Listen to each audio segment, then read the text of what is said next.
Oh, jeez, took about the shower. Hello, everyone. Let me just check my settings. I'm not sure if my settings are right. I need to roads. Road? Yes, that's fine. I'm having a mare, guys. I'm having a mare, but we're here, so it doesn't matter. I'm trying to move away from StreamYard. I'm trying to go to Streamlabs. Hard work, I'm telling you. Hard work. But anyway, you're not here to listen to me whinge like a biatch. We're here. Oh, no, I forgot to do some stuff. Hang on. Oh, do you know what? This is where I am reckless. Right, let me just set it up. Let me just go in here, analytics. I need to. Oh, Livy Dunn, she's nice.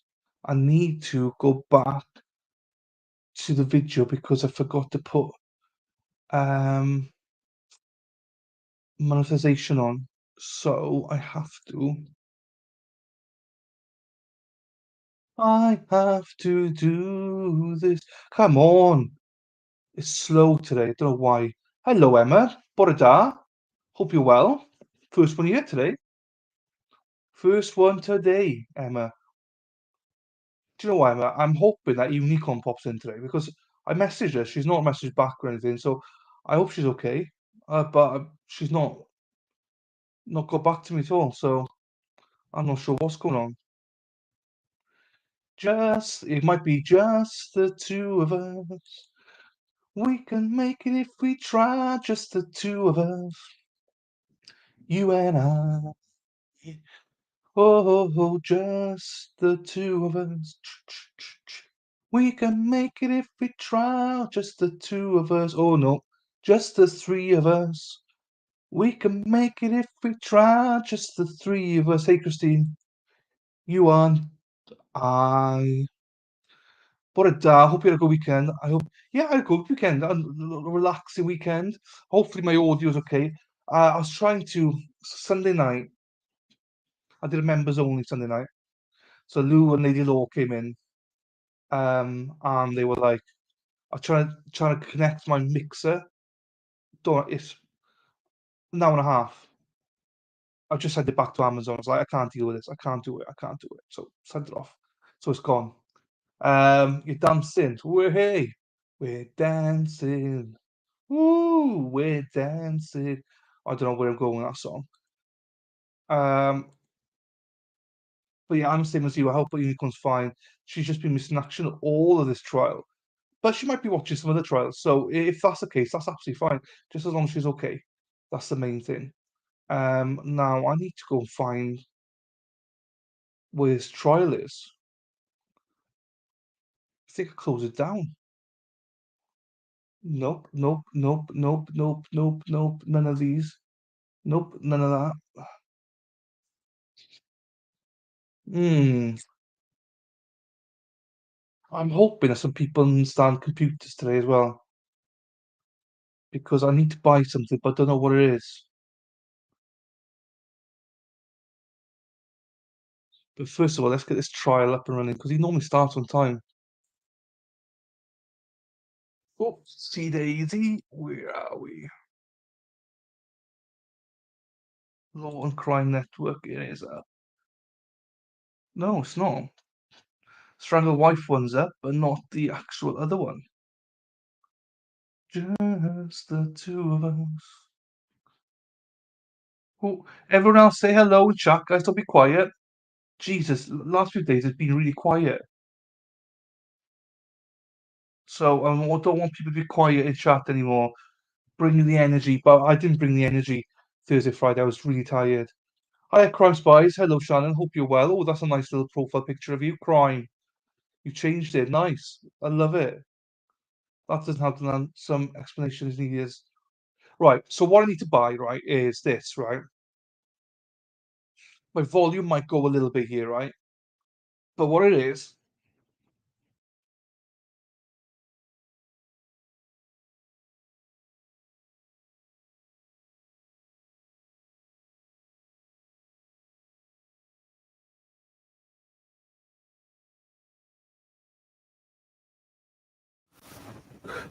it's unplugged, so it's gonna be a little bit crap. So this is my mic.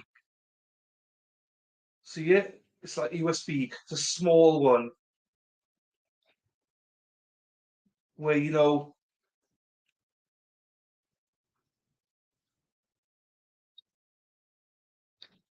oh my God, I've just lost it.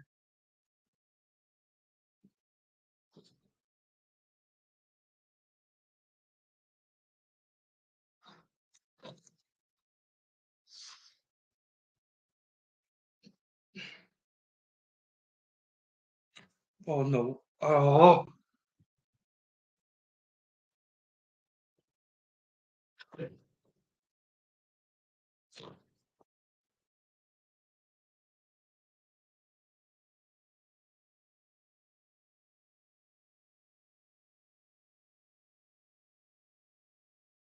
no.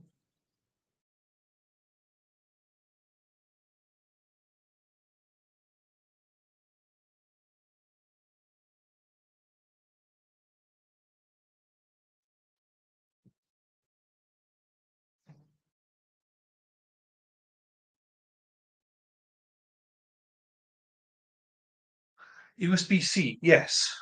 Hang on, let me plug it back in.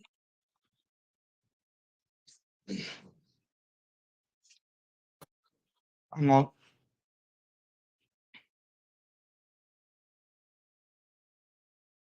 Audio. No. So what I need, no, not that one of those. I got one of those somewhere.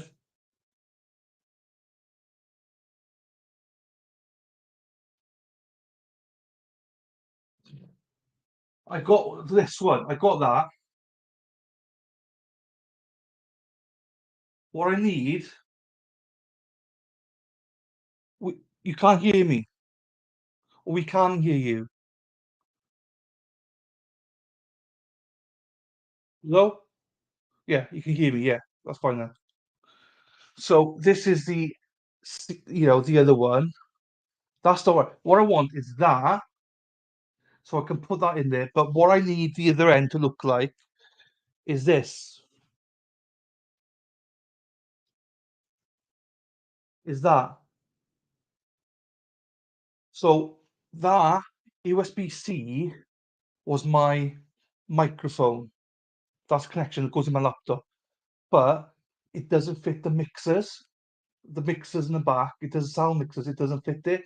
The only thing that'll fit it is one of these.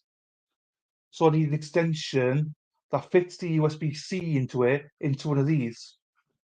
But I can't find any. I don't know what you call it. Oh, jeez, that was hard work. I literally just everything fell about here just now.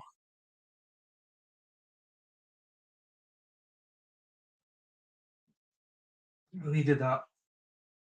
So that's where I'm at. That's where I'm at. If you know what it, oh, here we go. Right, I need to put this up. Ready. Microphone. Okay, let me just look then. Microphone to USB-C.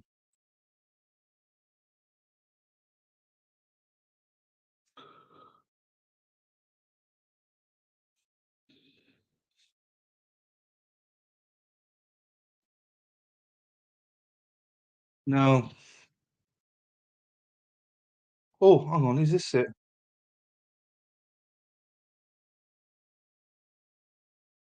No. So, for instance, I get plenty of these. Hang on. Let me just put this up. Let me take this one off. I get plenty of these, boys, but it's not what I want. Hang on. StreamYard. Thierry. Hello, Thierry. I would go back if I'm being honest. I think this is an intriguing trial. You won't miss much, but still. Right. This is not what I want. This is the opposite of what I want. So I want that to go into something else, and I want that to be the pointy thing. So that's not what I want.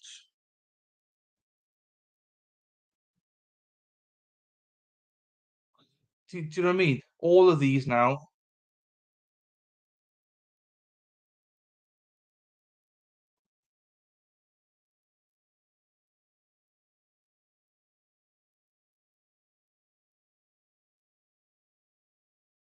Um,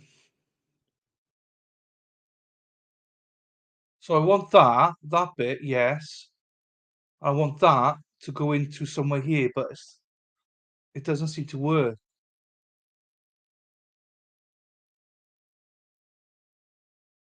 So it's like the opposite of what I'm showing you, basically.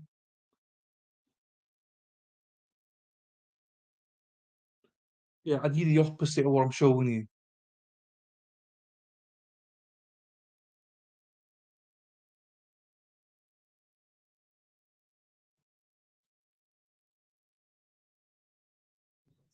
Oh, it's hard work, this is. So yeah, basically one of those. Oh no, it's not quite one of those, is it?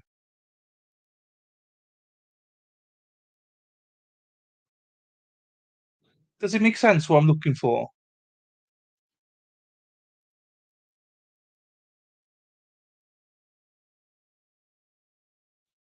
It might not make sense what I'm looking for. Tell me if it doesn't make sense, but that's what I'm looking for. So I want the pin, not the actual thing. Oh, please stop screen. Everyone's gone quiet now. Everyone's left now. Everyone's like, fuck, shut the F up, will you, dude? All right. I'm hoping that people slightly understand what I mean.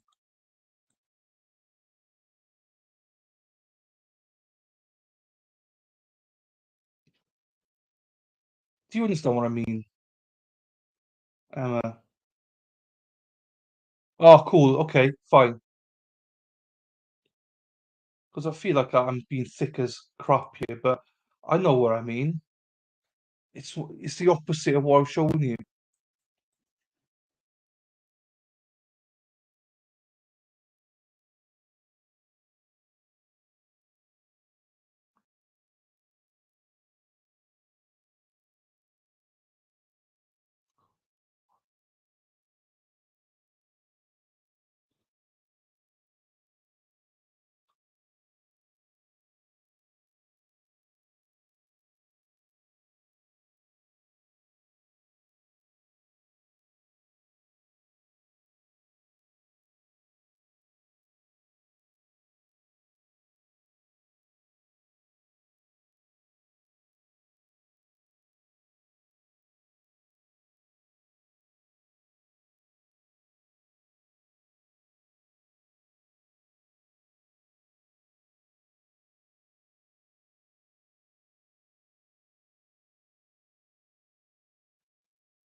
Right.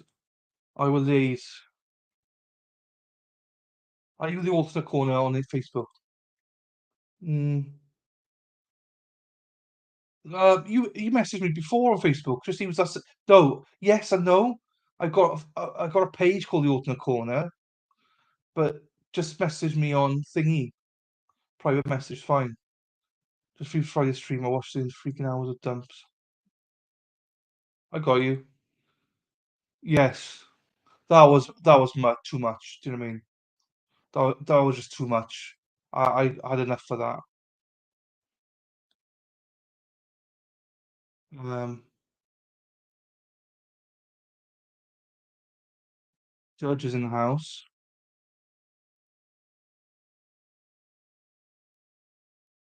No, it's not that one. You're halfway there. Emma, you're halfway there.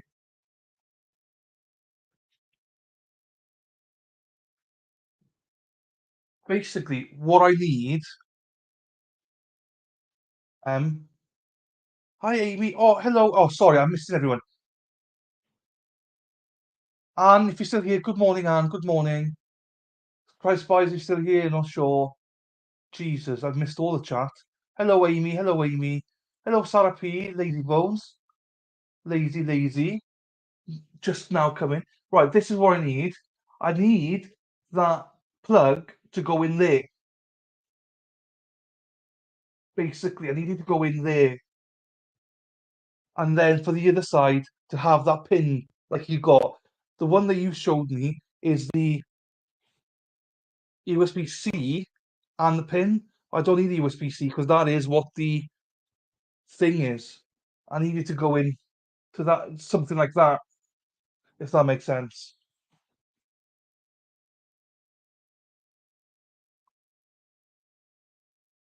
Oh, Thierry, Thierry, it's all good. I know, and we got a guest on tomorrow for a little bit.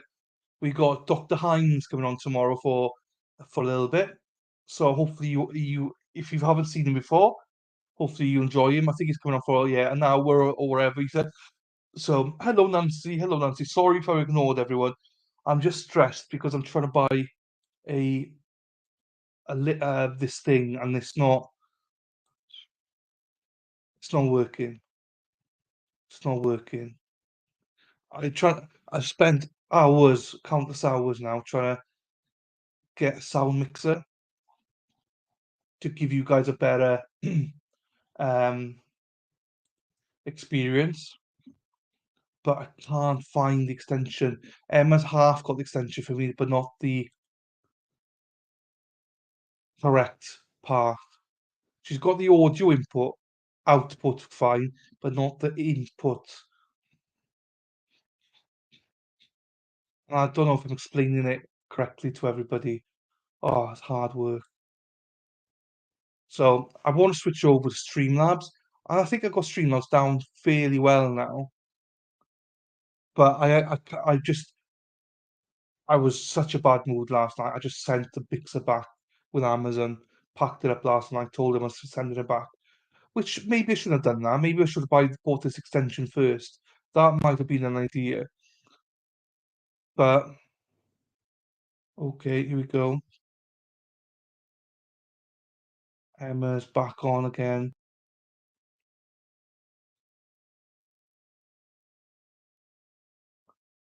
No, no, same again.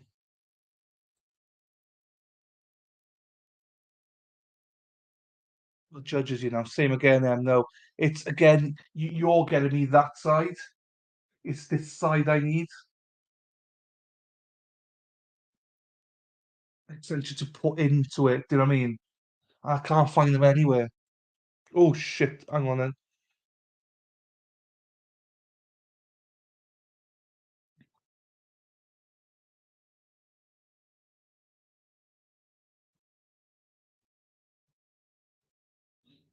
Hang on. Let me pause that for a second.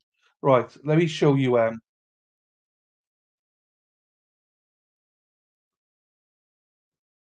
Pause it for a second. That's all. So it's like this.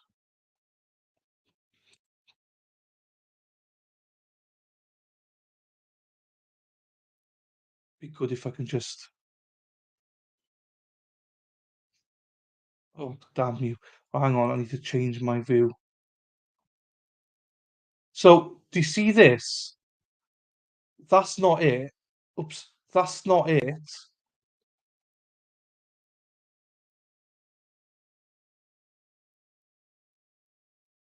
Because it's too big.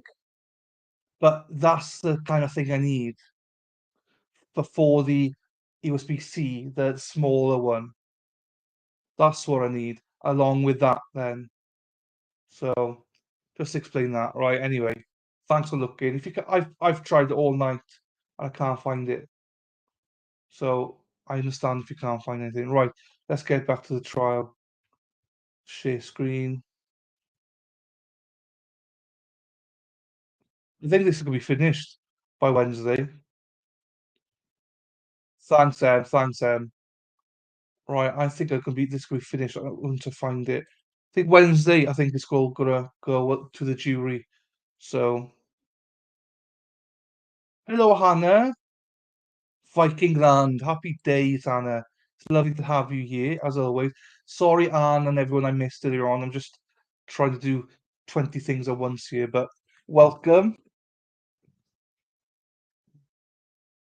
Right, let me just. Mr. Davis, Ms. Michelle from the defense.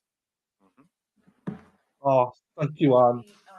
Last week, we talked about the transcript for The Wire. We did get an opportunity this weekend to go through that in detail, comparing it to what he's hearing. We did that with our client in person. That way, he could also give any input as to what inaccuracies or She is. inaccuracies there may have been.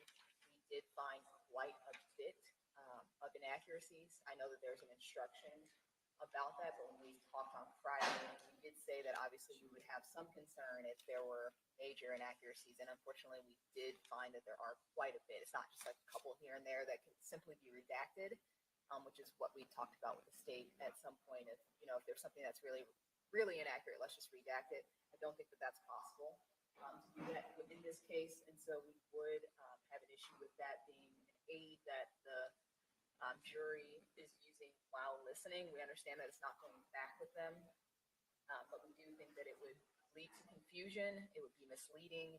There are definitely parts where you can just tell it's not like what's there is not what's being said, or who's saying it is labeled inaccurately on the transcript. And so you're listening to one person that says it's one. It's obviously not that person. At least it's obvious to us. Right. It won't be obvious to them, and that's why we think it's going to be distracting, Your Honor. Okay, Just wanted to bring that up to the court, and obviously we said we talked about that today, so I wanted to make sure the court knew where we stood. have you brought the specific areas where you believe there's an inaccuracy? Has that been brought to the state's attention so that they know exactly what you're referring to? Judge, we talked to them about the inaccuracies, but we did not go line by line and show them each and every inaccuracy. But I'll let them speak for themselves, but their position is that that's what the point of the instruction is, and that whatever inaccuracies there may be, we can argue that in closing. But we do think that the prejudice to our client as well as the confusion of the jury would be so great that it would not be proper to have them use this during the actual listening of the wire today, or whenever they plan to listen. Mr. Skinner, anything from the state? Brief response, Your Honor. They have told us, the defense has told the state exactly what they told the court, so we don't know what it's pointing to as far as specific inaccuracies that we may very well agree to. It won't be played till tomorrow, so we can make those changes tonight. That's one. Number two, the instruction addresses exactly this. Number three, we will have a witness testify. We're not just playing the wire like a detective. We have one of the two inmates that was speaking to the defendant. The other one's deceased, so we can only call one. He has looked through this. That's where the evidence is going to show the initials with respect to the three people involved in the conversation come directly from the witness stand, not just. Okay, so how's my audio? I've tried to start up. My audio's down here. Everything all right. So this wire business is going to be hello, wakey wakey. This is going to be the big boom, I think. What's that? Oh, Emma, thank you. So, oh yes, please take a quick moment to like the stream. Thank you, Josie. I need to get, where's my thing gone? I need to get my thing up here. Emma, right, Emma. Sorry, I got a side conversation with Emma. Emma, right, let me show you. This, we're getting there, right? We're getting there. We're just the wrong way. So this is perfect. No, it's not. It's not perfect. So this going to that is what we need.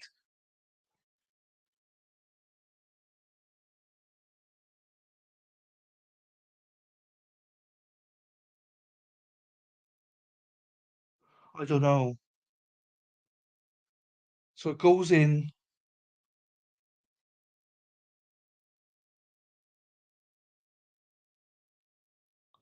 No, no.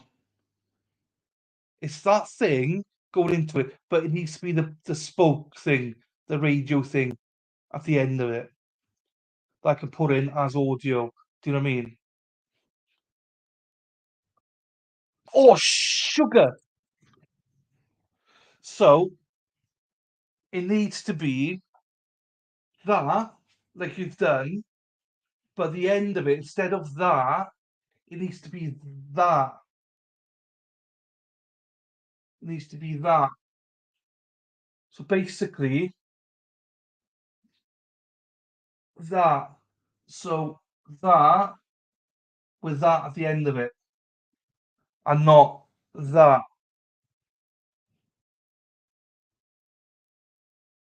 But don't worry.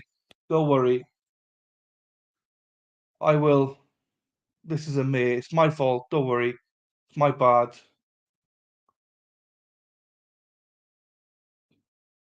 I spent hours on this. I still can't find it. All right. Sorry. No.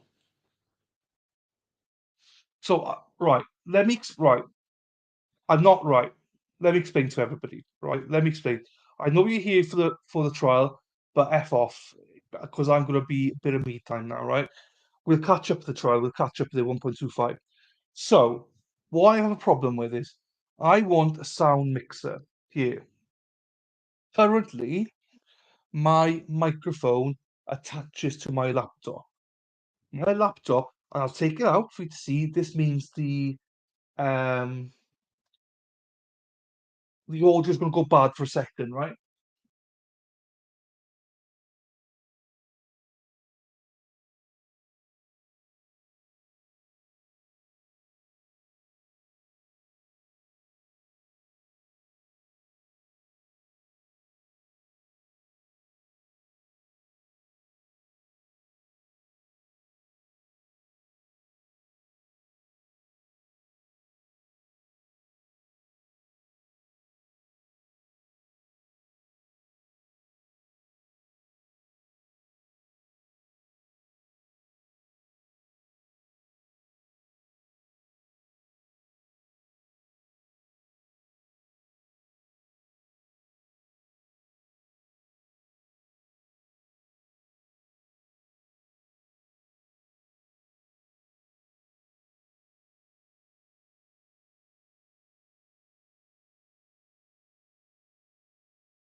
Bloody thing. Fuck's sakes. Hello. Welcome back.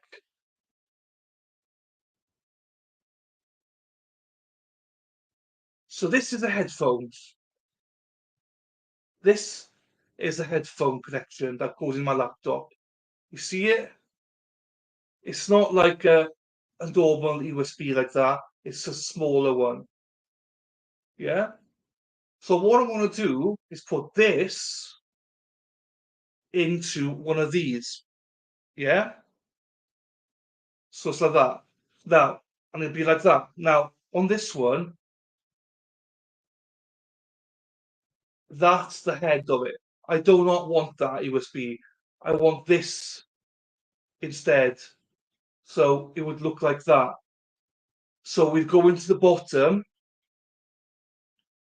That would go into that, and that would be the top bit, and not that, if that makes sense.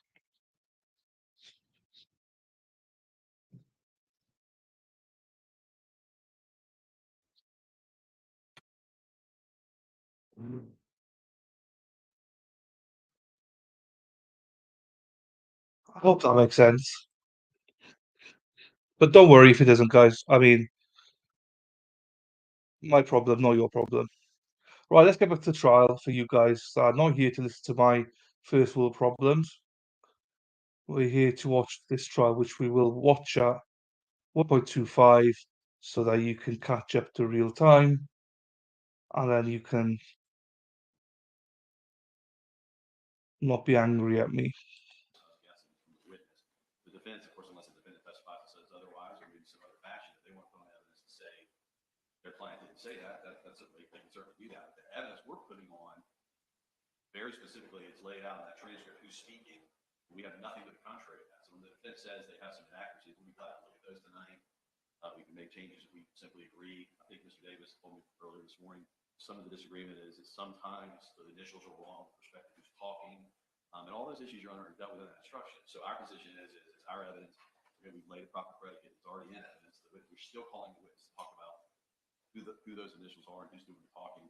And we have nothing to contradict that. There's nothing at all from the state's case. So our position is the transcript is a very long 2-hour wire. So it's very helpful in following along. If counsel, lastly, Judge, if counsel argues in closing that they disagree that who was speaking, we can't object to that. That's exactly what the instruction is for. So if they want to argue our client didn't say that, that's a valid argument. They want to throw that out, closing argument, we wouldn't have a legal objection to be able to say that. It's just a comment on the evidence. So our position is it should be used by the jury. It is in a jail. It does help them understand and kind of follow along the conversation. Is it perfect? I'm sure it's not. But if the defense wants to point some of this out, I will be glad to make those corrections where we agree. Okay, I would ask you guys to get together and point out the inaccuracies that this defense believes to the state. You guys can go through it that way. The standard instruction is 2.6. It does say if you notice any difference between what you hear in the recordings and what you read in the transcript, you must rely on what you hear, not what you read. If you guys want to show me any case law regarding this issue, the defense wants to provide their own transcript of what they believe is said. I'm sure I can give the jury 2 transcripts, and I can tell the jury one transcript is based on what the state believes they are hearing. One is based on what the defense is believe you are hearing from the on the recording, and then the jury can make that factual determination as to what they hear, independent of the state's contention or the defense contention.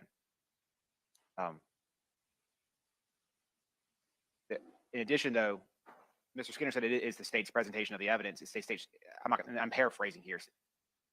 The instruction also says you're being furnished transcripts of the recorded conversations. It's not being said this is the state's position of what you're hearing, and here's a transcript based off that. They're being provided transcript. In their mind, they're going to think it's independent of any party. But that's not what the standard instruction says. If I have to edit the standard instruction to say because the defense does not believe it's accurate, and say you're being provided what the state believes is said, and then provide a copy of what the defense believes that they hear, we can address it. If you guys have any case law you guys want me to consider on the issue as well, we can take it up during a break today. But you guys may be in the position of talking about what you guys believe is not accurate from either side. And if you guys can't come to an agreement on one transcript, provide the jury 2 transcripts, and I'll edit the standard instruction to say you're being provided 2 transcripts, one from the state and one from the defense, and we can fashion some instructions in that regard if we have to. Sir, Your Honor. So that may be something that we need to maybe look back at after the lunch break at some point today. Other than that, is there anything that we need to handle from the state's perspective before the jury comes out? Anything else from the defense perspective? Judge, if you wanted to inquire now or later, as far as did we go over everything with him over the weekend and do everything that he had requested us to do, if you want to do that now or later, What did you go over with him this weekend that you want me to inquire about? everything. Just this issue that we're talking about right now. Well, The transcript issue. the transcript issue, make sure he went over the wire, everything in the wire, as well as what some of the testimony that we thought was going to be presented between today and tomorrow. I spent 4.5, almost 5 hours there yesterday. Understood. Mr. Quiles, can you raise your right hand, please? Do you swear, affirm, tell the truth, the whole truth, nothing but the truth? Yes. All right, so you can put your hand down. So obviously the last week, I think we spoke and I inquired of you Friday afternoon after the jury left, and here we are Monday morning. It sounds like, based off the conversation so far this morning, that your attorneys met with you over the weekend, went over with you the audio from the wire the state intends to present into evidence sometime this week, and also the transcript the state has provided from their position that is an accurate representation of what's on that wire. Did your attorneys go over that with you over the weekend? And they went over with you, and it sounds like you and your attorneys pointed out some from the defense contention, some portions of the wire that the defense does not believe is an accurate representation of the wire. Right. Okay. And you heard that conversation that we had with that I had with the attorneys this morning about that. Yes. Okay. And they went over that wire with you in full, it sounds like. Yes. Okay. Do you have any questions of me? None at this time. Anything else you want me to inquire about, Mr. Davis? No, sir, Your Honor. Ms. Michelle? No, Your Honor. Anything else you want me to handle outside the jury's presence? No, Your Okay, let's bring the jury in, please. So, before we get into it, I just want to say, just because she's going to hate me for this, right? Absolutely going to despise me for it. She's going to actually probably leave and never speak to me ever again. But I was racking my brain here going, I thought I made a mistake. Because it says in my background I got 1 new member. I was like, what? And nothing's come up on screen. Then I noticed it's Sarah P. Sarah P's rejoined us as a member. So welcome back, Sarah P. Thank you for rejoining. She hates me calling her out. But yay, Sarah P. Diolch yn fawr. Thank you very much, Sarah P. Thank you. I don't know how you managed to do that without it popping up. But thank you. Appreciate you. And I know you'll hate me for that, but I like to propel you. Right, let's get back to it.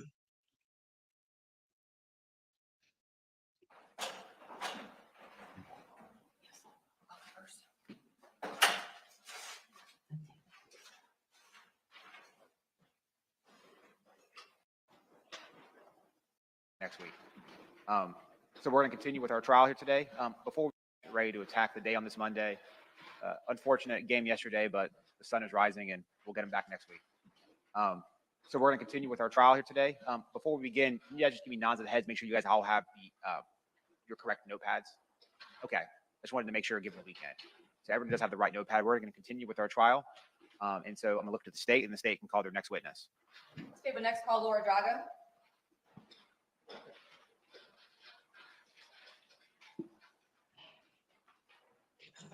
It's all good. Don't say sorry. I was more like, I was racking my brain. Because on my back end now, it says one new member. I'm going, I haven't got any new members. So I didn't get it. And then I looked at the back end of YouTube, and it was you, little minx. You. Thank you, Sarah. I appreciate you. Especially the fact you and Josie are paid members and you do all this work. So shout out to Josie, shout out to Sarah P as well. Hi the lunch chat. Hello, Jan P. Welcome back to a new member. I can't spell for shit. Hey, Jan P. Hi, Sarah P. Welcome, Jan. Lovely to see you as always, Jan.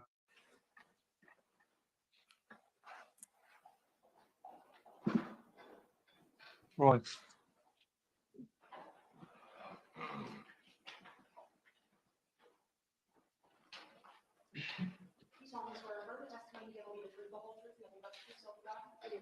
Ms. Draga, good morning to you, man. Just watch your step over here as you come to your right. You need a glass of water, let us know. We'll do our best to accommodate you. The only thing I ask, if there's an objection made during your testimony, just pause for a second, let me rule on the objection, and then depending on my ruling, we'll go from there. Thank you, Your Honor. That said, state your name, inquiry ready. Good morning. Good morning. Please introduce yourself to the jury. My name is Laura Draga. The last name is spelled D-R-A-G-A. Who's your current employer? The Florida Department of Law Enforcement here in Jacksonville. How long have you been employed by them? Since 2006, What is your current title? I am a senior crime laboratory analyst in the firearms section. And is the Florida Department of Law Enforcement commonly referred to the acronym FDLE? It is. Can you please tell us about your educational background? I have a Bachelor of Science in Chemistry and in Biology. And what are your duties and responsibilities as a senior crime laboratory analyst in the firearms section? I examine firearms for function, and I examine cartridge cases and bullets to determine whether or not those fired cartridge cases and bullets were fired in the same firearm or multiple firearms. And when a firearm is submitted, I compare those bullets and cartridge cases to test fires to determine whether or not they were fired from a submitted firearm. I also do serial number restorations, and as a senior analyst, I'm the primary trainer for our section. And outside your formal education, can you describe the training process that you underwent to become originally a Thierry, I don't actually know, Thierry, if I'm being completely honest. I don't know. But it's an important one anyway. That's all I know. And thank you, Sarah P. I forgot everything about this, so thank you. crime laboratory analyst in the firearms section? In 2006, I began an 18-month training program under the supervision of an experienced analyst at FDLE. The initial portion of that training program consisted of reading practical exercises, oral assessments, written assessments, followed by a period of supervised casework where I'm working real cases under the supervision of that more experienced analyst, where they have the primary responsibility for the decisions that are made. And then following the completion of that supervised casework, I was certified to perform independent casework at FDLE. How many firearms have you analyzed? In casework, about 1,500. And during your firearms analysis, is it very what Hello, Gigi. Sorry, stuck in. I didn't see you there. Hello, Gigi. Welcome. Welcome back. Hope you had a good weekend. Hope you're feeling okay. Hope the tablets are working okay. Don't be stupid. Don't have to say sorry that you're late.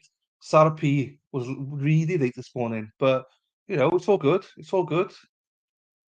Sarah P is normally the first one in chat, but she was like the 20th one today. So don't you worry at all, Gigi. Hey, Gigi. Hello. So welcome, Gigi. type of guns that you actually examine? Yes. And how does a semi-automatic firearm operate? So a semi-automatic firearm is one in which once the firearm is loaded, cocked, and the safety is off, the trigger is pressed. Some of the energy of firing, once that trigger is pressed, will be used to expel the bullet from the firearm. Some of the energy will be used to operate the action of that firearm. So if you have forward pressure on the bullet, that pushes it out of the firearm. The rearward pressure will push back on the working parts of the firearm, causing that firearm to extract and eject the fired cartridge case. And then there is a spring which will drive that mechanism back forward again. It will strip a cartridge off of the top of the magazine, loading the firearm again. At that point, you must release and then press the trigger again to fire a semi-automatic firearm. So each shot, again, once the firearm is loaded and ready to be fired, requires a trigger press, you release, a press, a release, until the magazine, the ammunition in the magazine is exhausted. Have you testified before in court giving your opinion on firearm identification and functionality? I have. And how many times have you testified in this certain area of firearms? So I don't actually keep track of like what type of cases I've testified in, but regarding my work at FDLE and the functioning of firearms and the comparison of fired ammunition components and other duties at FDLE, 155 times And what courts? in Florida Circuit Courts And how long has the forensic laboratory at FDLE been established? since the late 60s. And how long has FDLE been performing firearm testing? Since FDLE was founded. When FDLE was founded, we absorbed the Florida Sheriff's Bureau, and firearms testing had been done at the Florida Sheriff's Bureau even prior to it becoming part of FDLE. And what type of quality assurance methods does your lab take to ensure the reliable results? So FDLE, particularly the firearm section, has a standard operating procedure that we follow in every case. In addition, we have other quality manuals. There's something actually called the Forensic Science Quality Manual and a Laboratory Administrative Procedures Manual. All of these have procedures that have to be followed, again, in every case. Every case at FDLE is technically and administratively reviewed by another analyst prior to the report being released to the agency. And did FDLE receive evidence from the Jacksonville Sheriff's Office to analyze a firearm in a case that was labeled victim, and I'm just using initials IS, and JSO CCR number 2018-866278? We did receive evidence in this case. And do you recall when FDLE received the evidence involving a firearm and 2 magazines specifically? According to the paperwork, it was October 3rd of 2019. How was the evidence received at FDLE? The agency brings the evidence to our evidence section. The evidence section is staffed by personnel who are responsible for receiving the items of evidence, creating the case and the database, and then moving that evidence to the vault where it waits for the case to be assigned. Once the case is assigned, they can then retrieve the evidence from the vault and give it to the analyst, which in this case would be me. I take the evidence back to my work area, work on it, and then bring it back to that same evidence section where they would return it to the agency. Is casework randomly assigned? Mostly, yes. And does FDLE also assign a unique FDLE number to any item of evidence that's coming into FDLE's possession? Yes. So when the case is created in the database, it gets a laboratory case number, and then each item of evidence gets a sequential number as it's created in the database. And was that FDLE number 2019-040-0486? Yes, it is. And do you recall when you first received the firearm? I know that it came into the evidence section in October 3rd, 2019. If I can refer to my notes for a minute. Would that help refresh your recollection? Yes.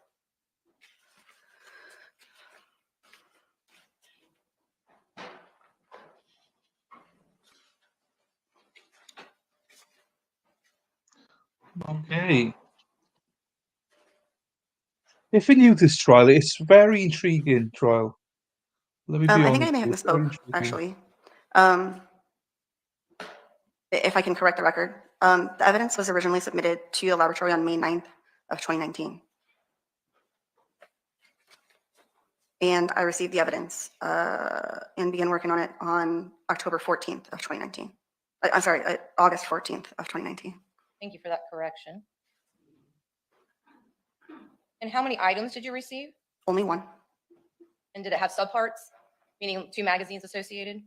Right, so FGLE item 14 was submitted as a 9mm Luger caliber pistol, along with 2 magazines.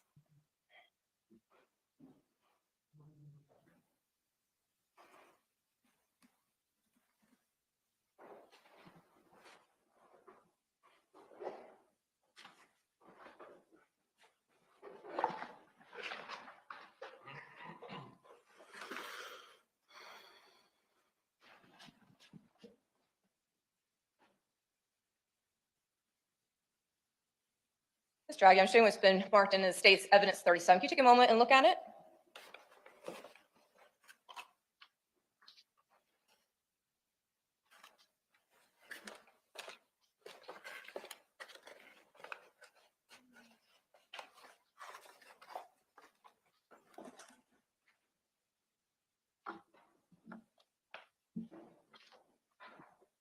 When you're ready. Do you recognize it? I do. And can you show the jury how you recognize the state's evidence 37?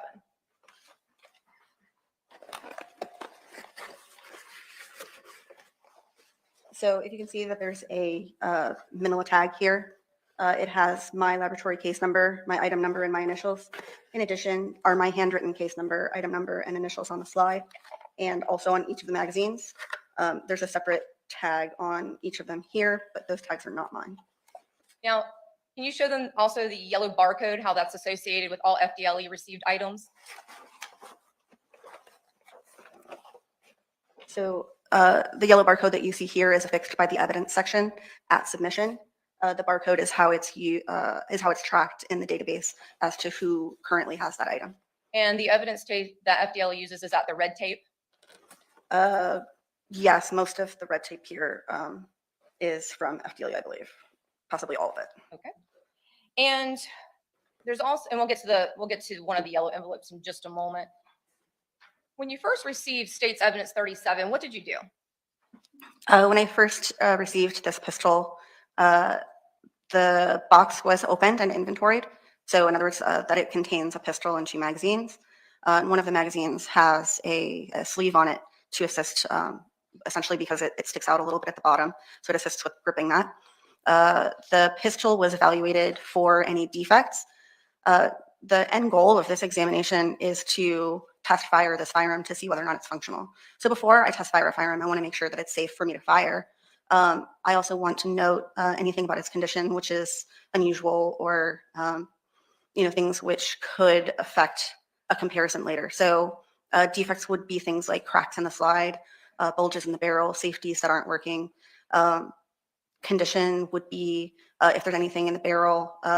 For example, if a firearm is very rusty on the inside of the barrel, that could affect my ability to effect an identification, because bullets might not look very similar if they're fired through a rusty barrel. But all of these are things that we make note of prior to being fired. So we just do an overall visual examination and then a mechanical evaluation, again, to be checking things like safeties, making sure that the slide is moving properly so that it can be test fired.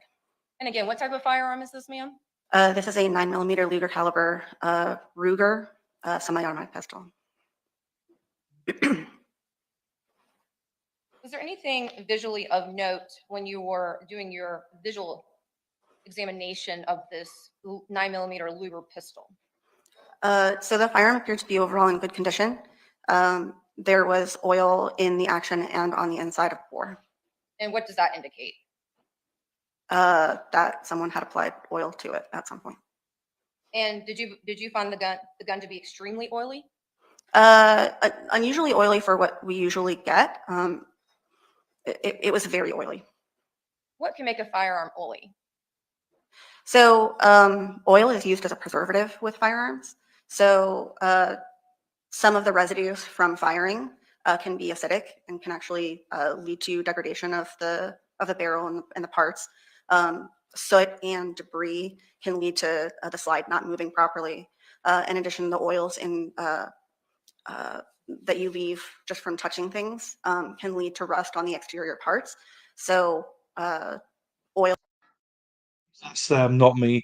Well, the main gist, Gigi, is that the defendant's on trial accused of impregnating his niece when she was 15 years old, and then alleviating her and her unborn baby, or their unborn baby, if it's alleged that he is the father.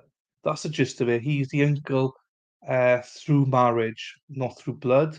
And there's just been lots of testimony from the family saying that they recognized it. There's a guy called Jose, and the state who is the father of the baby that Anise said he was. Um, and the state is saying Jose is the defendant, and the defense saying, no, Jose is a real person that no one has looked for. That's essentially where we are. But apparently there's a wiretap that's going to be 2 hours long that hopefully we get to hear today or maybe tomorrow, because the defense arresting tomorrow morning, I believe, they think. So that's it in a gist. It's a difficult one, but it's an intriguing one. Oh, Sarah P. And they have no body. Yes, there's no body. There's nothing indicating that she is, um, dead. This has got a lot of similarities to Zachariah's case, which is a shame, really, because I wish more people from that case had looked at this, because there's so many similarities to Zach's case on this one. I'm watching between this and the entire case with Baker. Both are very intriguing. This trial is a good one. Yeah, this is a good one. It is worth watching. Is one way that you can use to help preserve your firearm to keep it working in good condition. And so they sell gun oils that are specific for that purpose. And are gun oils used to clean a gun? Yes. So you wouldn't want to use anything that's water-based. Water and steel don't really mix because it leads to rust. So most of the solvents and cleaners are organic solvents and oils. Was it possible that a gun was extremely oily due to being cleaned recently? Well, I will say that the oil that was inside of the barrel would mean that it had not been fired since it had been oiled, because if you fire it, then you will actually clear all of that oil out. The oil will literally get pushed forward out with the bullet, and whatever's left would be combusted because you have actually flame from the burning gunpowder, and so you'll actually burn all of that off. So if someone were to look at it now, they would see that the inside of the barrel is not oily because I fired it. Now, were you able to test fire this 9mm Luger firearm? I did. And how many times do you test fire a firearm? So our procedure says that we will test fire it at least twice, and that's so that we can compare the two test fires to each other to evaluate them for entry into a database and to evaluate them for suitability to compare to other items. And how many times did you test fire in this case? If I can check my notes to make sure, I believe only twice. Does that help refresh your recollection? It would. Yes, in this case, the usual twice. And after you test fire this 9mm Luger firearm, what did you opine regarding its functionality? The firearm is in working order. And when you say working order, does that mean that you had no issues with firing this gun? Yeah, there were no problems noted during the test firing of this firearm. And what do you do with those fired cartridge cases? So if I can, the fired cartridge cases are returned in a test fire envelope to the agency along with the firearm. This envelope contains my test fires in this case to include the fired cartridge cases as well as the fired bullets. The bullets are recovered using a water recovery tank, and that allows us to essentially slow the bullet down so that we can recover effectively an undamaged bullet.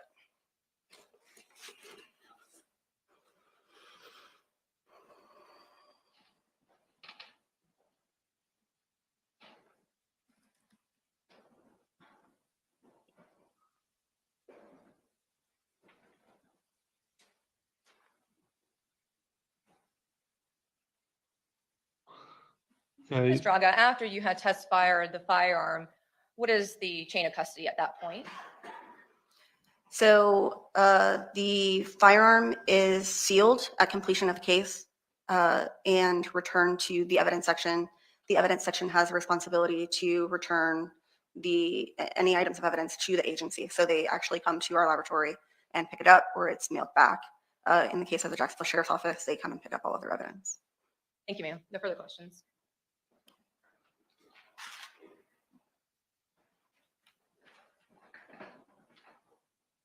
Good morning. Good morning. So, Thanks for being here. Just a few follow-up questions for you. I just want to kind of summarize. Essentially, what you did in this particular case with this firearm that you've been shown is test fire it and make sure it properly operated. Yes, You did, in fact, test fire that firearm and confirm that it does operate. yes, And my understanding is that there was a little bit of a mix-up as it relates to you returning those test fire bullets at the end of your analysis initially, correct? yes, You did not, in fact, return those test fires with the firearm as your initial report indicated. correct. So ordinarily, when You asked for explanation. everything goes back, we do an inventory of what we have. So I get a gun and 2 magazines. At the conclusion of my case, I want to make sure that I have a gun and 2 magazines in the case, all that the case numbers match. There's the container is labeled, that the items are labeled. And so every time that I return a gun, as long as it works, I'm going to have a test fire envelope. In this case, there was a little bit of material that was inside of the barrel. I didn't know what it was, but as I said, anytime that you test fire a gun, you're going to want to, sorry, not you're going to want to, but anything that's there is going to be gone because the bullet is going to push it out, and then the gas is going to really burn up anything that's there. So I did remove a small amount of an unknown material from the inside of the barrel. With that said, because I'm removing the material and it's not something that I'm keeping for me, it was placed into an envelope. So when I did my inventory of, I have a gun, I have my 2 magazines, and I have an envelope, I made a mistake and didn't double check the envelope to make sure that it was my test fires. So my test fires remained in my cabinet. I sealed up the box. I sent the box back to the Jacksonville Sheriff's, to the evidence section, who sent it back to the Jacksonville Sheriff's Office. At a later date, I found the test fire envelope in my cabinet and realized that that test fire should have been returned with the box. Contact was made with the Jacksonville Sheriff's Office and my supervisor and the evidence section. We arranged that the Jacksonville Sheriff's Office should resubmit the firearm and that the test fires could be returned with the item of evidence. So that was documented through the quality system. That was documented through the supervisor. It went pretty much all the way up to our quality manager in Tallahassee. So yes, there was a misstep with the ordinary steps of operation, which would be that the test fires would be returned with the firearm. However, in this case, they were returned at a later time. They remained in my exam area. I have my own office, which is lockable with a swipe card. So About it's essentially a locked area that I have access to. That's about it. And those test fires remained in my office for that period of time when they should have been already at the Jacksonville Sheriff's Office. Understood. And you did say, as you mentioned, you did correct that and have a supplemental report basically to explain what you just gave to the jury, correct? Yes. So the original report stated that the test fires would be returned with the firearm. So an amended report was issued stating that the test fires had not been returned as the report had indicated that they would be. And then because the item of evidence had to be brought back into the laboratory, an additional report describing that now we're adding the test fires to the box was also issued. So there's 3 reports in this case. The original one describing the test firing of the firearm, that it functioned. The second report correcting the remarks, and the third report describing that the test fires were being added back to the box. Thank you so much for clearing that up. Now you said that, well, let me ask you one other question. When you received that firearm, you don't know anything about it other than that this is your job to analyze this firearm, correct? I mean, there may be information in the case comments, but in this case, I don't believe that there was a lot of information about where the firearm had come from or, where it was found. I don't think I knew that in this case. Right. And so you don't know who owned it, who fired it, when it was last fired, or anything along those lines? No. So like I said, I would say it had not been fired since it was last oiled, but that could have been a week prior, a month prior, a year prior. I don't know, but not since the last cleaning. Understood. And to speaking about the oil, you said that it was generally clean, but it was a little oily or very oily in your opinion, correct? Yes. You can't tell us if that oil was cleaning oil, if it was the preservative oil that you described or anything like that? No, I didn't do any analysis as to the type of oil that it was. Okay. So it could have just been regular preservative oil that you put, as you described, in order to keep the gun operating functioning properly, correct? I don't have any, yeah, I don't have any reason to suspect that it's anything but that. But yes, the preservative oil that I don't know what kind of oil it was, but I don't expect that it's anything but what you said. Thank you. You stated that just when you were kind of explaining the mishap with the test fires, that you observed kind of a unknown material Mhm. in the barrel of the gun, correct? Correct. You communicated with the biology section within your organization, FDLE, to ask for them to take a look at that, correct? Yes, I did. And in fact, someone from the biology section, Mr. Nicholas Kutu, did come and look at that and to analyze that for you, correct? Well, yeah, just to look at it. Okay. So he did in fact look at it. Oh yeah, Nunia. I don't think you've been here before, have you? Welcome if you haven't been here before, but nice to see you. Did. And he decided not to do anything, correct? Correct. He didn't take any swabs, he didn't do Uh-huh. anything with it. He said it wasn't anything Nice. whatsoever. Well, he said it. I'm sorry, I don't know how to get into what he said without Well, going that's into fine. You don't have to tell me that. but But he, didn't take he any- declined. Sorry, I'm over talking. Go ahead. He declined to swap it. As far as the gun itself, the reason why you were doing test fires, just to maintain that it was operating properly, is because you didn't have anything to compare it to. You didn't have any bullet fragments or anything like that, correct? Correct. In this case, I received no fired cartridge cases and no fired bullets. And as far as what you found in your analysis, there was nothing of relevance to any sort of murder occurring that you discovered. So It's easy enough. the only thing that I can really say in this case is observations that it's an oily firearm. The firearm appears to be welcome back. in normal working order. I test fired it and it functioned properly while I test fired it. Thank you. Nothing further. No further Okay, questions, Terry, Your that's fine. I could do a tank top. Mr. Drago, good to see you, ma'am. Have a good rest of your day. Your Honor, Yes, ma'am. thank you. State, you can call your next witness. Thank you, Your Honor. Edward Smallfeld. Well, I didn't recognize the name, but once you said you were ride and die with Gigi, then I was like, no problems. You're more than welcome, Nunia. I hope I'm pronouncing your name right, Nunia. But any friend of Gigi's a friend of mine, so welcome back, shall we say. Oh, right, who's this guy?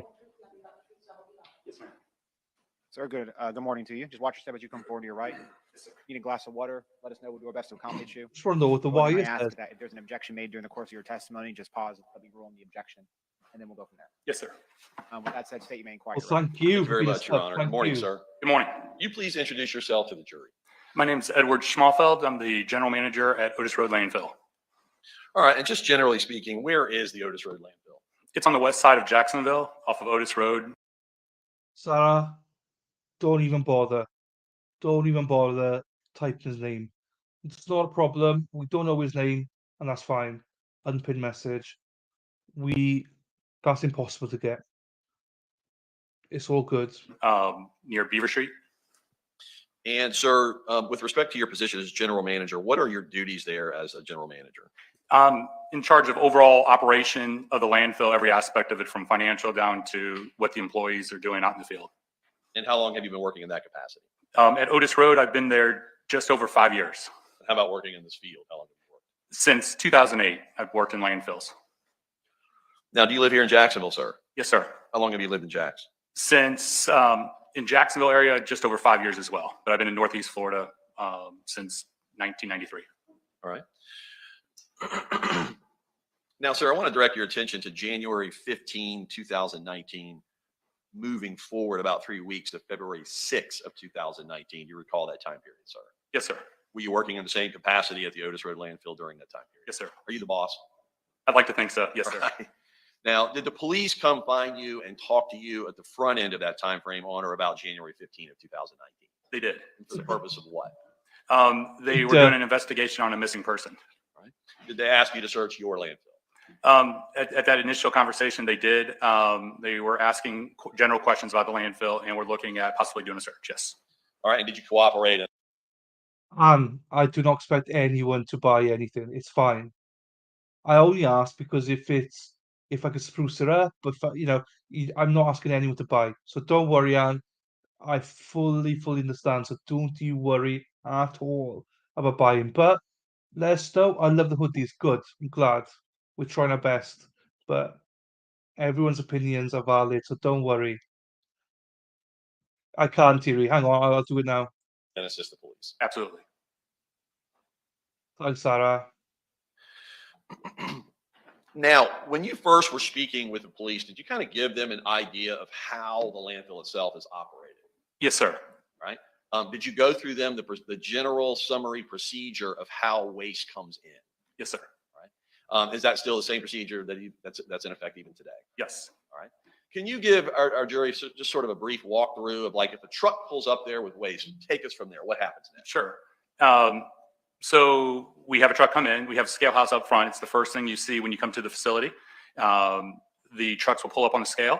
We have scale house attendants who talk to them. They'll identify their company, what their truck number is, where they're coming from, if they're like Duval County, Clay County, and then if they have any other special information like project numbers or whatnot.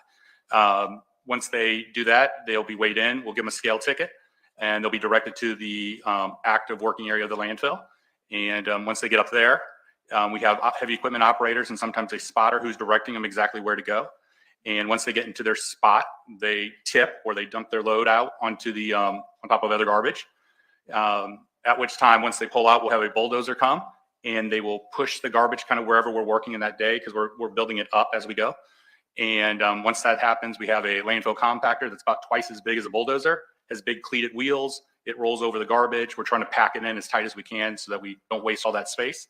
And we kind of rinse and repeat all day long. Yes, sir. Now, excuse me, just a couple questions about that procedure. When someone pulls in a truck, do you in any way have your staff search the vehicles before they come in? No, it's all in a can. It's very hard. Not every truck even has an open top. We do have cameras that generally look at the truck, but we depend on the drivers to identify what they have. And then once they get up on top, we can, we work with it from there. We can see it. But at the scale house, that's the limit of what we can do. Now, with respect to I think you called it a weight ticket that they receive. Is that correct? Yes, sir. Once they receive the weight ticket, how are they directed where to go inside the landfill? Initially, it's by the scale house attendant. They'll tell them where to go. Sometimes if we've changed up something, we'll give them a map on where to go. And then we have signs along the way that direct them where to go. All right. And you mentioned once the waste is pushed out of their particular vehicle, it's you do it in levels. It's piled one on top of the other. Is that correct? Yes, sir. We try to do 5 to 7 foot lifts as we go to build up to our engineered design elevations. And you also mentioned you had what's called a landfill compactor that packs it in tighter. Can you explain specifically what's the general purpose for doing that? So for a landfill, we have this imaginary bubble on top, and that's as much garbage as we're allowed to put into it for the whole life of the site. And so our goal from the Florida Department of Environmental Protection, and obviously as a business, we want to maximize how much garbage we can put in there. So we try to densify that garbage to make it as tight as possible. We get about 1,400 to 1,600 pounds per 3x3x3 area. So we try to get it as tight as we can. And can you give our jury a sort of an estimate of the height that you build the waste up to, generally speaking? It changes as we go, but as our permit is now, it's about 150 feet total height when we're finished with it. Now, can you give us an idea of how many trucks are coming into the landfill on a daily basis as an estimate? So at that time, it would have been somewhere around 150 to 200 trucks per day on a normal day.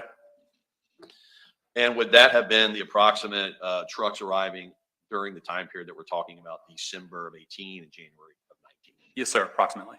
That's an estimate at that time. Yes. Right. Now, what specifically would you need to know to be able to tell the police where specifically to search in the landfill? First and foremost, I need to know the date. What day are we talking about? Obviously, with that many trucks coming in, we move periodically. So I need to know the date, and then knowing the truck and company that brought it in would allow us to go and look at our scale house records to verify that it actually did come in. All right. Those are the two big pieces of information. And we've already had some testimony about that, but did the police advise you of a date? Yes. Did they advise you of the company that brought the waste in? Yes, it was actually our sister company, the hauling company, and they told us the location it came from. Yes, sir. Was that All American, the sister company? Yes. Right. And I think it's already been established as well, but did the waste they were looking for come from Ace Pick Apart? It did. Did those factors help you in sort of pinpointing to the police where to conduct their search? Yes, sir. All right. In general, how big is the entire landfill? So at that time, we were working on a footprint of About 8 acres. The whole cell that we're working on was 10 acres, but we hadn't finished it all yet. So about 8 acres was the working area. Okay. Now, with the factors that you had, the date they were looking for the particular waste, the company that delivered it, and where it came from, the business where it came from. With those 3 factors, explain to our jury how you're able to tell them where to go in that particular landfill. Sure. Your method to this. So there's a couple tools we used. First, we fly aerials of the landfill pretty much on a monthly basis with a drone. So I could refer back to the prior one. Second, we have an engineered sequence that we put garbage in. So it's already designed kind of where we go. So that's another tool. We can vary a little bit, but that's another tool. And third, just being out there every day, we know we don't just plan one day ahead of time. We're looking at 6 months at a time. So it was very easy kind of to say, hey, over the last 3 or 4 weeks, we've been working in this area. All right. Is it safe to say the entire landfill is a massive area? Oh, absolutely. Right now, we're already at 40 acres. It's huge, especially when looking for small things. Right. In December 2018, leading into January 2019, I think you described it as how many acres at that time? The landfill itself is about 8 acres of usable space at that time. All right.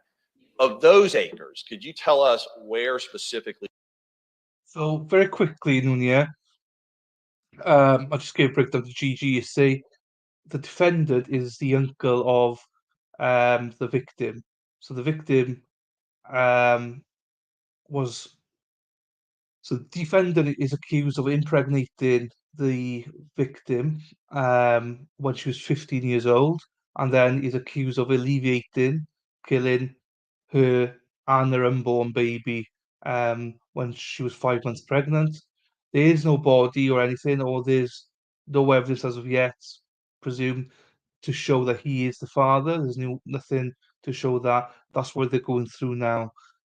He is the uncle by marriage and not by blood.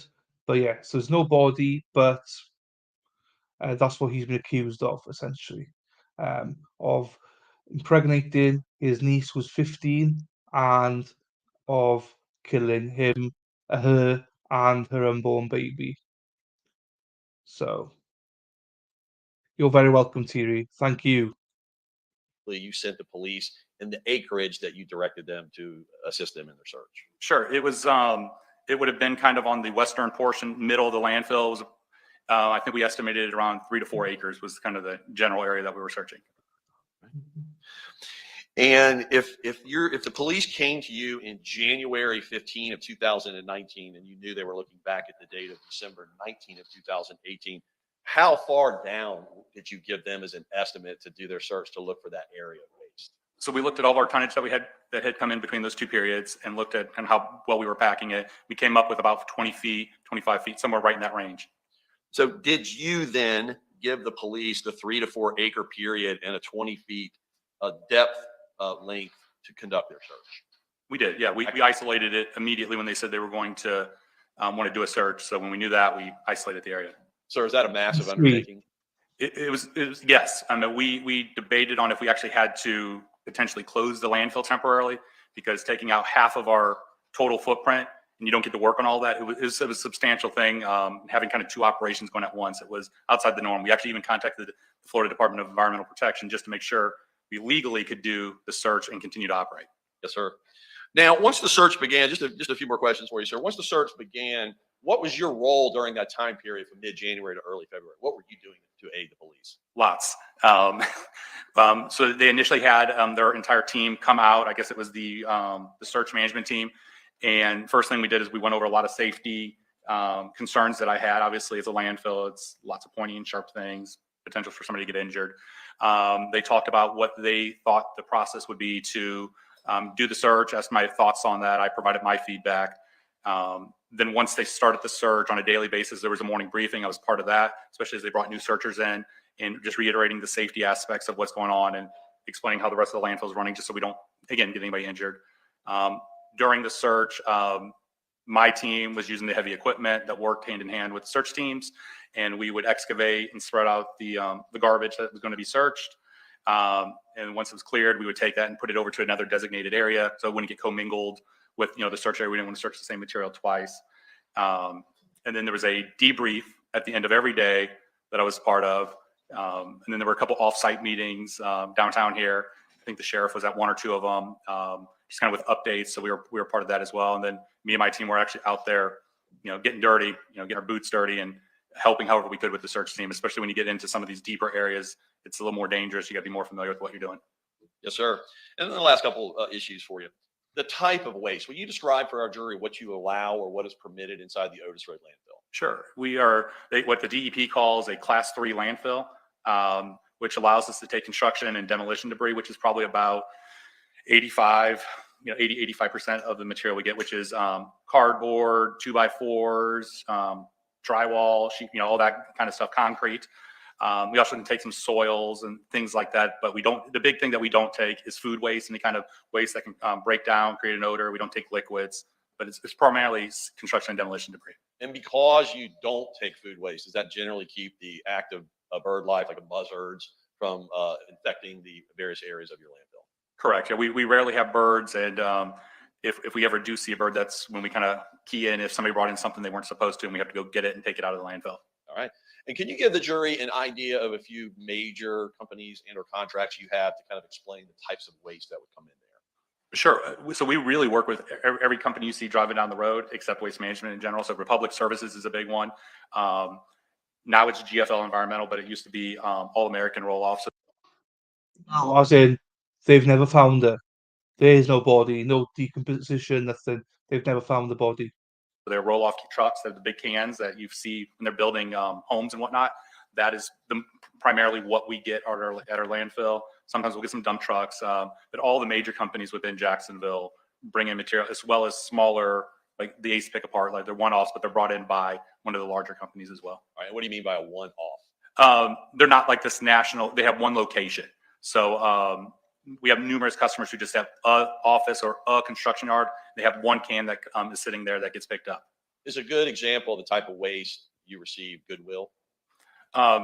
That is a waste that we do get, but I wouldn't say that's a good example of the typical waste. It's more construction waste. Goodwill does come in, but they're really the only type of person who routinely brings in that type of waste, which is a lot of furniture, carpet, toys, clothes, that sort of thing. Yes, sir. And then lastly, were you able to, and if so, first explain how you were able to add up all the tonnage, all the amount of waste that was searched by the sheriff's office during those approximately 3-week period? So we looked at it a couple different ways. One, obviously the drone flights we're going over, so you can do calculations based off of the flights, looking at what it was before and where it was at the end. And also looking at the hole that we dug, knowing that, okay, it's about this long, this wide, this deep. You can do a calculation of the approximate amount of waste that was taken out. And then on a daily basis, we would look at how many buckets the excavator took out and kind of estimate it. So use multiple methodologies, and they kind of all corresponded. So we felt comfortable. It was give or take that I think it was 5,000 to 5,500 tons that we thought we went through. And for a record, just to make sure it's clear, what is a ton? How much is that? 2,000 pounds. You did 5,500 tons of garbage and waste searching. Yes, sir. One moment, Your Honor. Shit. Yeah, I know. But now, Give doesn't us matter. You know what the police were looking for. Yes. And you know the area that was covered. Would you describe that as like looking for a needle in a haystack? Yeah, absolutely. Based off of the time from initial notification to when we kind of got down to that 20-foot depth, extremely difficult. I've had instances in the past where somebody's come in and they knew exactly the truck. They got there before the truck, and we still couldn't find it in an individual truck. Obviously, different types of things. It was a purse or something like that. It's very, very difficult to find anything once it hits the ground at the landfill, especially 3 or 4 weeks out. Yes, sir. One moment.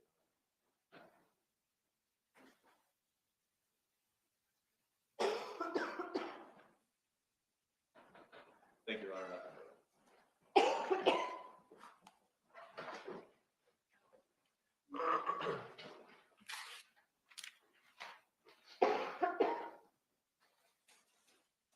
Good morning, sir. Good morning. All right, let me just follow up on a few things here. So I know that you guys actually started searching January 15th of 2019, correct? Yes, ma'am. But you actually had stopped, you got notification that they wanted to search almost a week, maybe even a week and a half earlier than that, correct? Approximately, yes, ma'am. And so at that time, when you received notification that police were wanting to search the area, you guys no longer dumped in that area where you believed this particular dumpster that they were looking for had been in, correct? Correct, ma'am. Yes, ma'am. So did you cordon that area off essentially to make sure that no further activity happened where you would be searching? We put some berms of dirt up around the area, and then at the scale house, they directed the trucks, the new location to go, and the heavy equipment operators made sure they went there. Okay. As far as the type of waste, I know you described being class 3 and Goodwill in particular. So it would not have been abnormal for clothing to be in that search area that you isolated for this particular search. No, ma'am. And you actually were a part of the search for most of those days, if not all of the days that police were searching at the landfill. Yes, ma'am.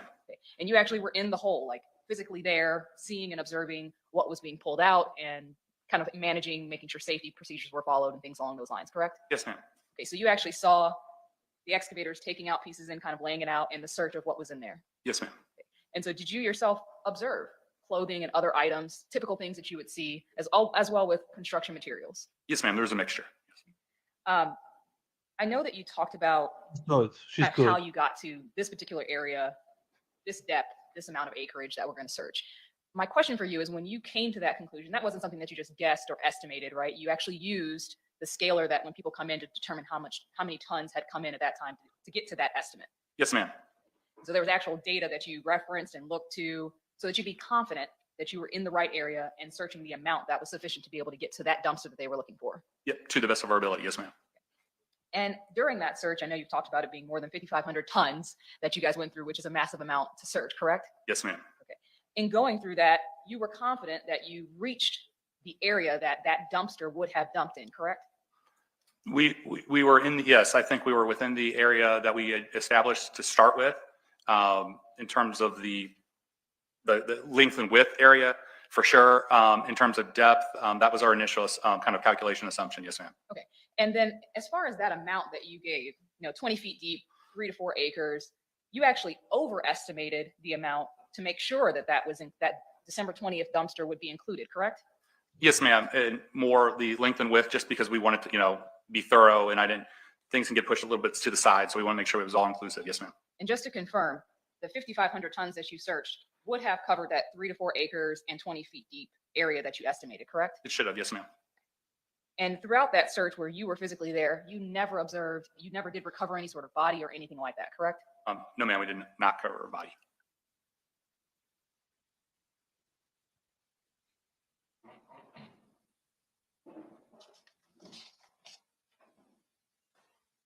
And I just want to kind of go Hi, back Kim. because I know you said that now it's like Sorry, 40 missed you. acres, Hi, quite a bit Kim. larger. It was quite small at the time compared to other landfills and dump sites, correct? Yes, ma'am. Sorry. It was. I'm sorry. No, It right. was closer to the start of the landfill, so we were much smaller back then, especially compared to the other landfills in Jacksonville. And I know you said that you did confirm that particular dumpster came from Ace Pick Apart. Yes, ma'am. That's what the scale house ticket indicated. And that was the normal route, I guess, routine for that truck.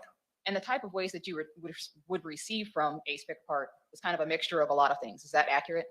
Yes, ma'am. It would have been, if I recall, it was auto parts, boxes, cardboard, that sort of material.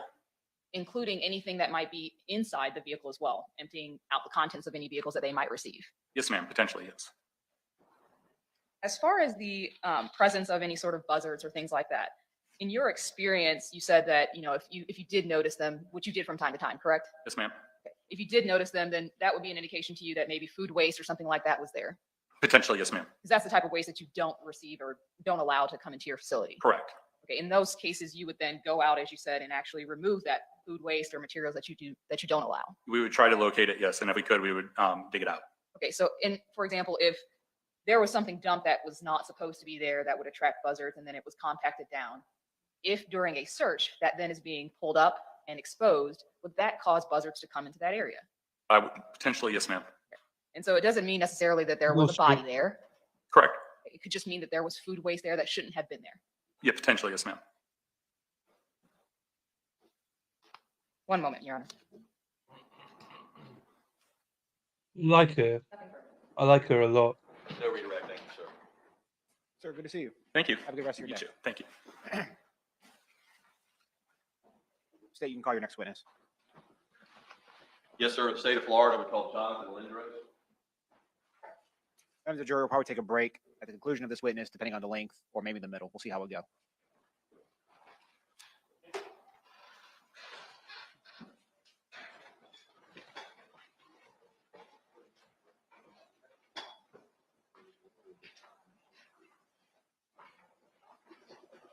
Okay, so I like this defense attorney a lot. I think she's very good. I do. Right this way, sir. We're here to your right, Mr. Lindros. Good morning to you, sir. Hope you're doing well. If you need a glass of water, let us know. We'll do our best to accommodate you. Yes, please. Mr. Gray will certainly take care of you for that. If there's an objection made during the course of your testimony, just pause. Let me rule on the objection first, and then we'll go from there, okay? Yes. That said, State, you may quite right. Thank you, sir. Give me one moment.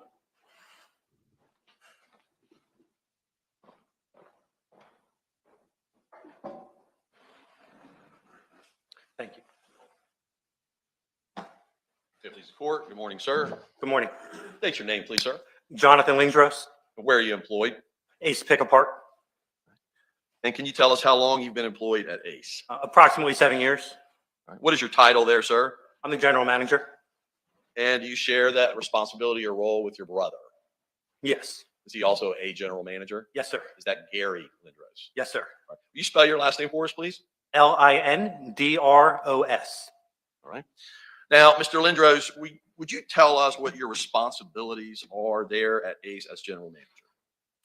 General management duties of the facility, the outside production workers, some HR responsibilities, including advertising and interviewing for new employees, and general HR roles. Is your supervision generally of what we'll refer to as outside employees? Primarily, yes. Okay. What do you supervise also the in-office employees? Yes, I do. Can you just give us a general breakdown of approximately how many outside employees you have versus inside employees? Outside employees, about 16 or 17. Inside would probably be about 10.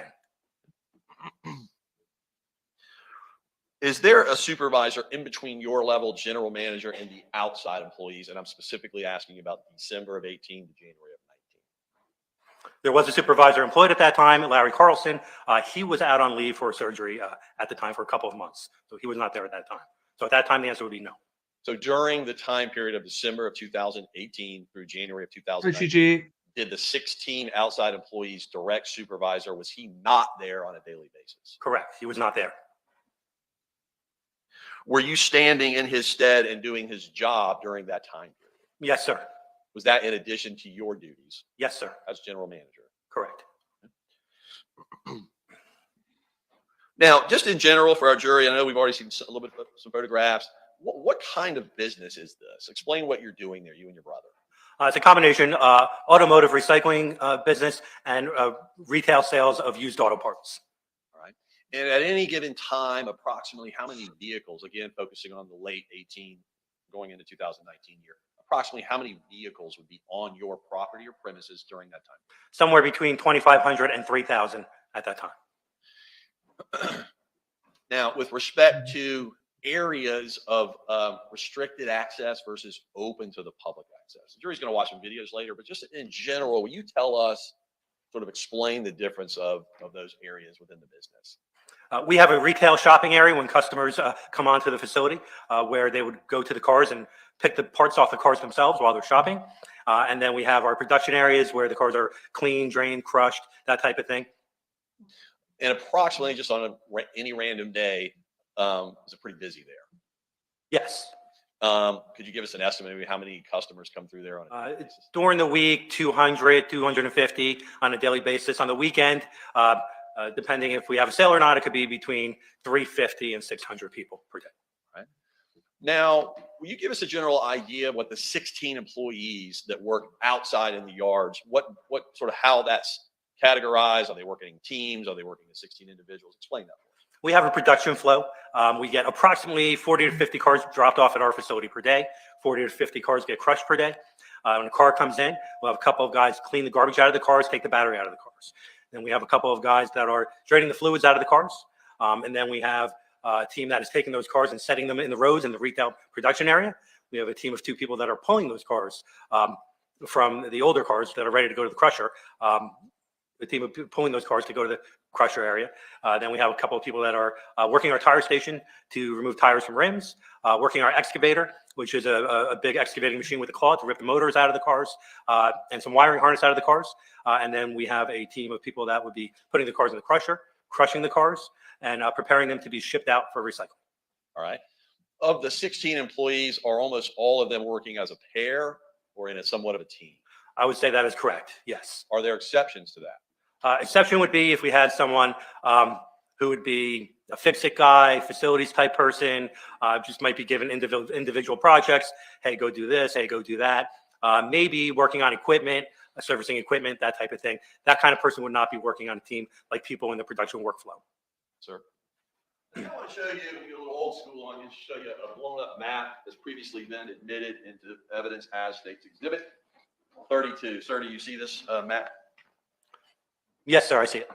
And will you give our jury, first and foremost, the road that's running right down the middle of State 32? What is that? What road is that? Are you referring to Main Street? The two yellow lines right down the middle. Yes, sir, that would be Main Street. Okay. And for a record, I'm going to draw my finger around your entire facility. You tell me if this is correct. No. Okay. That is you drew your finger around the kind of the retail area. Your Honor, I have him step down. That may be helpful. If you could step down, sir. Yes, sir. And Mr. Skinner, before you go, counsel, feel free to reposition yourself as you deem necessary. Mr. Skinner, why don't you give counsel a chance real quick? Absolutely, Your Honor. Wait just a moment. Ms. Michelle, you can go either way, whatever you feel. Just stay out of the way of the jury. So first, just tell us in State 32, what is this road down the middle? Main Street. And what do we see up here? That is Dew Parkway or Hector Parkway. All right. And if you would, just point to us and draw a line around your entire company. Okay.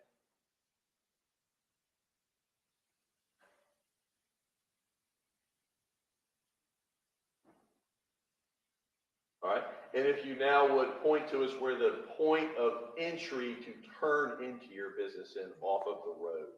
This is a drainage ditch with a railroad track. This is the only point of entry right here. All right. One way in and one way out. Right.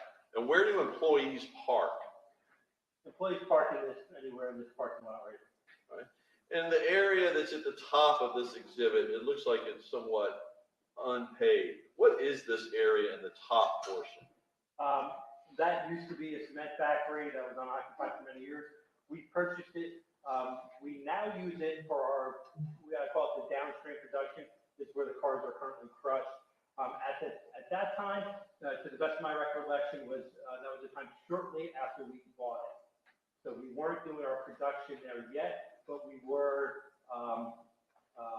storing some cars there, maybe putting the cars out, that kind of thing. In 2018, in December, leading into January 2019, where were cars being crushed at that time? At that time, cars are being crushed in this area right here. All right. And will you now point to us where the main office where you generally work on a day-to-day basis is?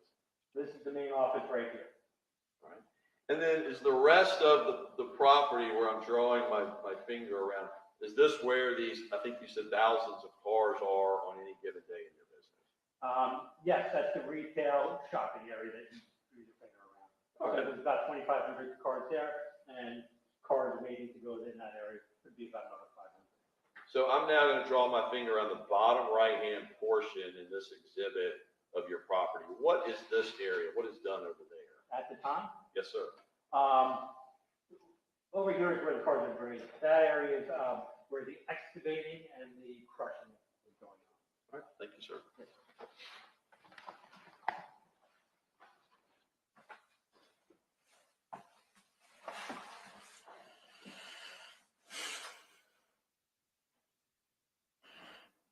Do you know an individual that became known to you in October of 2018 as Johnathan Quiles? Yes, sir. And who is he to you? An employee of AC Pick Apart, former employee. Do you see him in the courtroom today, sir? I do. Can you describe where he's seated and an article of clothing he's wearing? He's seated to the right side of the courtroom. I see a white shirt from here, pulled back hair. Yes, sir. May the record reflect he's identified the defendant. So reflected. Thank you, sir. Mr. Lindros, when was the defendant hired at your company? In October 2018. All right. Was he employed there from October of 2018 up until approximately January 8th of 2019? Yes. Is that about almost 3 months? Yes, sir.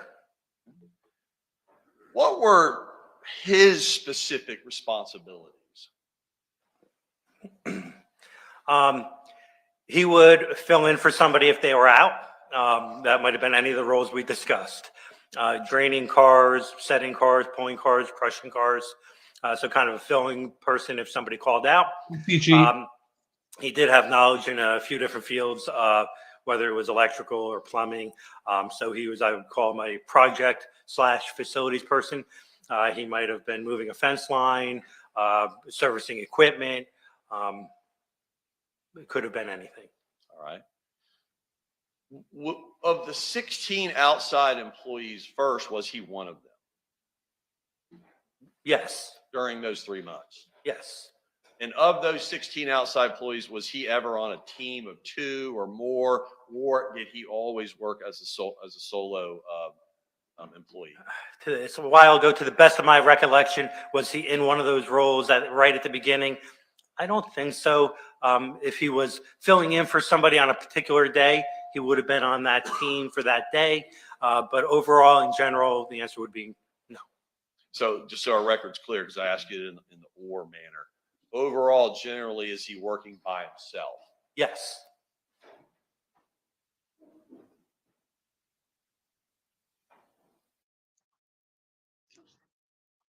Good question. I believe, Hannah, that there's some sort of DNA on the niece's underwear or clothing. But that can be explained away if they were washing clothes in the same place. So I'm not sure.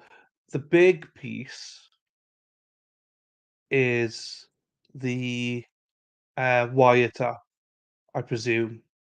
Apart from that, on the clothing, the bra and underwear that they found in the landfill, but they say it's hers, but no one actually, there's no DNA on it, so no one actually knows.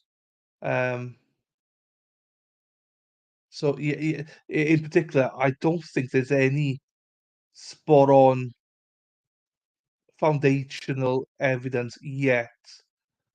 So I think the actual evidence is to come, unless you believe them that, the clothing was hers and it could not be anyone else's, then, but yeah, to say 100% it's hers, you can't. Not people with the same voice. They sound nervous. Yeah. No, never ask too many questions. Ask away, Dunya. Honestly, ask away. I really don't mind. Welcome, CG. We were not okay without you now. CG is back. Was he a punctual employee? Yes. Did he work hard? Yes. Now, did there come a time, sir, that he brought to your attention some fencing defects or fencing holes or areas where fencing might need some repairs on your premises? Yes. Did he send you something? Yes. You recall to this day whether it was a text or did he hand it to you, or can you recall? To the best of my recollection, well, I know, not to my recollection, I know that he handed me a piece of paper of a map that he made. All right. Hey, Jonathan. So right now I want to show you what's been admitted into evidence and marked as State's Exhibit number 30. Do you recognize this, sir? Yes. What do you recognize that to be? That's a map that he gave me regarding possible defects in the fence. Is it at all possible to tell today what date he handed that to you? This was made on the computer. Okay. So this is probably something that I made based off of what he handed me. Okay. So do I remember when he handed me his hand-drawn map? No. All right. Was it during those 90 days or so that he was employed for you? Yes. Right. And would you, I'm going to show it to the jury in a second, but will you describe what's around the edges? What is actually drawn on this particular exhibit?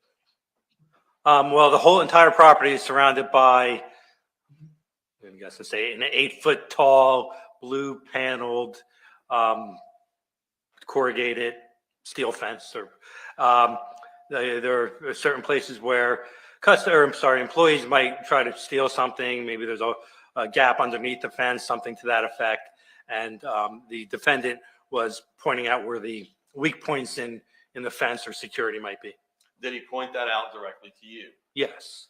Or did you and or him or both make these markings on this exhibit?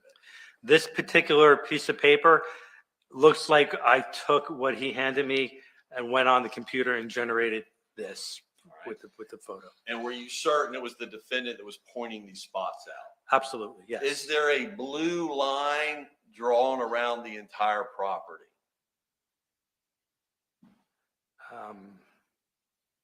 Most of the property, yes. Okay.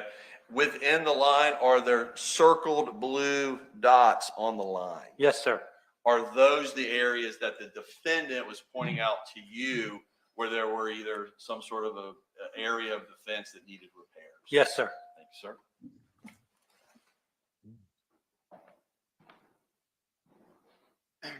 Members of the jury, I think I failed to tell you this earlier. All evidence that's been admitted during the trial will be given to you during your deliberation, so you will get as much time as you need to review this evidence at a later date. I think I failed to tell you that earlier, but just so your knowledge.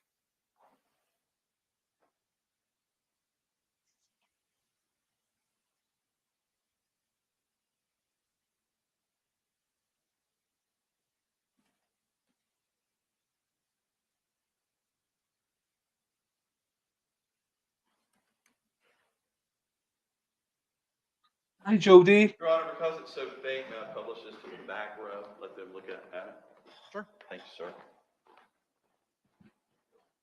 As the ex-boss, but I don't know what for yet. He'll come to it now. He'll come to it.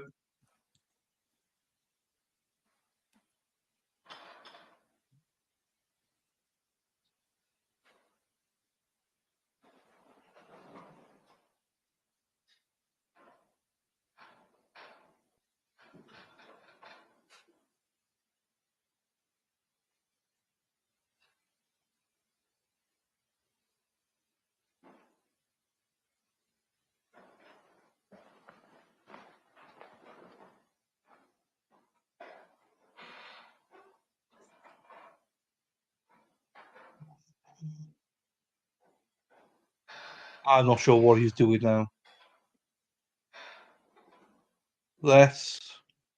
So I think that wiretaps could be today. That's what they were planning on, Now, but Mr. we'll Lindros, see. with respect to this particular item, was one of the defendant's duties to fix areas of fencing that might need repairing on your premises? Is that a job he would do? He would do any type of facilities thing that we asked him to do. Would that be one of them? Yes.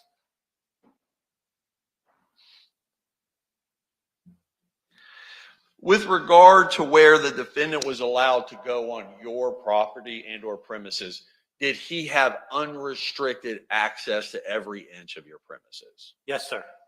Would it be unusual to find him in the far back corner or in the office? It wouldn't be unusual.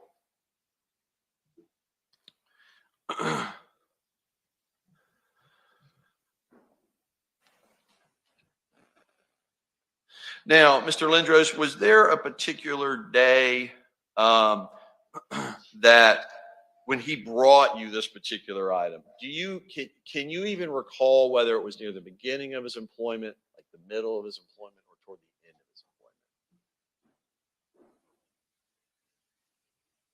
employment? Closer to the middle. All right. So at least he'd been there approximately a month and a half or so. At least. All right. So if he started in October of 2018, best your recollection today is he provided that information to you in November of 2018. It could have been later than that, but it was at least November. And maybe leading into the early part of December 2018? Yes, sir. Fair enough. Okay. Now, did he have a timesheet? Yes, sir. Could you explain for our jury what you expect and demand of your employees with respect to how they clock in and clock out? Everyone has a time card. When they arrive at the facility, they grab their time card and clock into the time machine.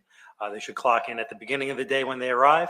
They should clock out when they leave for lunch, clock in when they return from lunch, and clock out at the end of the day. All right. And they're told that.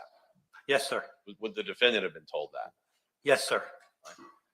So if we see him on video later leaving in the middle of the day and he doesn't clock out, that would be at a minimum against your policy. Yes, sir. Now, with respect to the time machine, the time clock itself, where is that located at that time? We did move some operations. I'm trying to remember at that time. Currently, it's located in that cement factory area. At that time, I think it may have been located Yes. closer to where we saw the production on the near the drain rack, and there's a yellow house in that area. All right. Well, let me eliminate some other places. At that time, was it in the office? It was never in the office. Fair enough. So you never had to come into the office to punch your time card? No, sir. You mentioned the employee parking was running along the front part of the business. Is that always where the defendant parked that you were aware of? As far as I was aware, that's where he always parked, in the same parking lot that the customers park in. Generally speaking, can you describe for us, very generally, what vehicle you remember him driving at that time? I remember it was a red minivan. Now, with respect to the time clock, is it something that once you clock in, it reflects a time and produces a ticket? Yes, sir. You have one ticket for the whole week, and throughout the week, you punch in and punch out as you come and go. All right. Sir, now I want to show you what's been marked in State Exhibit 65. It has been admitted into evidence. So there's the state number. Yes, sir. And do you recognize that exhibit, sir? Yes, sir, I do. What is this? That is Jonathan's time card for that week. And by Johnathan, you mean the defendant, Johnathan Quiles? Yes, sir. What name does it have at the top? J, I thought it was Quiles, but Quiles. Okay. Yes, sir. And it says at the top right, pay period ending with a blank. What date is this the pay period ending for the defendant? That would be the Sunday at the end of that week. Okay. And what is the date on there? December 23rd, 2018. All right. Are there rows of time that he punched in prior to this leading up to December 23rd, 2018? I'm sorry, prior to. So it says pay period ending December 23rd of 18. Right. Are there dates and times reflecting when he arrived leading up to that particular date? Yes, sir. All right, let me let you hold that exhibit, and I'm directing your attention to December 19 of 2018. What time did the defendant clock in on that day? 8:08. I'm sorry. I'm sorry, on the 19th? Yes, sir. 8:08 a.m. Oh, okay. 8:08 a.m. What time did he clock out on December 19, 2018? 5:09 p.m. Yes, sir. Moving to the next day on December 20 of 2018, what time did he clock in that morning? 8:02 a.m. And what time did he clock out on December 20th, 2018? 2:48 p.m. Do you note on either day whether there was a time period where he clocked out to either run an errand or go to lunch or do anything on his own personal time? Do I see it on here? Do you see any lunch clock out on either date, December 19 or December 20? No, sir.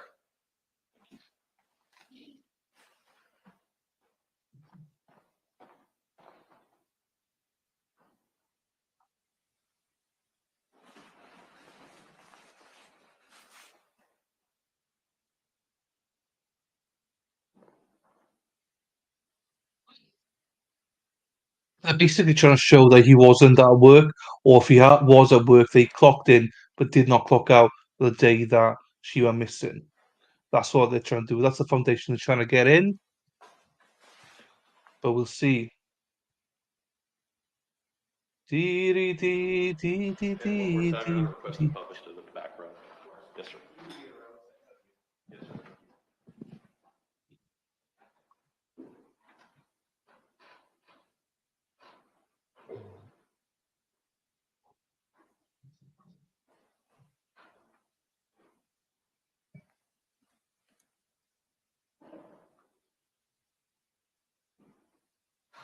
Okay, what are we waiting for? Ms. Massell, just so you know, I'll probably give the jury a break between after the direct before your cross. Just want to give you a heads up. Good idea, Judge. I like this judge. I think this judge is very, very good. Dee, dee, dee, dee, dee, dee, dee, dee, dee, dee, dee, dee. Dee, dee, dee, dee, dee, dee, dee, dee, dee. Oh, ho, ho, ho, ho.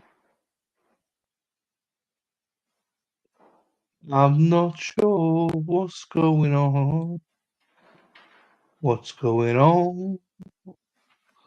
What's going on? Oh, yeah.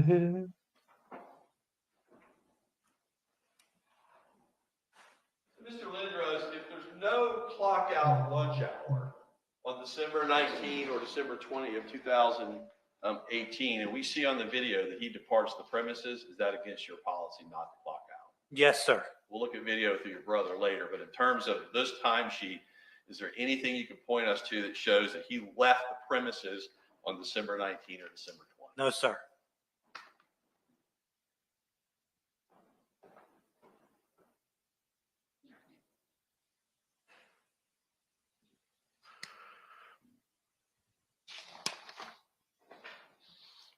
Okay.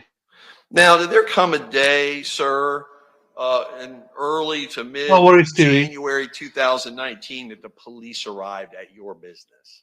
Yes, sir. And did they That's fine, Terry. That's fine. Right, I'm about to lose half my viewers.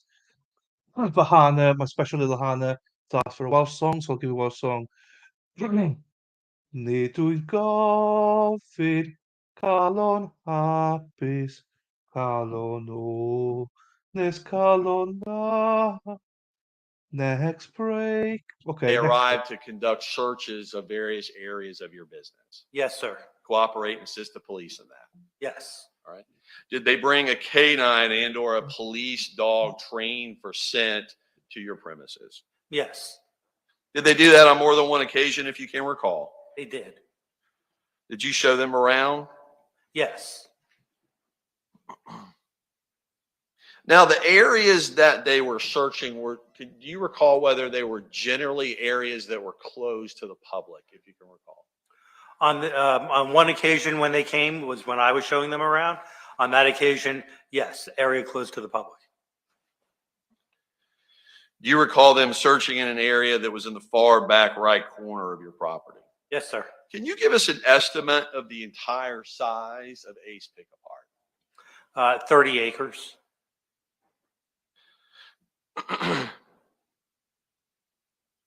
Can you give us, in your best estimate, approximately how many of those acres are restricted to employees only?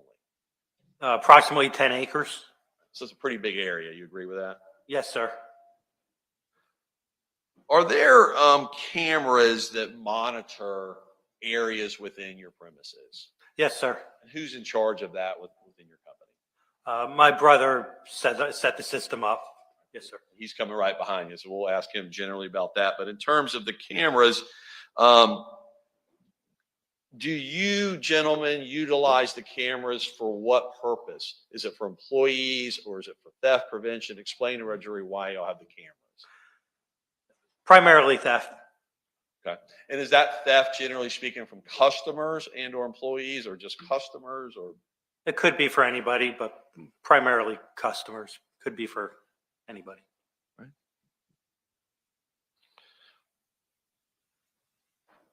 Now, specifically directing your attention, this will be the last sort of area, so just see if I can direct your attention directly to December 19, 2018, following through to the next day, December 20, 2018. At that time, at that time, is there anything that was unusual regarding those particular days of business? No, sir. Were you still on those 2 days standing in the shoes of Larry Carlson, who was the outside supervisor at that time? Yes, sir. So your duties were doubled up during those 2 days. Correct. Can you give us an estimate about how much time you personally were spending inside the office versus out in the yard on any given day?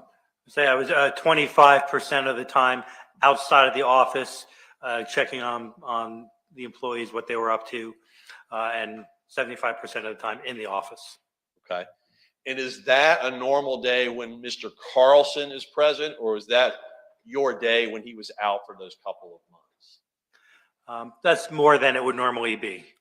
Okay. More time outside than it would normally be. All right. So the 25% time period that you said you're outside, was that during the time period Mr. Carlson was out? Yes, sir. Does that mean 3/4 of your day around the time frame he was out, including December 19th and 20th, 3/4 of your day you were in the office? Yes.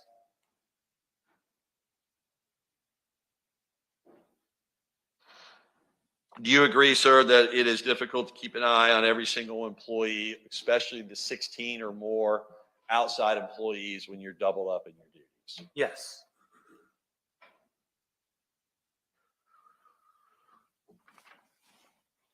Talk to me about the noise at your company. Explain that to our jury. What's it sound like if we were just standing on your premises?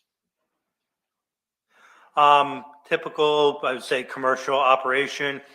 You hear heavy machinery operating, crusher crushing, excavator, loud banging noises.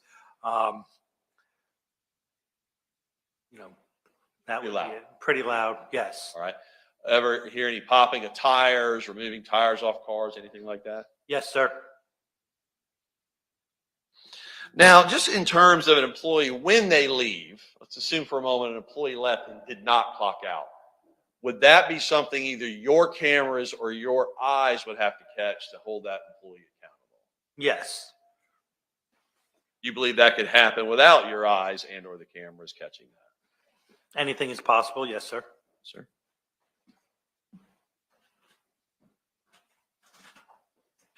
You do agree, however, that the cameras, whatever they capture, you agree with respect to what's on the cameras. Yes, sir. And you've actually had a chance to just to lay a couple predicate questions for you while we're there. We're going to ask your brother extensively about it, but did you review the clips from December 19 and December 20, 2018? Yes, sir. Do they fairly and accurately depict the defendant's actions on each and every one of the clips that you saw prior to coming to court today? Yes, sir, they do. And for our record, were you shown State's Exhibit 31, which is a compilation of clips from both of those days? Yes, sir. And you've reviewed those, and it's your testimony that they fairly and accurately depict the defendant's movements on that day. Yes, Did you see him leave your premises that day, sir? I did. On December 19, 2018? Yes, sir. And we'll watch it later, but if he left the premises in the middle of the day on December 19, 2018 and didn't clock out, is that against your company policy? Yes, sir.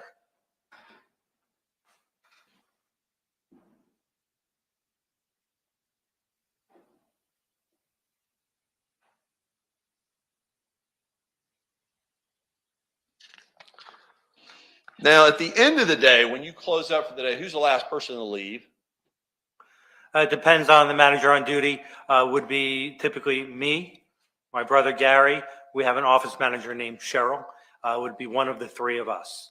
And are there efforts made either by traversing around the lot in a golf cart or otherwise, checking to make sure all employees and or customers are gone? Yes, we have an office staff employee.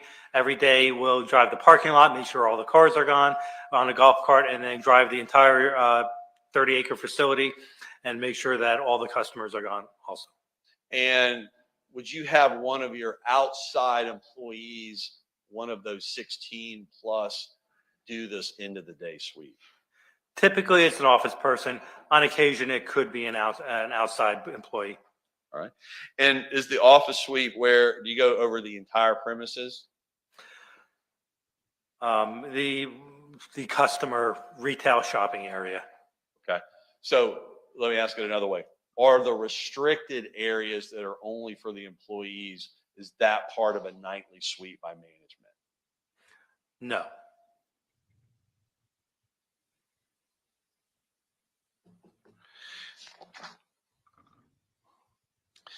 And then lastly, sir, regarding a dumpster on your lot, is there one larger commercial trash dumpster on Ace Pick Apart in December of 2018?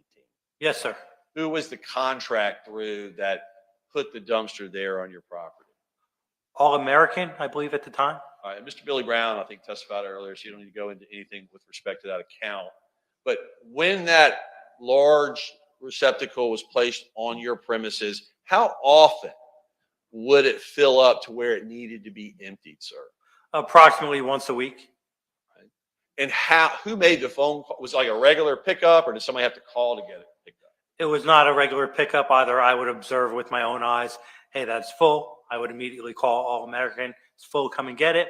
Sometimes an employee in the production area would, hey, John, it's full, order one, and then I would call and order a pickup.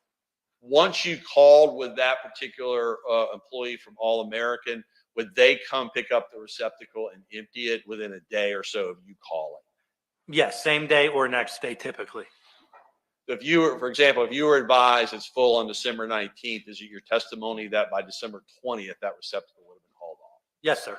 You recall, I know it's been many years, but can you recall whether you called on December 19th? I have no recollection. Well, I'm sure I'm the one that called. Right. Whether or not I saw it or someone told me to call, I have no recollection. Sure. And Mr. Brown testified to that. But just in terms of you sitting here, it's emptied once a week and you call to have it removed. Yes, sir. If you got to that once a week time period, what day generally would it be? It was like middle of the week, or can you recall? I don't recall. Could So be any day. is it safe to assume this? When it's full, doesn't necessarily mean 7 days. Is that correct? Doesn't necessarily mean 7 days. Depends on the inflow of cars, how much garbage. If we buy a lot of vans that are full of garbage or cars that have there's not a typical, I can't say, I call it every Thursday typically. All right. That would be hard to say. How big is this particular dumpster? It's a 40-yard dumpster. I would say it's the size of the jury box, as tall as the top of the paintings behind them. The top of the paintings of the judges behind. Correct. Okay. Upwards of, can you just give us an estimate in feet? How tall is that approximately? 7 feet. Okay. Was the defendant himself capable of operating equipment on your premises? Yes, sir. You ever see him emptying items into, for example, that particular receptacle? Yes, sir.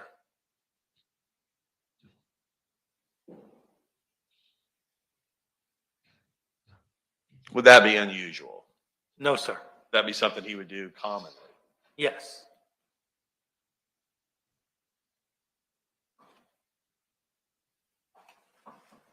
Would it also be something that would be commonly expected of the defendant to come advise you that receptacle is full? Yes. One moment, Your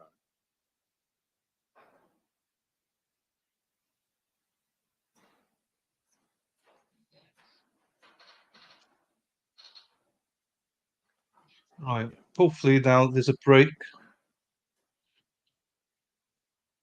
So Hannah, if it's a break, get ready for it. Let's get ready. Let's get ready to sing. Let's get ready to sing. Singing for Hannah. Singing for Hannah. Singing for Hannah. Hannah. Your Honor, just a couple follow-up, Mr. Lindros, before I sit down. What was the common operating hours of Ace Pick Apart in December of 2018? During our winter hours, for the operating hours are 8 to 5. All right. And having reviewed some of the video clips that the jury will see, I think, with the next witness, did you observe the defendant on either December 19 or December 20 carrying duct tape? Yes, sir. would you tell our jury what specific reason, if any, the defendant would be carrying duct tape in the yard? There's no typical duty. I don't want to say there's never any occasion, but there's no typical duty that would require it. All right. And then on that map, sir, I just want to make sure to point out for our jury, when you turn in to your business off of what the map shows as Main Street, when you turn in up there, would you have to park in the employee area, or can you go other areas in your property in a vehicle? You should be parking in the employee parking lot, which is the same as the customer parking area. Can you go elsewhere? At that time, I would say possibly. Okay. I don't. In a vehicle? Typically, no. I don't recall at that time what was going on with the new property that we recently purchased, the cement area. All right. If you turn in off of Main Street, can you drive into this area, what you call the old cement factory? At the time, I would say no. Okay. When you turn in and come down to the employee parking, can you turn in and come into the interior portion? Okay, can I take a step back? At the time, I would say no, there were no typical operations going on in that cement factory. Could there have been access for reasons at that time? Perhaps. So I don't want to comment either way. Okay. Tough to remember? Tough to remember. Okay. And then lastly, with regard to the clips, I want to ask you about with respect to clothing. Did you see either on December 19, December 20, 2018, the defendant walking out of the office with an additional item of clothing in his arms? And if so, what is that? I'm sorry, say that again? Yes, on either December 19, December 20th, when you reviewed the video clips, did you see the defendant walking out of the office with an additional item of clothing under his arms? Additional item of clothing under his arms? Or holding in his hands? Not that I recall. Okay, we'll let Mr. Didn't study brother. that closely. All right. Let me ask it this way.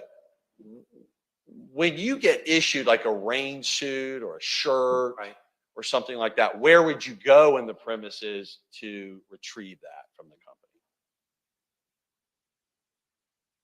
If someone's wearing, I did see him wearing a rain suit on the 20th in the video, which was different than anybody else. I can't say for sure that we don't have that on premises to give people, but it would typically be their own. Okay. So if he's walking out of the office holding an article of clothing, to your knowledge, it's nothing that would have been issued through your office. If he walked in and said, "It's raining, do you guys have a spare raincoat in the thing?" Maybe we would have said, "Yeah, here you go." But it wasn't something that we typically issued to all employees. All right. Now, with respect to that last comment you made, just a quick follow-up. On December 20th, you've reviewed all those video clips? Yes. And you said he was the only employee that day wearing an all yellow rain suit? As far as I can tell, yes. One moment, Your Honor. Nothing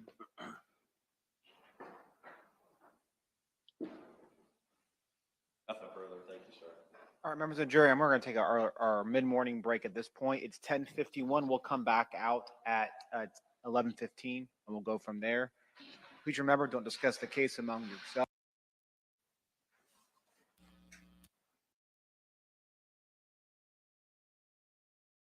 Right to McCoy v. State, 853 Southern 2nd, 396. It's a Supreme Court case from 2003. It talks about having a hearing outside the jury's presence, of course. You would think pre-trial to resolve any disputes as to the transcript. It does also talk about how the preferred method is to the parties stipulate to the accuracy of the transcript. However, if that cannot be accomplished, I think we're looking at a long afternoon to accomplish this work prior to tomorrow, outside the jury's presence, of course. How that fits our timeline, I don't know. I'm mentioning it now at our first break, just to kind of give you a heads up. We can discuss it later as to how you guys think we should best resolve it. I think you guys should talk about any inaccuracies you guys believe, see if the state agrees to those, and see how that changes. But I think it would require a hearing if there are disputes and potentially evidentiary based on some of the case law I read for the state to lay any kind of foundation to their to build up the accuracy of it, whether it be through participants of that audio recording. So I'm mentioning it now just to kind of give you a heads up because I think it may change course of what we do this afternoon. I don't want to keep you guys late, of course, but if I have to let the jury go early so we can accomplish this ahead of tomorrow, we may have to do so. So. Yes, sir. May I put one other case on the record for the court? Of course. Davis v. State, 121 Southern 3rd, 462. Again, that's Davis, 121 Southern 3rd, 462, Florida Supreme Court case 2013. And it basically stands for the proposition that if the trial court cannot determine what is being said in parts of the transcript, but the transcript is otherwise audible, the court should use a jury instruction that tells the jurors to rely upon what they hear in the recording and not rely upon the transcript, which of course, Your Honor, adheres to what the standard instruction says regarding that anyhow, but I just want to point out there's a case that says when there are parts that are in dispute, the court can give sort of a further cautionary instruction. Again, that's Davis State, 121 Southern 3rd, 462, Florida Supreme Court case 2013. Yeah, I came across that case as well, but that's only after the evidence, only after a hearing, though, isn't it? I haven't read the body, Judge. We just came across it, but yes, I mean, we're getting into it, but yes, and I understand the court on the timeliness issue. Yeah, well, the timeliness is one thing, but I'm saying that proposition you cited it for does not obviate the need for a hearing if there are disputes. State agrees. Okay. So we will address it maybe after the lunch hour once you guys have a chance to talk about it. I probably will give the jury a longer lunch given it's Monday, more jurors are in the courthouse. I just want to bring it to your attention so we can handle it accordingly and you guys can discuss it as you deem fit. So we'll be in break until 11:15. Yes, sir. Okay, call now. Helen, my darling, sing something Welsh. Just for you, Helen. Nid yw'n gofyn bywyd moethus, a'r y bydd, a'i berlau man. Gofyn rwyf am galon hapus, calon onest, calon lan. Calon lan yn llawn daioni, tegach yw na'r lilyd los. Dim ond calon lan all gan i. Can i'r dydd a chan i'r nos. There you go, Hannah. Just for you. Just the two of us. We can make it if we try, just the two of us. Nick Bosa shirt on. Bang, bang, Niners gang. Bang, bang, Niners gang. When you got two mods that support the Niners, we come into it. So, I've fallen asleep there just now. It's been a long day so far. Right, I love this trial. I don't know what we're going to have in evidence, what not. I ain't got a clue. Because it depends on what you believe in. Oh, I'll just go back to this one. I'll just put in. Just put myself like that. That's good enough. Yeah, it's a great language. People sometimes mock my English, but like English is my second language.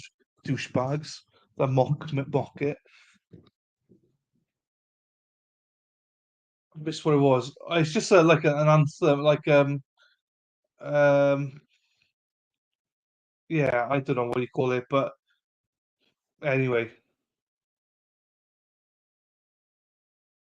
I hope you enjoyed it. Bang bang, Bosa, my baby daddy. Bosa, CMC, love it. Like literally, I think San Francisco will lose all their players next year, but you'll have Bosa. Bosa's my baby daddy. Does your husband know? I'll be marking the war now. You will be marking the war now under the CG. Jeez. Ugh. So, in case you weren't here, tomorrow we've got special guests. We've got Dr. Hines tomorrow. He will be joining us for an hour or so tomorrow. So, please be here to welcome him. I still haven't found this cable. Still haven't found this extension cable, whatever you call it, converter cable. I just don't think I'm going to get a mixer. It's very unfortunate because I was hoping that I was able to get like, advanced stuff for you guys, but no, doesn't want me to, unfortunately. So I'll still keep looking, but I can find everything except for what I need. It's a nightmare. So this trial is, I do find it intriguing. I think it's interesting. I see a lot of resemblance to this to what Zach is about. So I think we can learn a lot. Excuse me. I think we can learn a lot from the trial. And leg of lamb yesterday for dinner.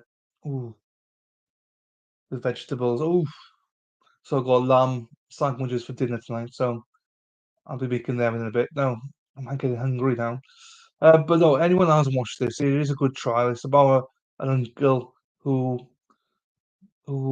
is accused of alleviating his niece and unborn baby.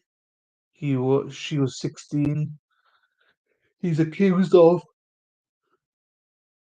sleeping with her when she was 15 and probably before that. There is no body, but that's why they were saying about this guy was important because essentially he didn't. So his alibi will be he was in work when this happened. Obviously didn't clock out, and apparently there's video of him seeing him leave. So if there's a video of him leaving premises, that's big.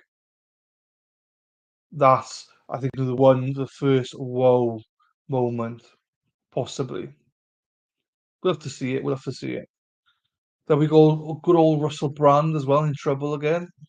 Not seen it. I've not read it up yet. I'm gonna do a video about it. See what it's all about.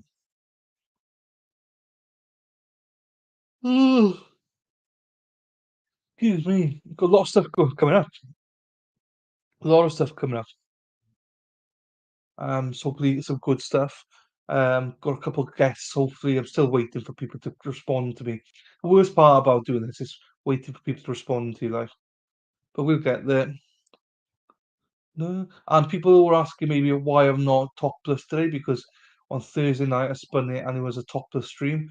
Well, I will be topless during the next members only stream, so that's why. Keep that within each stream. Da, da, da, da, da, da. Da, da, da, da, da, da. Yeah, and people haven't seen the store. I'm not expecting anyone to buy anything. I'm just asking people to take a look at it, see what you think. Anything that you think's missing, anything you think, oh, it'd be good to have something like that in there. I understand some people can't afford it. That's absolutely fine. That's absolutely fine. You don't have to afford it. I'm not asking you to buy. I'm asking you to just take a look and let me know. So the link's there. That's a direct link. Um, I believe if you go through YouTube, they take a cut. But if you go through this one, I think I get to keep the profit. It is, I don't know, whatever. It's if people want it. I can easily make something as well. I don't know. We'll see. I like the innocent unless proven guilty logo. I can add something with it. I got Blue Wench one as well. In the Blue Wench in the back. If you're a Blue Wench member, you know, You're a blue wench now. You're all blue wenches that are members, so you should be proud of being a wench, a blue wench. Don't blame me if you're not proud, but you should be proud.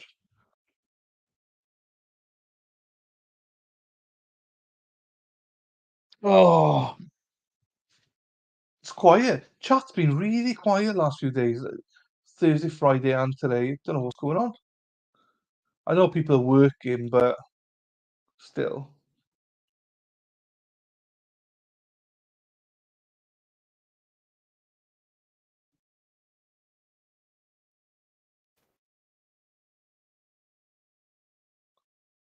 The new Monday Night Football anthem. I can't be bothered. I won't watch it until the morning. Preference best inside no pet peeve of mine. Okay.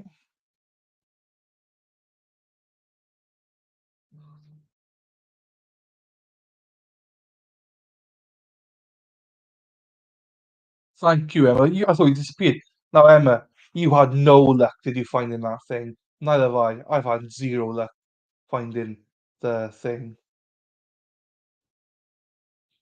It's impossible to find. I don't even think one exists. So I'm giving up for now. We'll see. I'll try and look up mixers now. Oh, don't. I mean, honestly, I've spent like probably 12 hours on it. I still haven't found anything. So don't worry. Honestly, thank you though. But I'm gonna have to find a mixer that allows it. But they're really expensive. And I'm not gonna pay that much money for it. Do you know what I mean? It's supposed to be a bit of fun. That's all. So we'll see. We'll see. I haven't got the. I got it to work, except the sound. You couldn't hear the sounds. You couldn't hear the clapping. So don't worry about it. It's one of those things. It's all good in the hood. Um, yeah, we're still missing people that are normally here. I don't know where they are. Hopefully, people turn up for Dr. Hines tomorrow. I don't know much about him. I know he's from England, and that's about it. Erin Hack I've not seen today, which is a surprise. Erin's always around. Um, so we'll see. We'll see. Oh, oh, oh, oh, oh. Orchid. Is it orchid?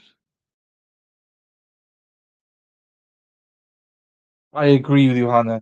I like I like everybody so far. I especially like the female defense lawyer so far. But the judge is outstanding. The judge is outstanding. I say this a few times now, but he's the best judge I've seen. So I will, and we've not seen anything yet. We've not seen any evidence. I mean, so now it looks like there might be some evidence being put in. Because I've been like, well, he's not guilty yet. So I'm waiting for the boom.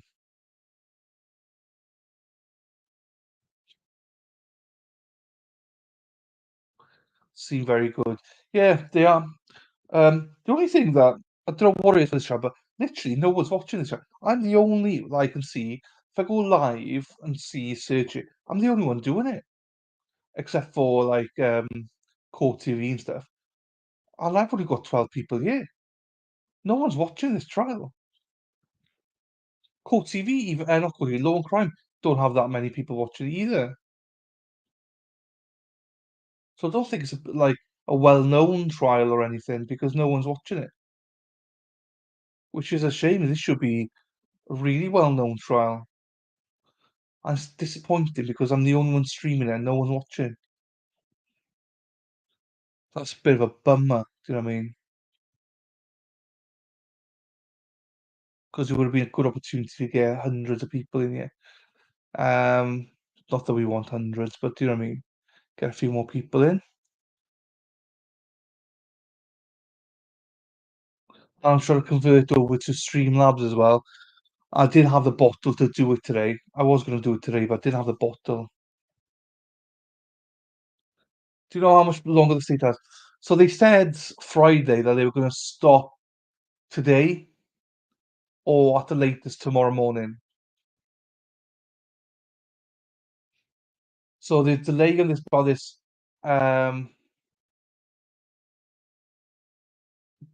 delay because the wire, the discrepancies about the transcript of the wire, which the judge is trying to resolve by saying, well, the jury can hear it for themselves and then make up their own minds what they've heard.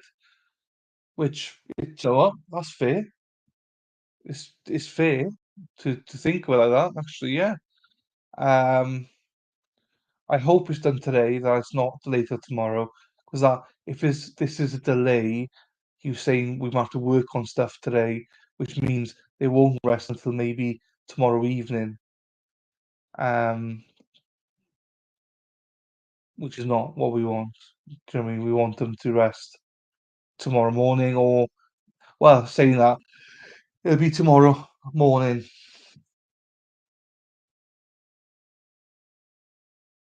I watched the Death of the Day. No, I've not seen that. Good, you're streaming. Thank you, Hannah. Did Law and Crime label as some god awful? So they labelled it as. Let me have a look. They labelled it as "Watch Live: Pregnant Niece Murder Trial." That's what they named it as. They have just over 2,000 watching, which is fine, but normally they have like 10,000 odd. Do you know what I mean? So it's a lot less than usual. And I have 12. So I've tried to change the name of it just to Florida versus Johnathan Quiles. I might change that again now. See if they, because some of it, if you put in YouTube, I'm the only one that's got it. Might change the name of it now. I can change it midway, you see, so content.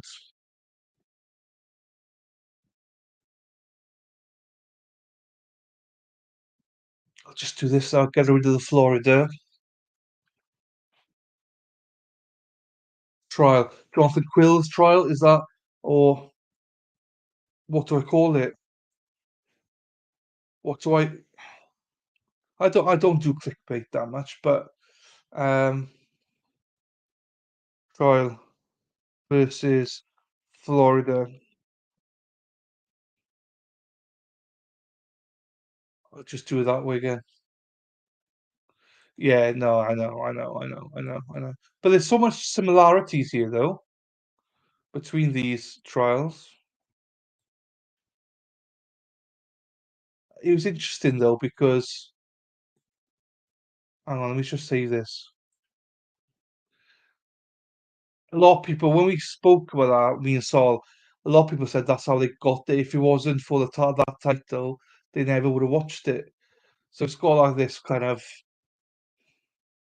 you know, I think the majority did think then that he was guilty because of it, but then we did, gain followers because of it. So damned if you do, damned if you don't, I suppose.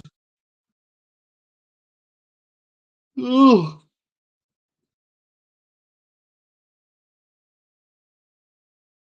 Right, I've changed the title of it now to be more normal. Johnathan Quiles trial versus Florida, day 3. No idea if that make any difference to get more people or not. Because when I did the Clara Nichols one, I had about 90, anything between 50 and 90 people here, and I was the only one streaming it. With on day 1, I was the only one streaming it. Then Law and Crime or Court TV, so I started streaming it day 2. This one's turned out a little bit different.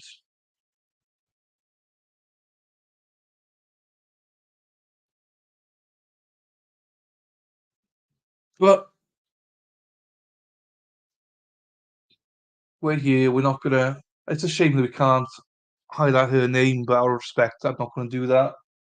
Just, I think this is 2018, so or 90, yeah, 80, so she would be around 21 now. because his sister said she was 20. And it happened, yeah, that's about right, actually. Just the two of us. We can make it if we try, just the two of us. You and I. And this is it. When you get smaller, like smaller cases of this, chat gets quiet. The chat gets a lot quieter. And I'm not blaming anybody for that. It's because people are busy working. But if you've got more numbers in, there's more people that can keep the chat going, which I love when chat's going. But most of you working. Hey Jody, are those hearts for me or are they for the victim? I presume the victim. Hope you're well, Jody. Hope you had a good weekend. Oh, good, good. I like his journal entries. They're fantastic. Sorry, it's just started pissing down here. Good. Go and take a look, everyone. Go and look at that and then have a look at the rest of the website. Fantastic. Just the two of us. Facebook, where are you? Just the two of us. You and I. Da da da. Da da da da da da. That's not the one. That's not the one I want. That's not the one I want. Ooh, ooh, ooh. Honey. That one's there then. It's absolutely peeing down right now. Oh, here comes the judge. Here comes the judge. Here comes the judge. Here comes the best judge in history.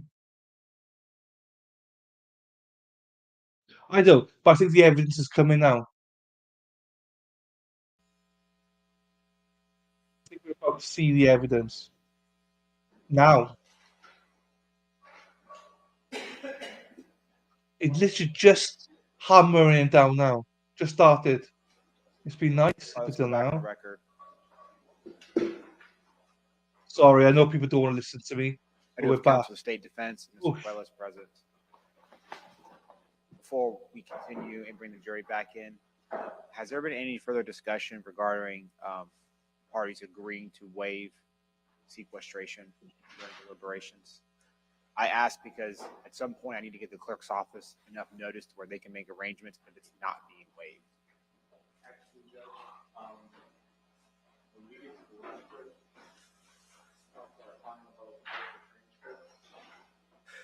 Ike's. Okay. Sounds great. Okay. Is it safe to say that the state's agreeing to waive it if the defense waives it?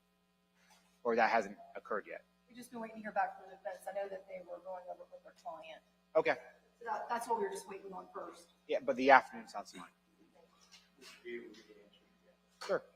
I asked not because I'm concerned about it, just because I want to give the clerk's office a heads up, and if that may be one less issue that the jury has to worry about, if necessary. So, with that said, say anything before we bring the jury back in? I'm sorry. Anything from the defense? Okay, let's bring the jury back in, please. I just love this judge. He's so composed and he's so direct and he's so lovely to the witnesses and everything, but he's quite direct to the lawyers. The way he should be. So we're starting now. So Oh yeah, whatever you want to do is fine. the state said they're arresting tomorrow morning at the latest, but it's this wiretap I want to see. The wiretap's going to be the most interesting thing. And that is scheduled to be today, this afternoon. And the wiretap apparently is 2 hours long. So that's going to be, whoa. Here comes the jury. Here comes the jury.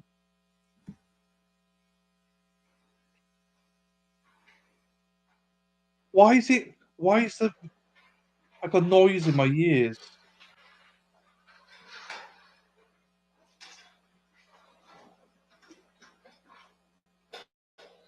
Members of the jury, welcome back. You guys may have a seat, of course. we're going to continue with the test. So you may have a seat as well. We're going to continue with Mr. Lindersh's testimony. If you recall, we left off after the state's direct. We're now turned to the defense for any cross. Yes. Michelle, you may inquire. You're ready.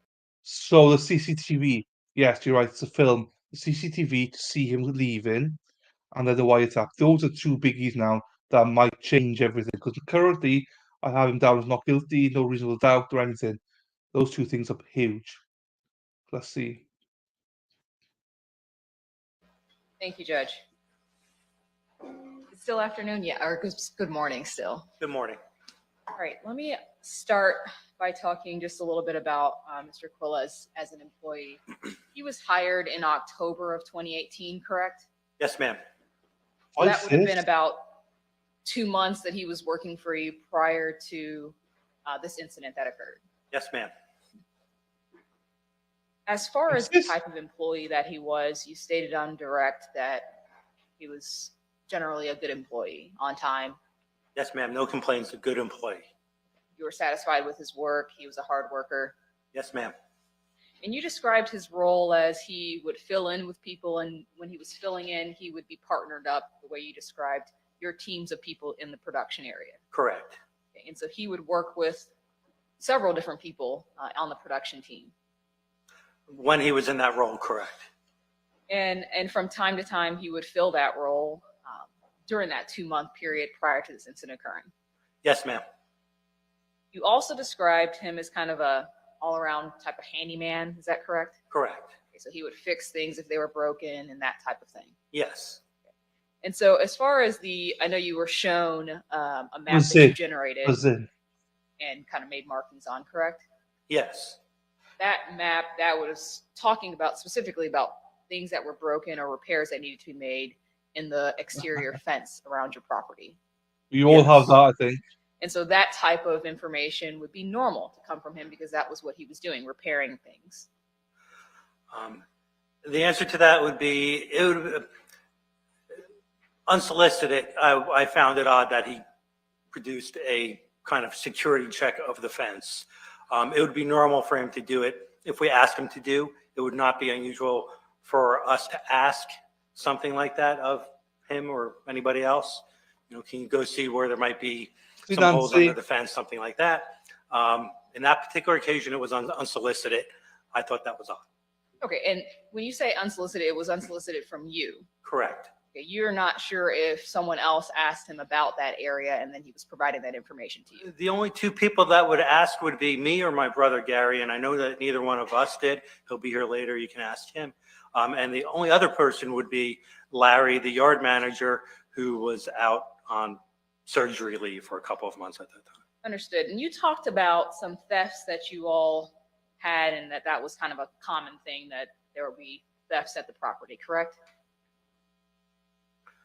It depends what your definition of common is, but yes, there are on occasion thefts, correct. Do you recall around this time period when that map was provided to you that there had been an incident of a theft from a hole in the fence? It's possible we could have found some parts on the other side of the fence that were shoved underneath the fence, something like that. I don't recall. I apologize. Okay. And if that scenario, that there was a theft and there was a hole in the fence, that parts were placed on the other side, that would be something that you would ask Mr. Quiles back then to fix or to repair? Yes, if we found parts on the other side of the fence, there was a hole under the fence, we might have said, can you go see where there might be some holes that we can fill in dirt or something underneath? I would ask him that if that happened. Okay. And you can't recall specifically doing that as you sit here today, but it's not out. That would not be out of the ordinary if that were to be the case. It would not be out of the ordinary at all if that was the case. But I specifically remember being surprised when he handed me the map because I did not ask him to do it. And you don't know that your brother or someone else did not ask him or point something out? I do know that my brother did not, and there's nobody else that would. Okay. As far as actually making repairs and things like that around the property, he wouldn't just repair fences or things like that. If there was a piece of machinery or something like that that might be broken, that might be something you would ask him to repair as well, correct? If he saw a piece of machinery that needed to be serviced, he might just go ahead and service it without being asked. Okay. And so doing things like that, that was kind of the type of employee that he was. If he saw something that needed to be fixed, he would jump to and do it. He has, yes. As far as some of the Good question. machinery that you had, do you recall there being a tire machine near that entrance area to your property? Yes, so we had, at that time, we had a tire station there where we were removing tires from rims. Yeah. Okay, and would that have been when you were shown, and I might come around and actually show this. And when you say near the entrance of the property, I have to see what you're talking about to make sure we're talking about the same place. That's exactly why I'm coming over, just so that I can show you, Okay. that way we can make sure it's clear. And maybe if you could step down again, that seemed to work Yes, ma'am. a lot better earlier, so that the jury can see exactly what we're pointing to. And thank you. I was going to tell them. All right, so if you could please, can you all see? If you could point to where that tire machine area would be on this map. That tire machine operation was going on in this general vicinity at that time. Okay. And were there any tire machinery or anything like that in the area where you had just purchased? Did you guys have anything around there back at that time? Not to my recollection. Okay. Did you guys have any machinery or any other items in that area where you had just acquired that property? Could we have been parking equipment there, that kind of thing? It's possible. Nothing that was part of our regular production cycle at that time. Thank you so much.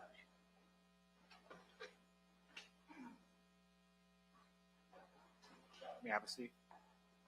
Sir? The witness have a seat? Oh, yes, of course. Okay. Sorry about He that. was, Thank you. he was lingering and I turned my back. I thought you were going back as well, so that's my fault. So sorry. Now that you're seated again. Yes, ma'am. Yes. Okay. So that tire machinery, do you recall a time period where that machine broke down? Not that I recall, but the tire machine does break down occasionally. Okay. For example, if that tire machine was broken around this time period and it needed a part, would you ask Mr. Quiles to go and get that part for you? If there was nobody else to get the part, then we would possibly do it. Typically, the person that would go with a credit card for that, for example, to go get a part would be me, my brother, or Larry, the yard manager. Larry, the yard manager, was out. That on the 19th, my brother and I were both in the office. So to ask someone else to go to buy a part would be unusual. Okay. But you don't have any independent recollection as you sit here today, whether you did or you didn't. I can't say for sure 100% that I did or I didn't. But it does sound like something you might ask Mr. Quiles to do. Hey, can you go buy a part? We need XYZ fixed, and you're the guy that's fixing it. In a bind, yes. Okay. And for example, if he needed to go buy a part, you asked him to go do so, would he clock out to go and do that, or would that be on company time? If he was going to run an errand for the company, he would not clock out. Okay. And so on the 19th, if you did in fact ask him to go on an errand and he didn't clock out, there would be nothing abnormal about that, nor would that be against any policy that you have. Correct. Wow. See what she's done there? She's already put doubt in that he was going to get a part. Very clever. Now I want to turn your attention to those specific days, and I know you said you reviewed video, so I'll get into that. But on those days, looking back, do you recall anything out of the ordinary happening that day? I do not. Do you recall interacting with Mr. Quiles in those days? I don't recall interacting with anybody on that day. It was over 4 years ago. Would you have interacted with him? I know you can't recall that, right? I definitely would have. Okay. And from what you can remember, did he seem to be out of the ordinary in any way? Nothing that I remember. As far as what he was doing those days, working, did he perform his duties as normal during those days? I don't recall anything that stood out one way or another. So you don't remember him being absent doing something off without supervision for any extended period of time during those days? Correct.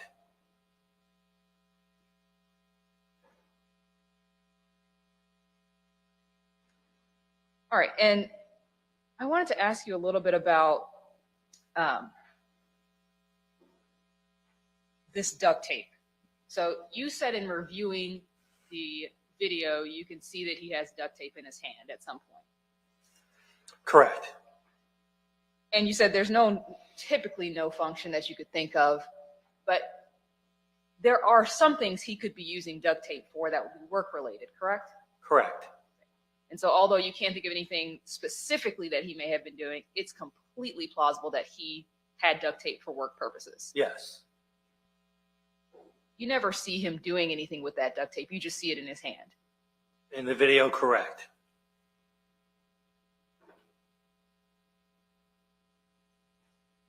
And you don't know where he retrieved that from, or whether it was within the office or somewhere else on the grounds of your property.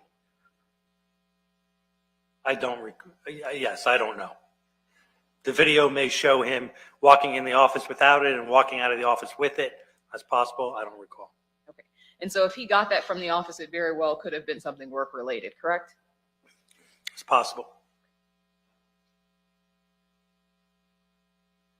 And you talked about the procedures as far as checking the lot at the end of the day. You said that you guys do run through you go on a golf cart and kind of run the aisles where the customers are shopping. Correct. And that's where that 2,500 to 3,000 number of cars are located on your property. Yes. Is it also, although you may not check every part of the restricted area, are there any times where you do also use the golf cart to kind of run through the restricted areas of your property? We can see most of the restricted area from the office. So yes, I mean, employees are the ones doing the check. Employees would be the ones that would be working in those restricted areas. We would not have a lot of reason to check the employee area. Employees want to go home at the end of the day. So, hey, go home. You know, that would be odd. Fair enough. So to you, it would be very strange if someone stayed overnight at their job. Yes.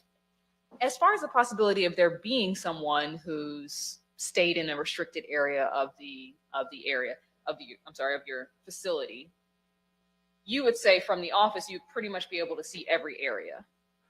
Not 100% coverage of every area, but for the most part, we can see. Yes. And that would be the reason why you wouldn't necessarily take a golf cart like you would through the customer areas. We want to make sure all the customers are gone before we lock them in, before we leave at the end of the night. Understood.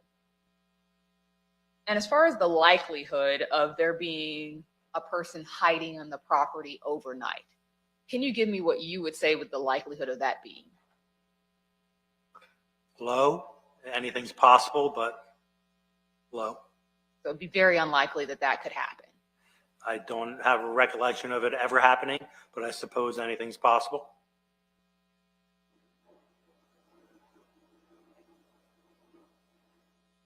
In your review of, let me ask you a little bit about the garbage. The garbage that you guys collect on the property, that comes from where exactly? Comes from the 40 to 50 cars that we buy every day. Okay. And when you receive those vehicles, you empty all the contents within inside of that vehicle. Relatively, the garbage should come out of the vehicles. Yes. And the type of vehicles that you receive vary from fatal car crash vehicles to vehicles people are getting rid of. It could really be any type of vehicle that you would receive, correct? Yes, ma'am. You could even get vehicles that people have been living in. Yes, ma'am. And so if someone had been living in it and they had a ton of clothing and items from their home that you would typically find in a home, that would be something you all would take out and dump in the garbage, correct? Yes, ma'am. And you do that for every vehicle that comes into your property. Correct. You also describe the process of what you all do as far as removing the liquids and the tires and all of that. So you basically strip the vehicle down. Strip the vehicle down. We don't take parts off the car. The car gets put into the yard, but we take fluids and garbage out of the vehicle and the battery. Everything else is left. Understood. And that garbage that you guys accumulate, does all of that eventually make its way into that 40-yard dumpster? Yes, ma'am. Okay. So you have smaller dumpsters throughout the property, correct? Well, not throughout the property. In the area where the cars get dropped off by the tow trucks, there is a team of typically 2 guys that are taking the garbage out of the cars and throwing that garbage into a dumpster. So that's really one dumpster, one smaller dumpster. So there's one smaller dumpster that then gets put into a So, larger. yes, it's open-ended and easier for people to take the garbage out of the cars and shovel it directly into that dumpster. And there are, like you said, there's a team of 2 people who are doing that throughout the day. Yes. As far as the proximity of these things to each other, I know you said the property is quite large. When your employees are working in these teams, are they covering a good amount of that area? Well, the 30 acres, I think we said that 20 of it is customer shopping area. Most of the production is going on in the 10 acres. So I would say most of the employees are working in that 10-acre area. And would that be something where essentially if you're working in this area, you could see other teams of people working in other areas of the property? Yes. Yeah, true, Hannah.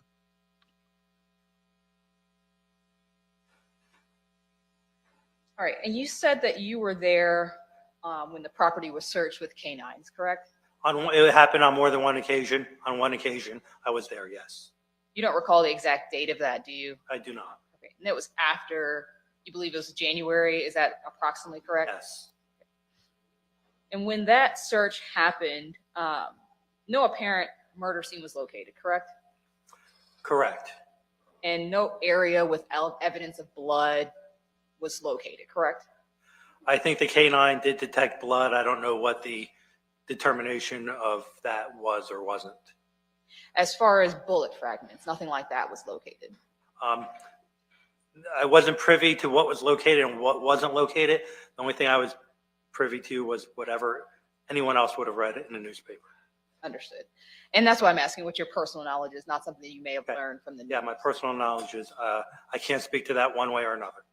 And you said you reviewed those cameras from the 19th and 20th. You never saw Mr. Quiles dumping a body of any sorts, did you? I didn't review 100% of the footage, so in the footage that I saw, I did not. You never saw, in your review of whatever footage you've seen, you never saw a young woman with Mr. Quiles, did you? The footage that I saw, I did not see that. You never saw him placing anybody in a vehicle in that restricted area of your property, did you? No, ma'am.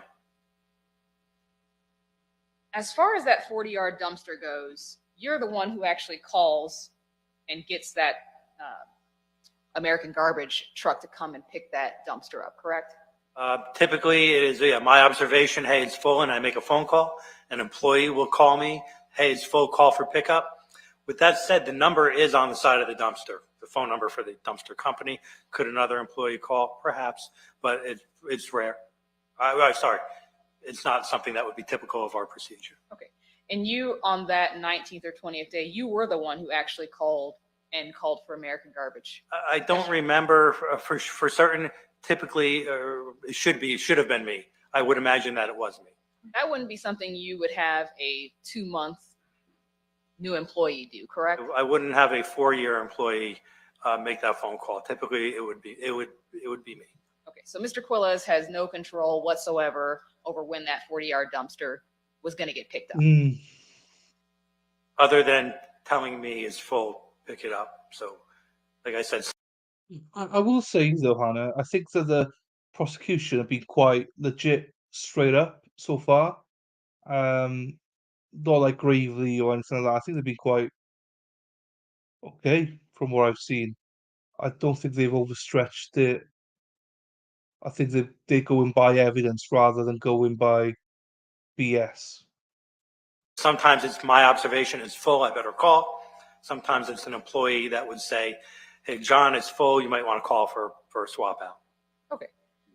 And they wouldn't call out for that to happen if it wasn't full, correct? They should not. Okay. When an employee comes and says, hey, the dumpster's full, you might want to call out, you would verify that typically, wouldn't you? No, I might not. Sometimes they'll call me when I'm off or on vacation. Hey, call for a swap out. And I'll say, okay, and I'll call for a swap out.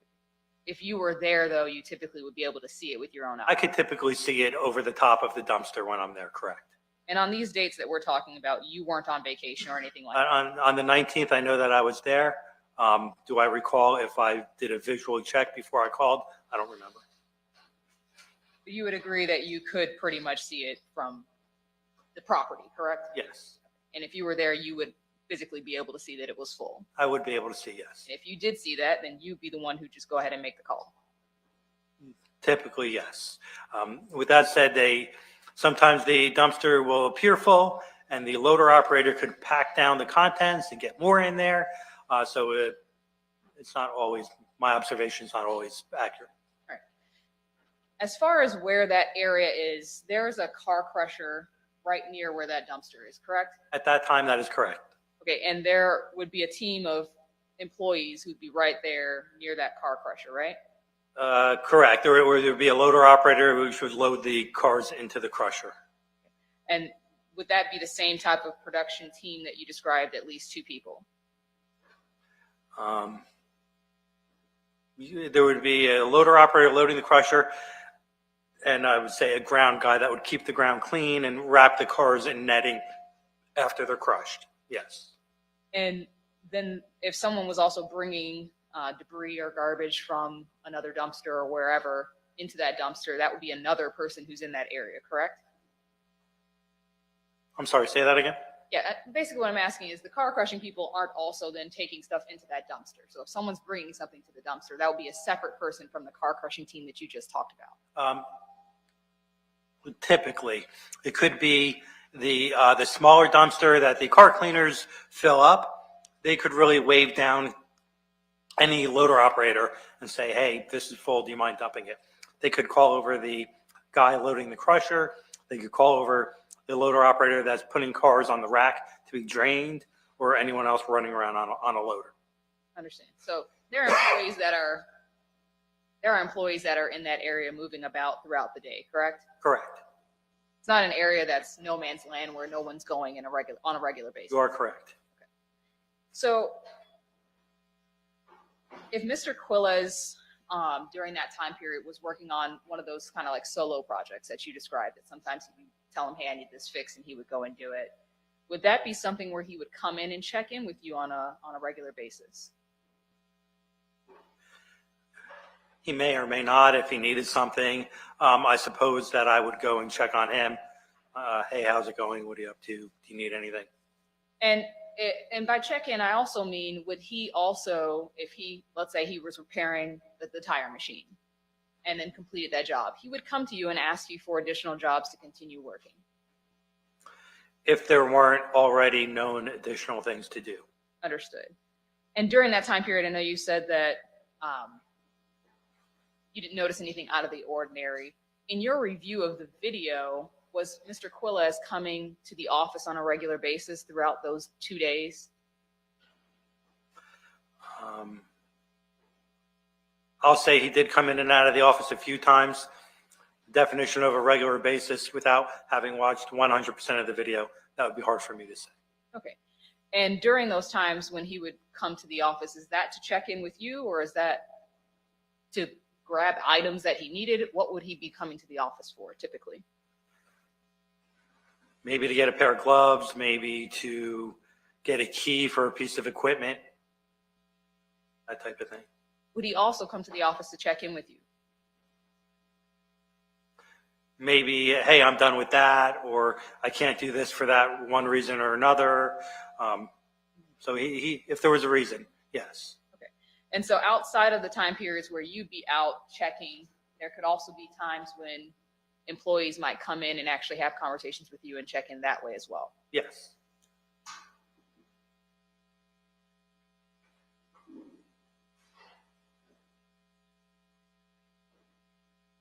And I know you said that there were probably about 16, 17 employees, well, 16 if Mr. Carlson wasn't there throughout that time period. Those employees freely move about the property, especially in that restricted area, all throughout the day, correct?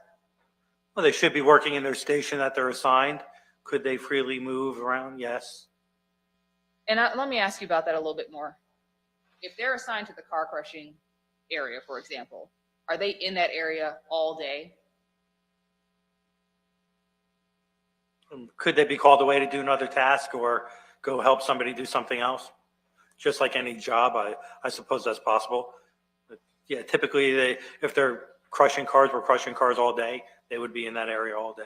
Okay, so normally they would be in that area for the majority of the day.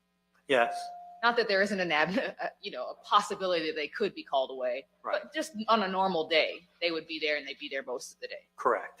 And that would be the same for each area that you kind of described as far as in the production. Yes.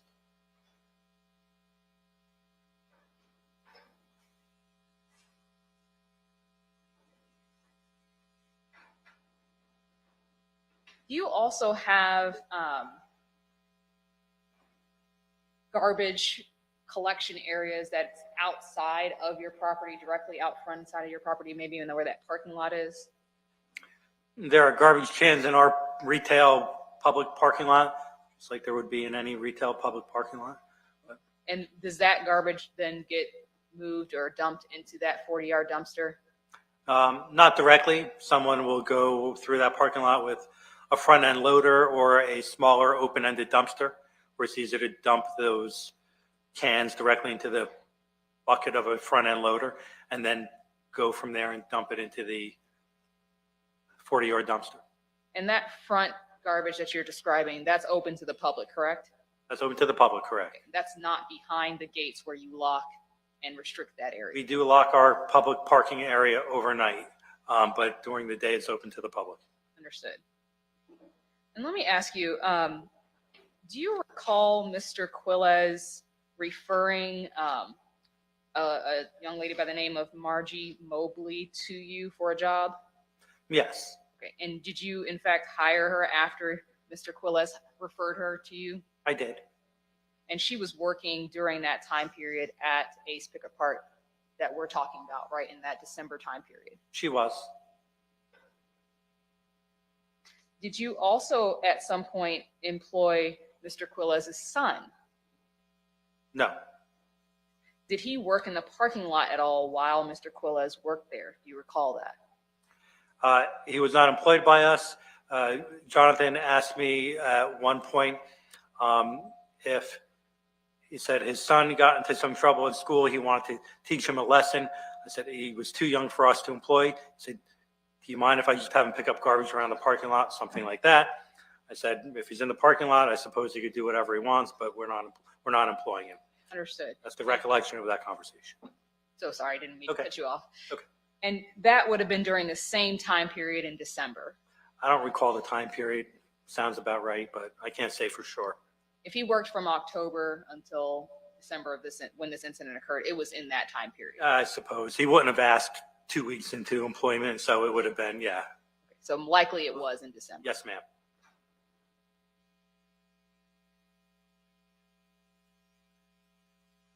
Just a moment. He sounds like a bit of a control freak of a boss. Can't do this, you can't do that.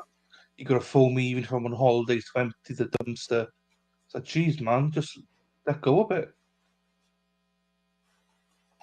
I know it's his business, but Jesus, that's what he got staff for. But some people are control freaks, and I think he's one of them.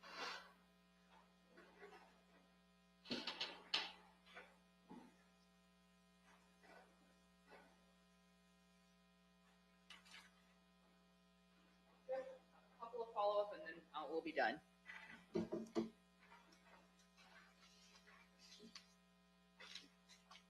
All right, and let me just clarify and make sure I have this clear. Where that 40-yard dumpster is, it's right in front of what you guys call the rack, right? In front of is a relative term. It's near the rack. Yes, ma'am. Okay, and the number of people who are where that rack is, how many? And during the course of when people aren't at lunch and everyone's there working, 5 or 6. That would be right near where that 40-yard dumpster is, correct? Again, that right near is relative, but in that general, yes. And then I just want to follow up on this last thing here. Those 2 days, December 19th and December 20th, you never saw Mr. Quiles acting in any suspicious way. No, ma'am. You never saw him hiding anything or doing things he wasn't supposed to be doing. No, ma'am. In fact, he was very normal those days as best you can recall. I don't recall anything one way or another. Yes, ma'am. Nothing of note Nothing of as note. far as that you can remember. You are correct, yes. Thank you so much. Brief redirect, Your Honor. Sir, counsel brought up that whether the defendant worked in teams. Did you tell us on direct that generally in the majority of the time he worked by himself? Yes, sir. Can you put, is there any way to put it at like 3/4 of his time, 80% of his time? 3/4 would be about accurate. So, yes. Thank you. And then counsel brought up that when the defendant brought to your attention the issues in the fence, you said surprised you. Is that correct? Yes, sir. All right. It didn't surprise you that there were holes in the fence. It surprised you that the defendant brought it to your attention. Is that correct? Yes, I don't recall if the holes were in the fence, under the fence, but yes, it was a task that I did not ask. I was surprised. Like, whoa, all right. Thank you. And I think So I don't get that. Again, someone being proactive, it surprises you that you're proactive staff. Why be surprised? Why not just go, geez, I wish everyone was this proactive. Wish I had all my employees being proactive, not be, whoa, I've never asked you to do that. Stop how you work. Well, don't be control freak. the term that you said it was unsolicited. So let me ask it this way. Whether it was the defendant or anyone, do you have any recollection of asking anyone at that time to go do that? No, sir. Sir? Now, they also brought out on cross-examination that the defendant wouldn't necessarily have to clock out if he was running an errand off-site. Do you have any recollection of ever asking him to do that, and if so, how often? I don't. I would say I have no recollection. I will not say that it has never happened, but I have no recollection of it. As you sit here today, you couldn't swear under oath you ever asked him to do that. Correct. Yes, sir. And being that he was a new employee, been with you less than 90 days, is that somebody you would typically ask to do something like that, giving him a credit card to go buy something off-site? Like I stated before, if we were in a bind, we needed a part immediately. There was nobody else to go and do it. I was the only manager on staff. I might say, hey, can you run to the hardware store, Napa, whatever, and get a part? On the 19th, my brother and I were both at work that day. It would surprise me that I would ask somebody else to go to a store. Right, sir. Now, with respect to the 40-yard dumpster, you said that all the other dumpsters, everything ended up in the 40-yard dumpster, correct? Well, you keep talking about multiple dumpsters. There's really just one that we emptied the car contents into, and that would end up into the, well, aside from the small garbage cans in the parking lot for customers, would end up in the 40-yard dumpster, yes. So the waste that Ace Pick Apart generates, it's going to either one of two places, is that correct? The smaller dumpster or the 40-yard dumpster? It's all ultimately ending up in the 40-yard dumpster, yes. Now, counsel also brought up whether you had seen anything unusual or anything suspicious at that time from the defendant during those two specific days. Would it be unusual to see him take, for example, a large black trash bag that had been duct taped and throw it into a dumpster? Is that unusual? No.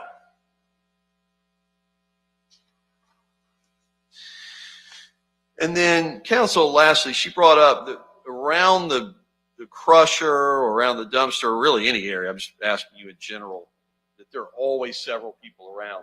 On December 20th, is it true, sir? Do you have a recollection of it raining heavily that day? Until I saw the video, I didn't have a recollection, but in the video, I can see it was raining that day. And isn't it clear from not only the timesheet, but also the video that y'all closed down early and sent people home that afternoon, correct? Well, close down early, we don't typically do from a retail perspective. From a production perspective, if it's impeding, if the weather is impeding production workers in the yard working, some or all may go home early. From the only time card I really looked at was his. I see that he did go home early that day.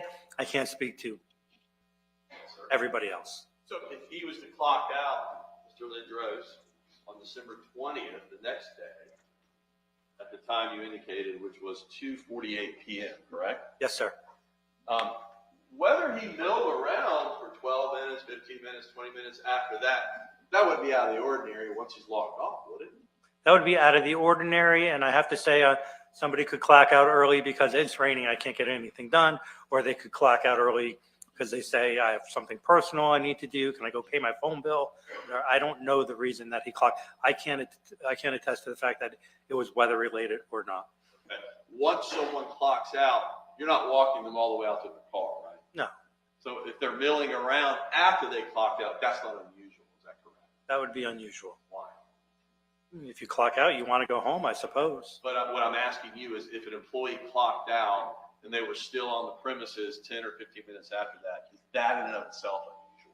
It would be unusual, yes. Just because everyone typically leaves once they punch out. Yes. Okay.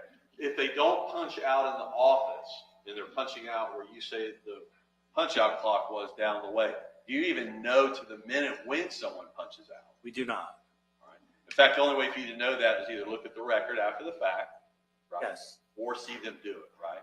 Yes. So that afternoon, if he was to punch out at the 2:48 p.m. hour, if your eyes saw him at 3 p.m., you wouldn't know if he's on or off the clock. I would not know. Right. So that's not unusual for your eyes to see him, because you're not sure when he was punched out for that afternoon. Correct. Yes, sir. Thank you very much. Nothing further, Your Honor.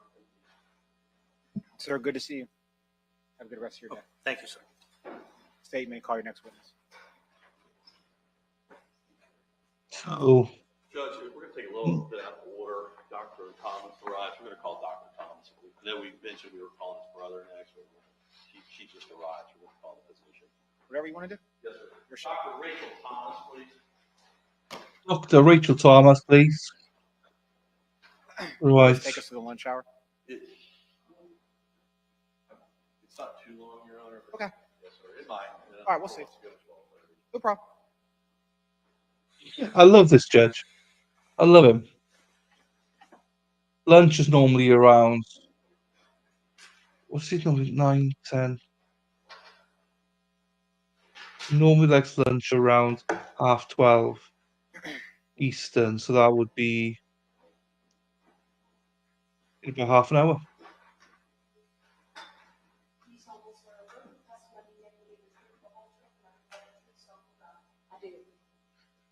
Over to your right, doctor. Just please watch your I step as you do. go forward. If you need a glass of water or something, let us know. We'll do our best to accommodate you. The only thing I ask, if there's an objection made during the course of your testimony, just pause, let me rule on the objection, and we'll go. Yes, sir. State, you may inquire, you're ready. Thank you very much, Your Honor. One moment.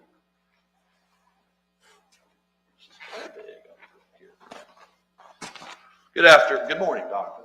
Good morning. Almost afternoon. Will you introduce yourself to our jury, please? I'm Rachel Thomas. I'm an advanced practice registered nurse with the University of Florida.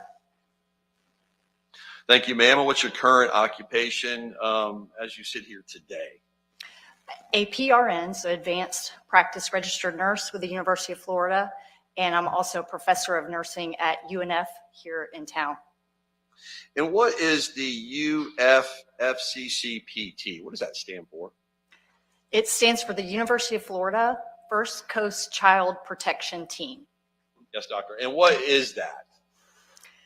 So we're part of a system of child protection teams around the state of Florida, and the child protection teams are all set up to assist with different kinds of investigations when children are the alleged crime victims. All right. And what are your specific duties and or responsibilities with respect to that group? Well, I'm a nurse practitioner, and so I'm part of the medical arm of the program. So I conduct medical evaluations of alleged child victims for a whole host of different reasons. All right. And can you give us an idea of how many years you've been engaged in this type of practice? Around 22. That's 22 years, correct? 22 years.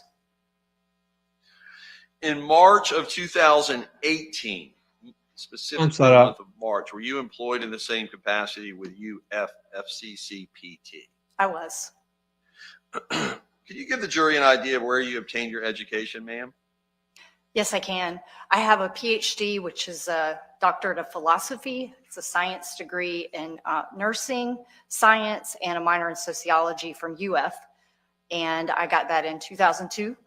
And prior to that, I got a Master of Science in nursing from UF in family practice and became a nurse practitioner based on that degree. And prior to that, I went to Jacksonville University and got my BSN, which is a Bachelor's of Science in Nursing. All right. And in order to keep any licensing or certifications that you hold, do you participate in any continuing education? Yes, I do. Can you describe that, please? And just in summary, It's quite a lot of continuing education. I am a certified CPT medical provider. That is a designation by the Florida Department of Health. And so I have to keep up continuing education hours to maintain that one. I have an APRN license from the Florida Division of Nursing regulation, and they require a certain number of hours. I'm also nationally board certified by the American Nurses Credentialing Center, and I have to renew that every 5 years. And there are a lot of hours for that. So it's a lot of ongoing education required to keep all those certifications current. Thank you very much. Are you current in your certifications as you testify here today? Yes, I am. How about March of 2018? Yes, I was current then too. What is a sexual assault medical assessment? SAMA. What is that? So in our setting, it is a reference to the type of evaluation that is done in some cases when there are allegations of sexual molestation, sexual assault, or other types of sexual abuse of children. And there's a certain very structured way of doing that kind of evaluation because often there is a need to collect evidence. Now, is the organization, the UFFCCPT, part of any law enforcement arm, like the Jacksonville Sheriff's Office, anything of that nature? No, the whole point is for the child protection teams around the state of Florida to be independent. So we're purposefully not affiliated with DCF, which is Department of Children and Families, and law enforcement. We work closely with them sometimes, but we're a whole separate entity, part of the University of Florida Department of Pediatrics. Thank you. Now, is the purposes of what you do for purposes of diagnosis or treatment of particular patients and or victims? Yes, many times we are diagnosing, and we're not technically a treatment facility per se, but sometimes we're diagnosing something that was mistakenly identified as child abuse, and because we're all current in our areas of practice, either pediatrics or family practice, we are fully capable of diagnosing. And then usually if a child needs treatment, we refer to a specialist or their primary person in the community. Now, these sexual assault medical assessments, can you give our jury an idea of how many of those approximately you've done in your career? I tried counting several years ago and it was over 500. So in the thousands. Is that also true with respect to the number of gynecological examinations you have performed in the course of your entire career? Oh yes, even more than it's in the thousands. Ma'am, have you ever testified in the area of sexual assault medical assessments and or examinations before? I have. Approximately how many times? More than 50. Okay. And specifically or generally where? What courts? Was that here in Northeast Florida and Duval County? Can you explain? Mostly I've been here testifying in the Duval County Courthouse, but our team is a large team. And so sometimes it takes me to other counties. So I've testified in Volusia, Baker, St. John's, a little bit across the state lines in Georgia, Camden mostly. And there have been one or two times I've had to go further up in Georgia. All right. I want to shift gears and direct your attention to what you did in this case. I want to direct your attention to March 16 of 2018 with respect to an individual, we'll use her name once, Ayanna Sawyer. Did you meet with a young lady named I.S.? I did. Right. And was that approximately the date of when you did the examination, March 16 of 2018? Yes, it was. At that time, was IS 15 years of age at the time of the examination? Yes, she was. Can you tell us where this takes place, just in general? Yes, this examination took place at the University of Florida CPT office. Some of the exams take place in hospitals, but she came to our office on this particular day. All right. Do you remember this? Do you remember IS? I have a vague memory of her. Yes. Now, ma'am, do you compile a record and/or a report as you're conducting and/or during or after you do the sexual assault examination of IS? Yes, You have that in front of you or with you? I do. I brought it with me. You reviewed that prior to coming to court today? Yes, I have. What does the word forensic mean when you, like, for example, a forensic examination? What does that mean? Well, for me, as a forensic nurse, technically, although that's not primarily my job is about health and well-being and safety, but one component of what I do is forensic. And it means that some elements of my job entail being very detailed about particular types of findings. So it might require techniques like photography that's a little bit different, a little bit beyond the scope of general nursing. It often involves collection of evidence, things like clothing, skin swabs. We sometimes use alternative light sources in forensics to see if there's any particular types of fluid on clothing or even on people's bodies.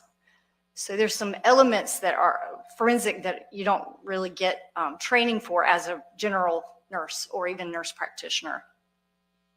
Now, with respect to this young lady, and if you have to refer to your report, just say so. Do you recall what her date of birth was?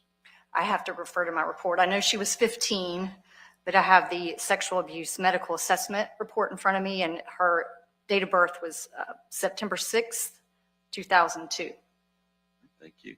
Now, would you happen, as you sit here today, have an independent recollection of what her demeanor was during this examination? Only vaguely. She was cooperative, conversant. You remember who was with her? Yes, I do.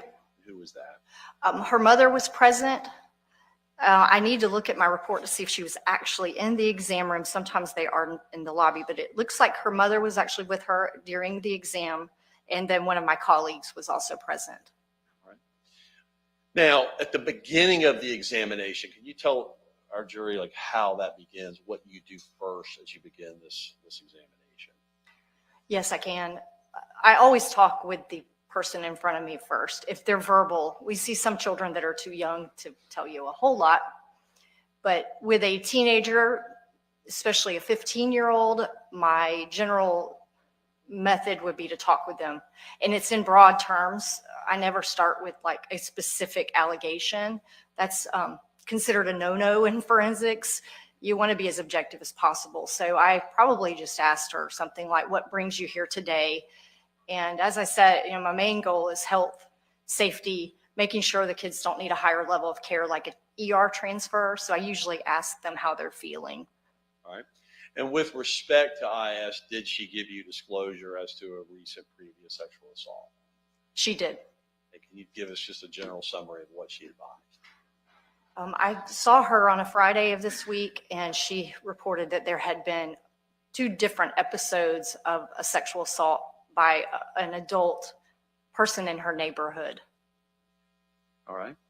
And the 2 separate incidences that she described, were they on separate days or was it all in one? They were on 2 separate days of the same week.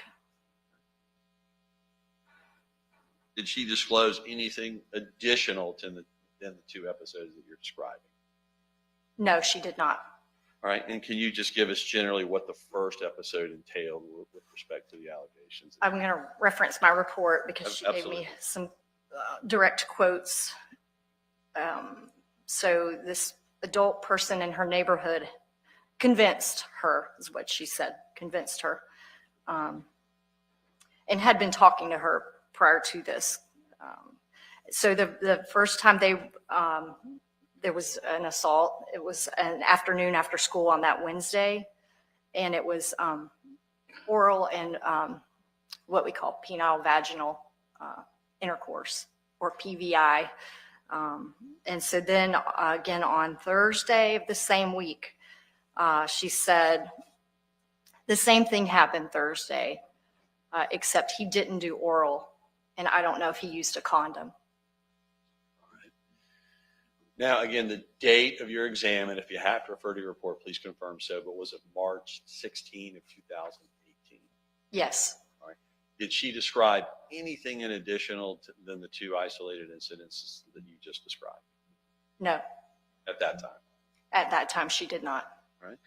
Did that prompt you then, ma'am, to perform an evaluation of the physical person of IS? Yes, it did. All right. Can you describe what you did when you conducted this examination?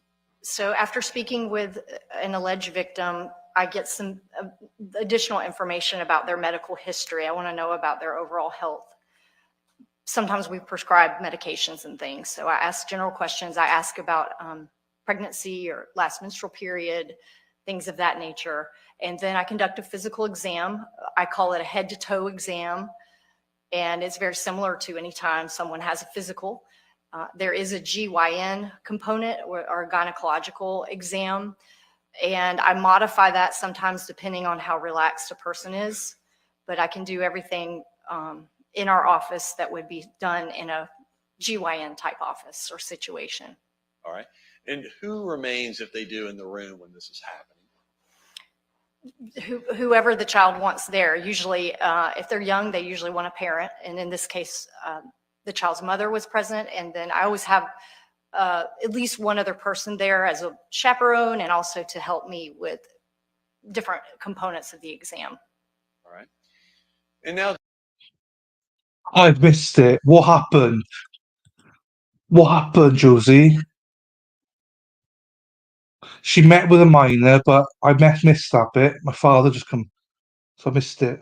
Hi, Thierry. Can anyone explain it to us, guys? directing your attention specifically is when and how you're conducting the examination. Do you try to collect specimens in this examination? And if so, explain. Yes, I do.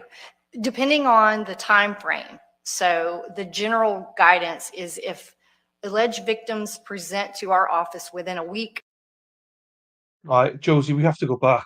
It's only 3 minutes, but we have to go back because no one's saying anything. And I want to listen to it.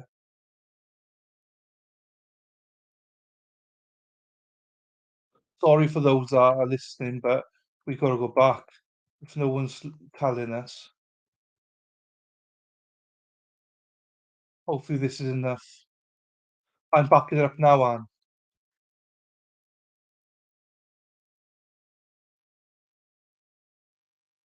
Okay, well, Can you tell us where this takes place, just in general? Yes, 4 minutes. this examination took place at the University of Florida CPT office. Some of the exams take place in hospitals, but she came to our office on this particular day. All right. Do you remember this? Do you remember IS? I have a vague memory of her. Yes.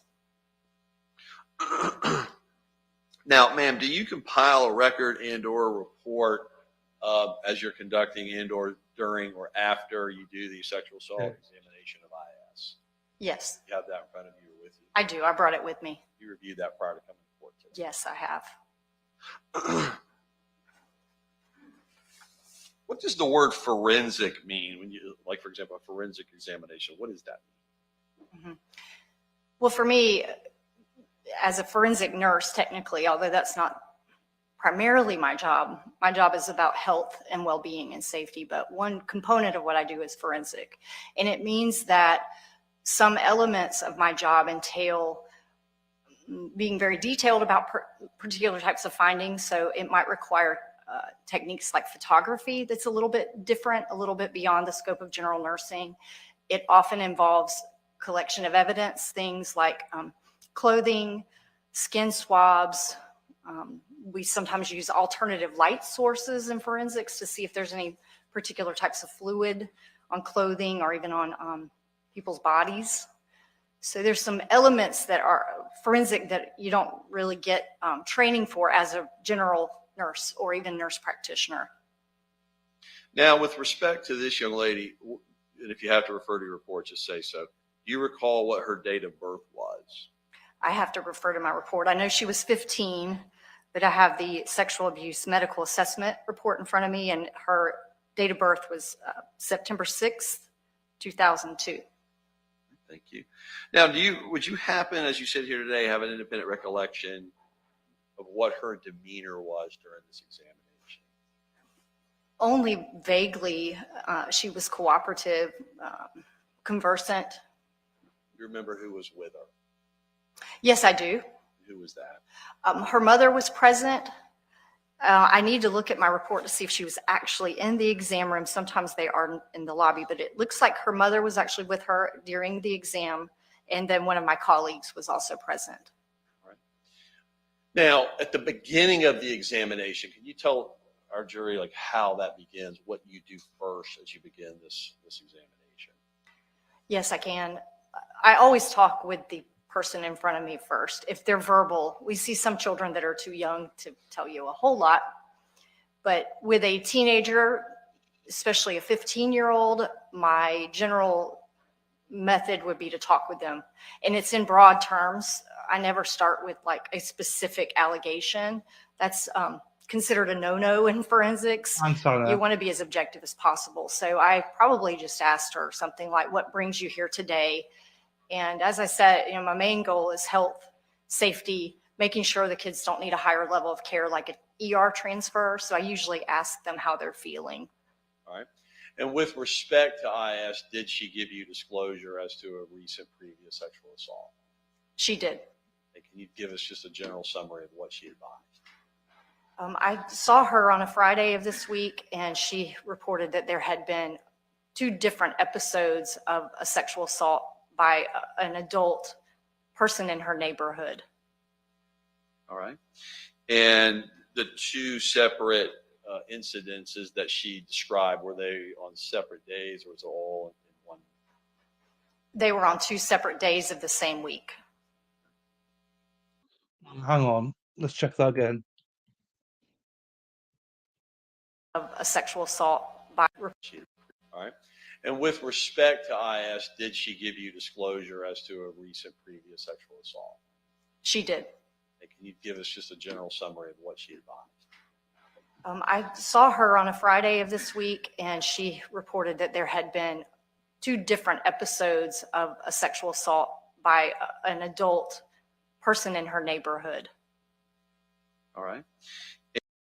Well, that must be the guy that was 20 years old. That's in her neighborhood. That guy was her neighbor. And he was 20 years old. So he was an adult. She didn't say as 2 different adults, just 2 assaults by an adult. And we know about a 20-year-old now. And the 2 separate incidences that she described, were they on separate days or was it all in one? They were on 2 separate days of the same week. Did she disclose anything additional than the 2 episodes that you're describing? No, she did not. All right. And can you just give us generally what the first episode entailed with respect to the allegations? I'm going to reference my report because she gave me some direct quotes. So this adult person in her neighborhood convinced her, is what she said, convinced her, and had been talking to her prior to this. So the first time there was an assault, it was an afternoon after school on that Wednesday, and it was oral and what we call penile vaginal intercourse, or PVI. And so then again on Thursday of the same week, she said the same thing happened Thursday, except he didn't do oral, and I don't know if he used a condom. Now, again, the date of your exam, and if you have to refer to your report, please confirm so, but was it March 16 of 2018? Yes. All right. Did she describe anything in additional than the 2 isolated incidences that you just described? No. At that time? At that time, she did not. Right. Did that prompt you then, ma'am, to perform an evaluation of the physical person of IS? Yes, it did. All right. Can you describe what you did when you conducted this examination? So after speaking with an alleged victim, I get some additional information about their medical history. I want to know about their overall health. Sometimes we prescribe medications and things. So I ask general questions. I ask about pregnancy or last menstrual period, things of that nature. And then I conduct a physical exam. I call it a head to toe exam. And it's very similar to any time someone has a physical. There is a GYN component or a gynecological exam. And I modify that sometimes depending on how relaxed a person is. But I can do everything in our office that would be done in a GYN type office or situation. All right. And who remains if they do in the room when this is happening? Whoever the child wants there. Usually, if they're young, they usually want a parent. And in this case, the child's mother was present. And then I always have at least one other person there as a chaperone and also to help me with different components of the exam. All right. And now directing your attention specifically is when and how you're conducting the examination, do you try to collect specimens in this examination? And if so, explain. Yes, I do. Depending on the time frame. So the general guidance is if alleged victims present to our office within a week of some kind of contact where there might be body fluids still present from another person, an assailant, then we, even if they have had a shower or something, we try to collect skin swabbings. And sometimes there are also internal body swabs that are taken. And then sometimes clothing, if there's a chance that there can be any kind of transfer of someone else's DNA onto a child victim's clothes. And then sometimes we'll do photographs of the child depending on the circumstances. All right. And what is the purpose of taking these particular specimens? What is it specifically done for? Well, it's done to assist the investigation. The police generally don't like to take skin swabs, even from the cheek. They prefer that a nurse or a physician do that. But it's to see if there's any foreign DNA on skin or in internal parts of the anatomy. And it's done to corroborate statements that are made during the medical evaluation. Thank you, doctor. Now, you indicated she was in during this examination on a Friday. Is that correct? Yes, I did. Was the Wednesday and Thursday the two incidents she was describing the day prior and 2 days prior to when you saw her? Yes. So it was very recent. Very recent exposure, which is why I did some swabs.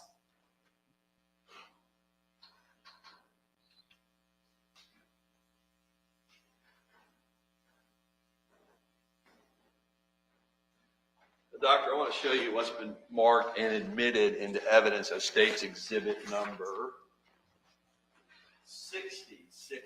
Do you recognize this, please? And if so, tell us how you recognize it. Yes, I recognize almost all of this, except there's a pair of underwear I don't necessarily recognize, but the other packages, there's a large yellow package that has my handwriting and my signature on it. There are 4 white envelopes that have my signature and my handwriting, and there's another white bag that is sealed with my signature. Okay. And am I pointing at where it says Examiner R. Thomas? Is that you? Yes, that's me. And is this information that you would have placed on here and or your staff during the course of the sexual assault examination? Yes, it is.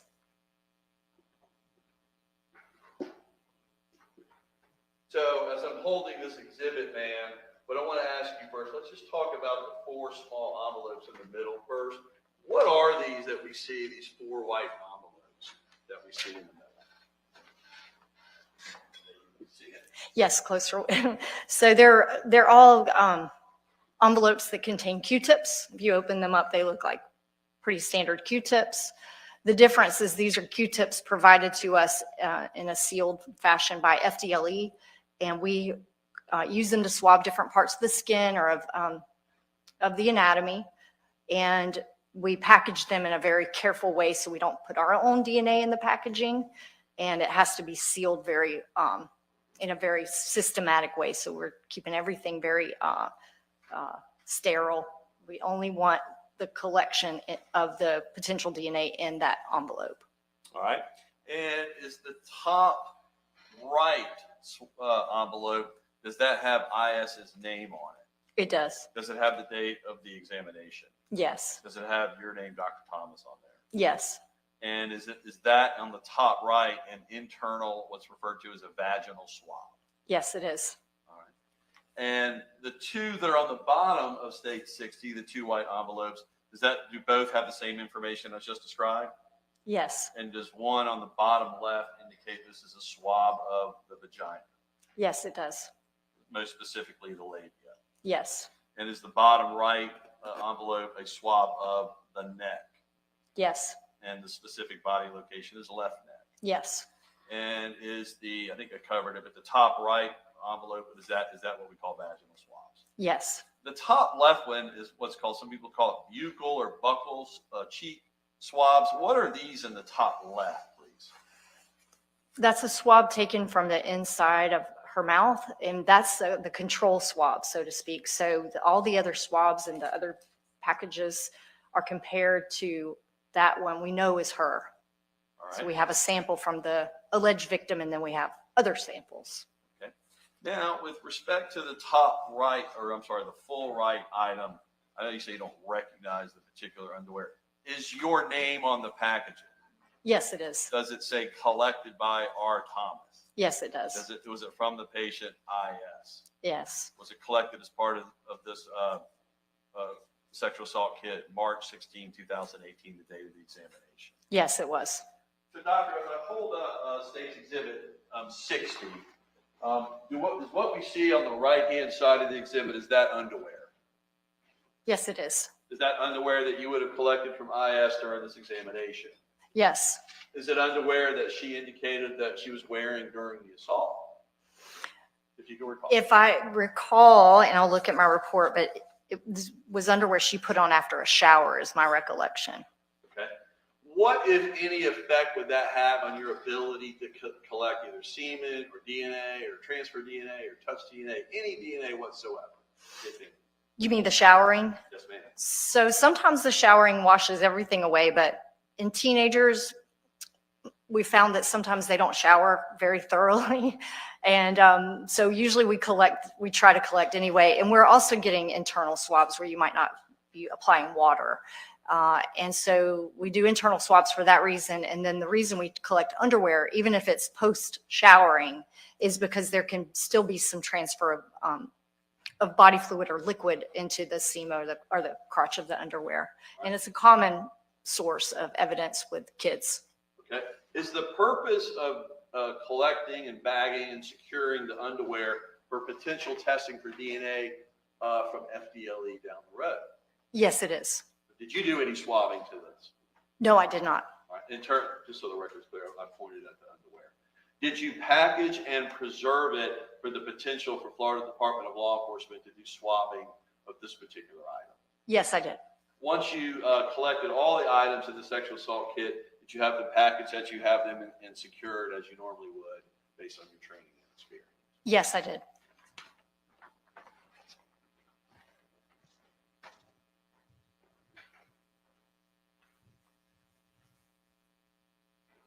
Now, once those items leave you after the sexual assault examination, you don't see them again. Is that correct? Not unless there's a trial. Like you are now, unless I show it to you in court. Right. From when you did the examination until now, you hadn't seen those items. Correct. No, I have not.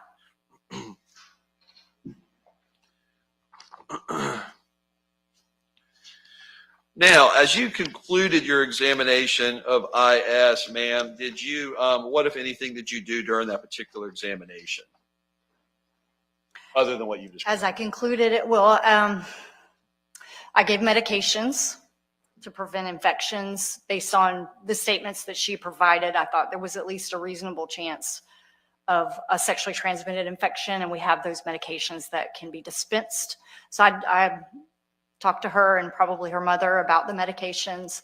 I dispensed a morning after pill because I was concerned about the risk of pregnancy since there was uncertainty about condom use. I recommended she come back for follow-up testing, and some kids just opt out of that because the experience was bad and they don't want to come back. And but we did discuss follow-up testing, and I wrote my report and wrote up the findings of the exam, and the report went with the evidence. It's packaged all together. All right. Will you just briefly give us the protocol of how it leaves your agency and or CPT and goes to law enforcement? How's that? Yes, it's a very specific protocol. We call this chain of custody. So you want to make sure that you can say exactly where the potential evidence started, and each step along the way is accounted for. So all of the evidence in real time during the exam is in the room. I can see it all. And I'm responsible for ensuring that it all gets packaged properly, that there's proper sterile techniques, so to speak, not like surgery sterile, but we don't want our hands touching anything. So we wear gloves, we do a lot of hand hygiene, hand washing. And then the packaging, you've already seen what that looks like. All of that happens in real time in the exam room. Nothing leaves the room without being sealed and signed by me. And then in our office, if we don't have an officer there waiting, we have a locked room where the evidence is stored. It's logged in. We used to have a handwritten log, and now we are more sophisticated and we have a laptop because now we have this track it system where we can, the suspected, the victim can track their own kit. So there's a process of logging the evidence until it's picked up. If it's not a direct handoff to police, it's stored in a locked, very secure location until the detective comes or the appropriate law enforcement officer. They have to sign it out. And then the same process happens at every level where that evidence is passed off into FDLE, and then if it goes anywhere else after that. It's very, very detailed process. And now when evidence does leave you, do you even know whether it goes to FDLE for future testing? I don't know where it goes after it leaves our office. I'm responsible for while it's there and then making sure it gets in the proper hands. Right. And I don't always know after that. Right. Thank you very much. Now, ma'am, that was with respect to an evaluation you did with respect to IS on a prior sexual assault. Moving forward in this particular case, were you asked to either check the effects of certain substances and or supplements at a later date? I was. You recall when that was? And if so, I have that report. I wrote a consultation report for the detective who was involved at that time and had asked me some questions about certain kinds of supplements. And so the date of that consultation was April of 2019. So just over a year later. now, was that detective Billy Abbott? Yes. All right. And were you asked to talk to them or advise them or to check in your duties, as you've described earlier, to determine the effects of either parsley and or dong quai and or the use of those together with respect to the effects that they would cause? Yes, I was. Were you specifically asked also to determine if either one of those or if those taken together could cause a female to miscarry? Yes, I was. What sources did you check, and if you did, to determine the effects of either parsley and or dong quai taken separately or together? Yes, so I am fortunate to work for the University of Florida, and I can access all the vast library resources. So I was being asked a question by Detective Abbott that I'm not usually asked, and it's a question that could fall into the auspices of somebody in toxicology or pharmacology. So I remember having that conversation with Detective Abbott that, you know, although I'm not a toxicologist, I would be happy to look up information on parsley and dong quai. So I checked 3 sources within the UF library databases. One's called PubMed. It's used a lot by physicians, and it's kind of for like real-time clinical decision making. Or if you have a patient on a certain medication, you might want to check drug-drug interactions. So I checked PubMed. I checked MD Consult, which is another very similar type database for clinicians. And then I checked clinical pharmacology, which has a subset of information about toxicology. So that means, any potential poisons. So I did some research for Detective Abbott. And with respect to those 3 databases that you checked in your role that you have previously described, did you come up with the consistent effects that either Don Quay or parsley would cause in looking at all 3 of those? Well, what I found was parsley's relatively mild, but the Don Quay was worrisome from the research I did because it is absolutely contraindicated. In other words, there's no good reason to ever give it to a pregnant person. Would you ever describe Don Quay to any female that is pregnant? No, I would not. Now, is Don Quay considered a category X item? And if so, explain what that is. Yes, it is. It's a very old Chinese herb. So the caveat is that herbs aren't exactly treated the same way as drugs, where there's a lot of FDA regulation. But the guidance from that research I did is that it should be treated as a category X. So in the FDA language, there's all these pregnancy risk categories. There's really not an A because almost any medication has some potential harmful effects, even if mild. So usually B are the milder medicines that we might use during pregnancy because they're very low risk and you can watch for low side effects, all right? And then it goes up from there. C is a little higher, D is even higher, and then you have X, which is absolutely contraindicated.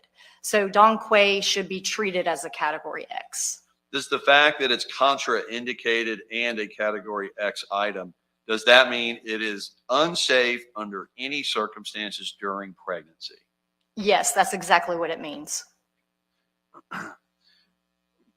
Would you, ma'am, walk through, and if you have to refer to your report, I'll just ask you item by item. If given to someone who's pregnant, and I'm specifically only referring to Don Quay, if that is given to someone during pregnancy, can it cause excessive bleeding? Yes, it can. Can it cause uterine muscle spasms? Yes. Can it cause blood vessel dilation? Uterine muscle, blood vessel dilation, yes. All right. Does that in effect uterine bleeding? Yes. Would it cause hemorrhaging?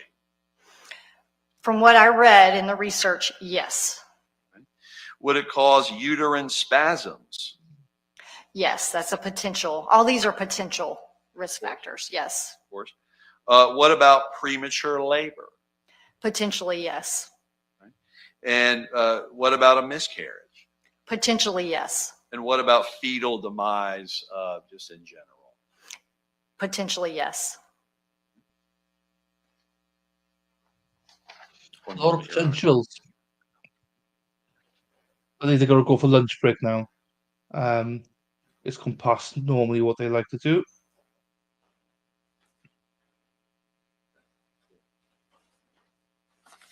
Well, that is once they finish. Doctor, those questions that I just went through at the end, is that with respect to the effects of Don Quay individually? Yes. What if you were to combine that with parsley? Did you find anything in the literature?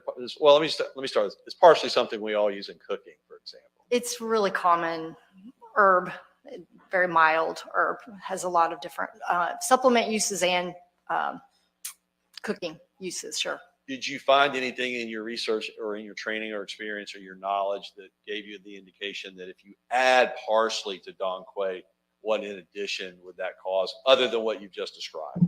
There was a suggestion in what I read, and again, this would be a better question for someone who is actually a clinical pharmacologist, because that's what they do is they look for substances that can potentiate something else. So if you're taking one thing, does it exacerbate the potential side effects? But from my reading of the research, because parsley has some effects on the clotting pathways in the body, and Don Quay does too, that the combination of those could be, it could have a potentiating effect. Would that mean that the items that we just went through, the effects that this causes individually in the Don Quay, would the parsley exacerbate that? Potentially. Thank you, Doctor. Your Honor, nothing further.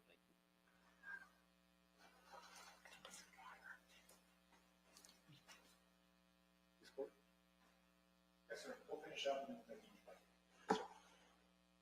Well, he was a finisher, but then go for lunch. Good Fine. afternoon.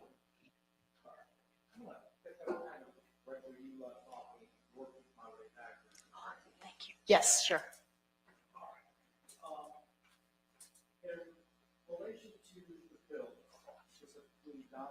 Oh, crap. That's correct. And so what you're basing it off of is what other people have written from the UF or other people's experience, right?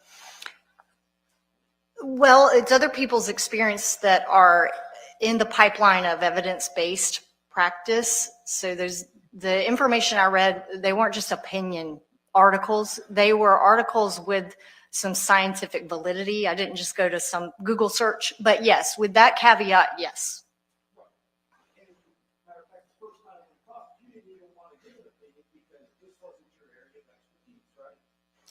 I don't recall exactly what I said the first time we talked.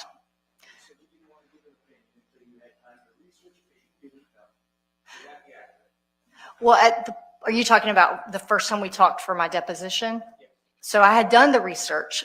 I think at that point in time, I hadn't reviewed the consultation report that I did.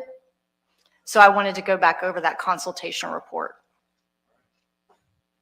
She's not an expert. Again, you're not a pharmacologist, so you stated this isn't something you would recommend or you would prescribe, correct? So that was two questions. So no, I'm not a pharmacologist. I'm a nurse practitioner with 20 plus years of experience, including prescriptive authority and prescribing a variety of things. Doesn't matter. And no, this is not something I would prescribe or even endorse for someone that I thought had childbearing potential. When you were contacted in April of 2019, were you contacted by Detective Whitney or Detective Abbott or both? That I don't remember. The person's name that is on my report, because I wrote up a consultation report and I attached 4 pages of additional information from clinical pharmacology so that would be provided directly in concert with the report I wrote. The person's name on the report is Detective B.H. Abbott.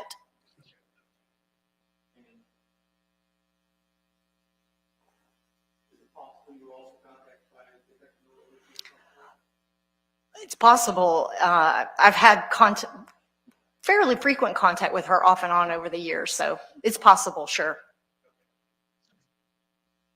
And here he goes, I've got a mic. As you were asked by the state, the known side effects would be that of the conducting of you were in waiting and things of that nature. It's not conducive to that at that time. Yes, the only thing I kept repeating is the known potential side effects, because I think some of this would be dose dependent, and I didn't have all that information. And not having that information, you can't say what, if any, effects this would have had. And again, it all depends on the dose. You have the answer. I don't know. I think dosing would be important to really get down to the brass tacks of how harmful something was, but I can tell you any amount of a category X medication or supplement is bad, potentially bad. That's the whole definition of category X medications and supplements, is that the potential harms far outweigh the benefits to even trying it. So let's back up to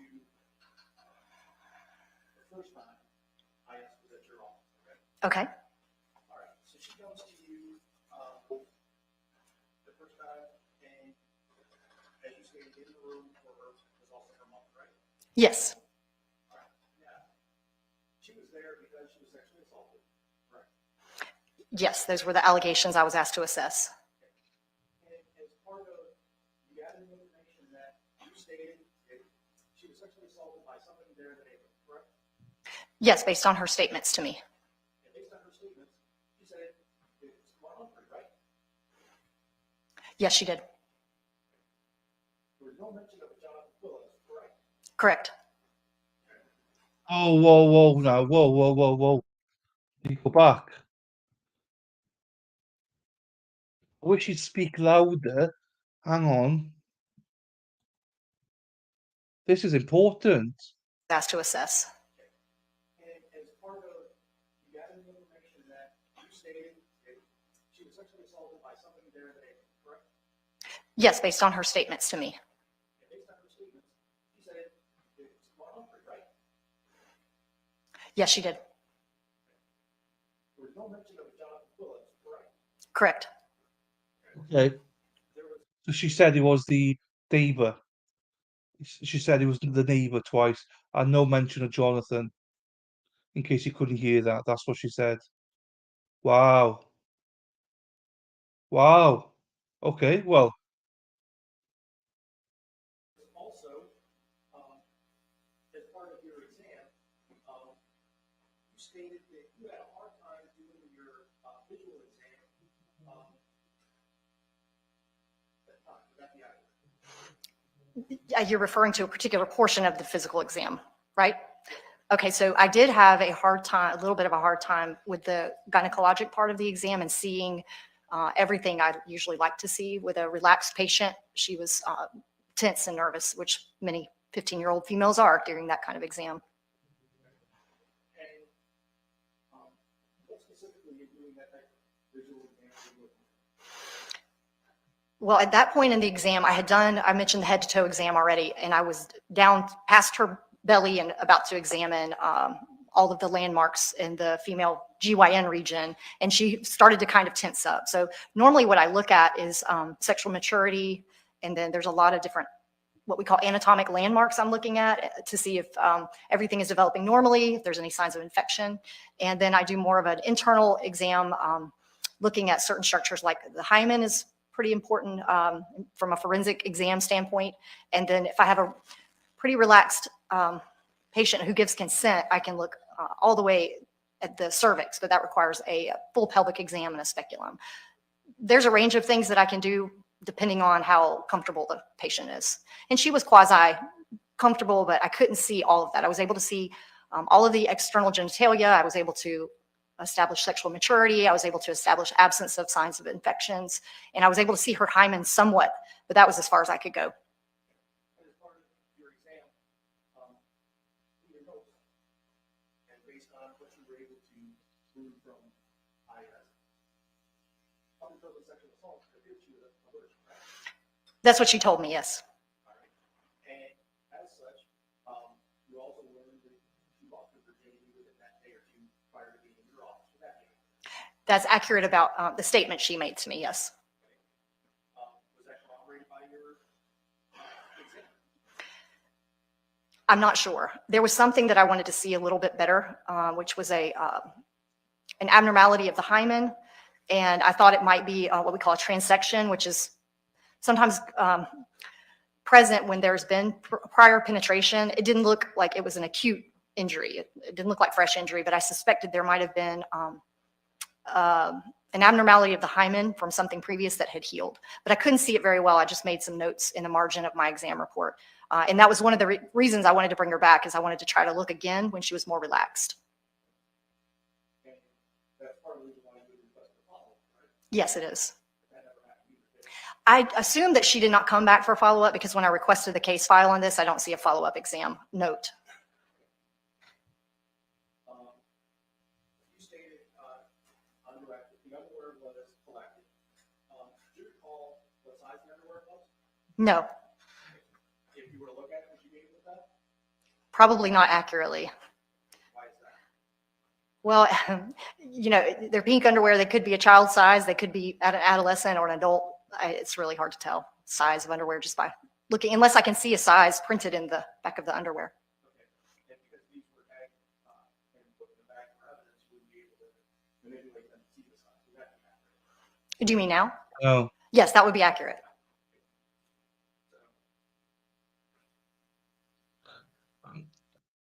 I sort of know what that means, but yeah, it's the mic. Jesus. See you later on.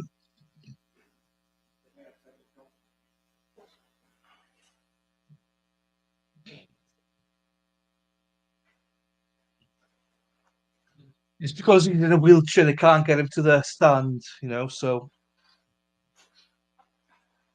But you think they'd have a mic for him.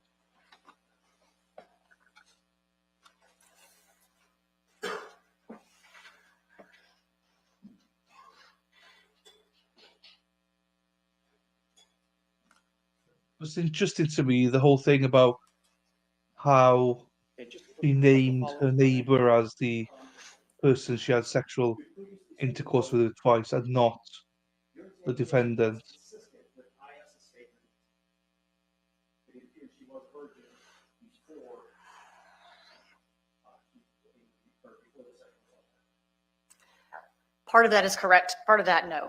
So one of the myths that I'm always having to myth bust is that you can tell if somebody's a virgin from this kind of exam. Most of the time not. Occasionally there's some anatomical finding, like I was trying to describe of the hymen. I thought I might have seen a transection that had healed. I'm not sure about that.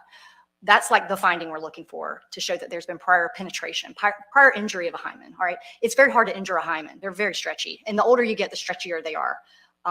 So I can never tell virgin or no virgin. You know, that's based on what someone tells me.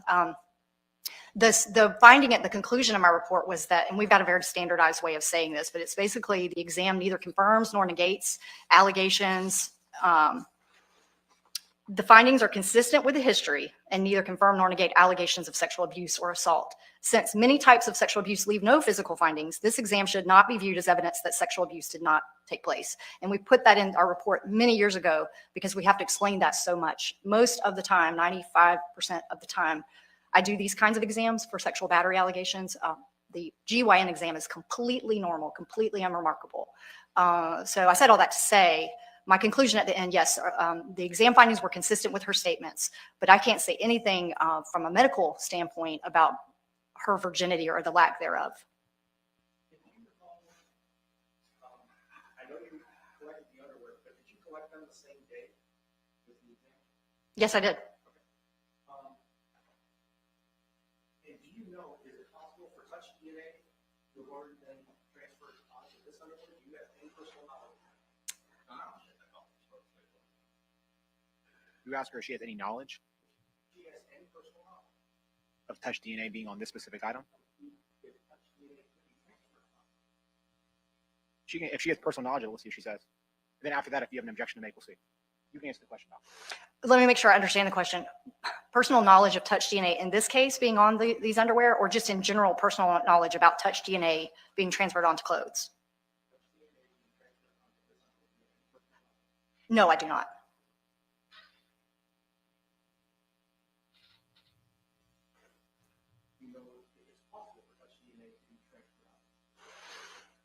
This would be a question better answered by someone from FDLE. So do you want me to go on and answer it? Okay. Possible for onto underwear? Possible is a very big range, okay? Touch DNA is really hard to obtain, especially when we're seeing kids 3, 4, 5 days later something happened. So we usually don't, our practice, in my practice over the decades, is not to swab routinely at all for touch DNA because it's so hard to elicit or to get to gather touch DNA.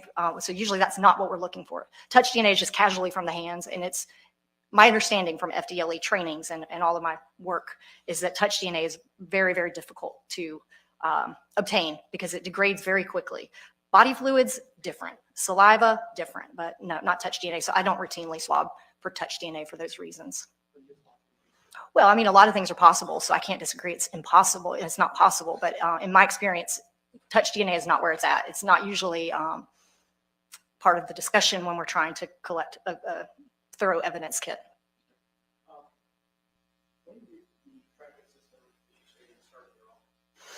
Yeah, good question. Recently, a year maybe. I'm not. That's rough. But it's still pretty new to us, and it's being sort of fine-tuned still. So it's still that new. And during the course of your research, in fact, predominantly can be used for weight loss and other things, correct? I'm going to refer to my report on the uses. From clinical pharmacology, it was mostly GYN-oriented, like menopause-related symptoms, because it affects the uterine milieu, all right? So what did you ask me, depression, weight loss? It is good for constipation, yes, according to clinical pharmacology. And I don't see anything about weight loss at all. And I know it's not recommended, but there's also, when you get too, as part of those, people do use it for PMS issues or for PMS, correct? Yes, that's correct. So those varying things can be used across the wide spectrum, not just for the induction of someone trying to have a abortion. Yes, that's accurate. There's a wide spectrum of advertised use. I mean, this is Chinese medicine. It's not very well studied. But yes, there's a wide spectrum of potential uses of this substance. Mhm. There's a wide spectrum, and the usage, just like a lot of supplements, you have to be careful with them. They're not as studied as rigorously, and many of them have quote off-label uses, but there's not as much science. I wish that it was something, but yeah, it's just a bit of a nightmare. I don't think that anyone's noticed it because you're in the courthouse. You can probably hear him, so they're not safeguarding for us, So pain in the ass. Talking about pain in the asses, the weirdo herself, Luna. Hello, Luna weirdo. Hope you're well, Luna. Nice to see you. Luna normally stays for 2 minutes and she disappears then. So welcome, Luna, and probably goodbye as well, Luna. Maybe jokes. Behind the efficacy of the off-label uses. Any redirect? Briefly, Doctor, you set aside state aside just your physical exam when you were speaking of quote abnormality at the time quote. You also call that potential transection. She's gone, Sarah. She's gone. Yeah, so the hymen is roughly circular. Sometimes in trainings, I compare it to a hair scrunchie. You know how you can sort of stretch them out, and then when they're not stretched, they're folded. It's hard to see all the portions of the fabric without stretching it. That's very much what this part of the anatomy is like in a pubescent girl who's gone through puberty. So we try to really look carefully at the hymen. And like I said, most of the time, even in the context of what I do, the exams are normal.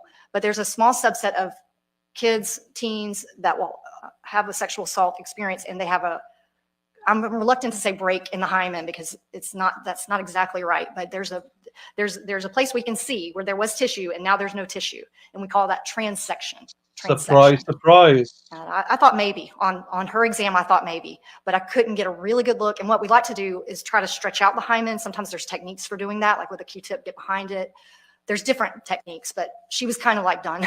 And I don't push. If a kid's getting tense, I don't push. I'm just like, okay, we'll call it a day. We'll try to do this again because hymen transection doesn't heal. It just stays there.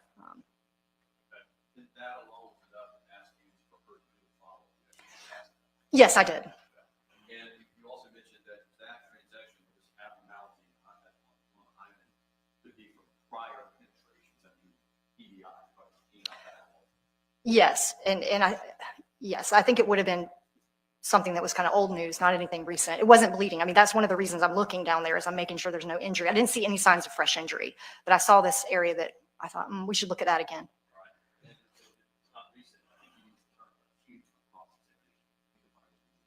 Yes, sorry about that. Acute means fresh, something that just happened relatively recently, like in a few days.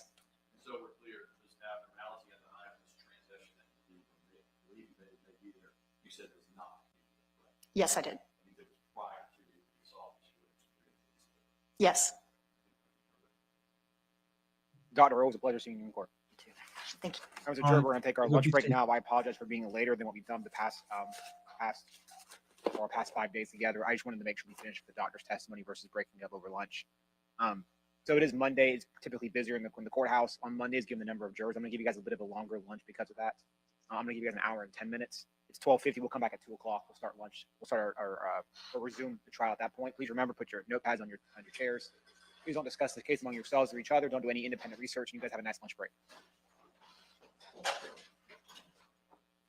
All right. They're discussing something.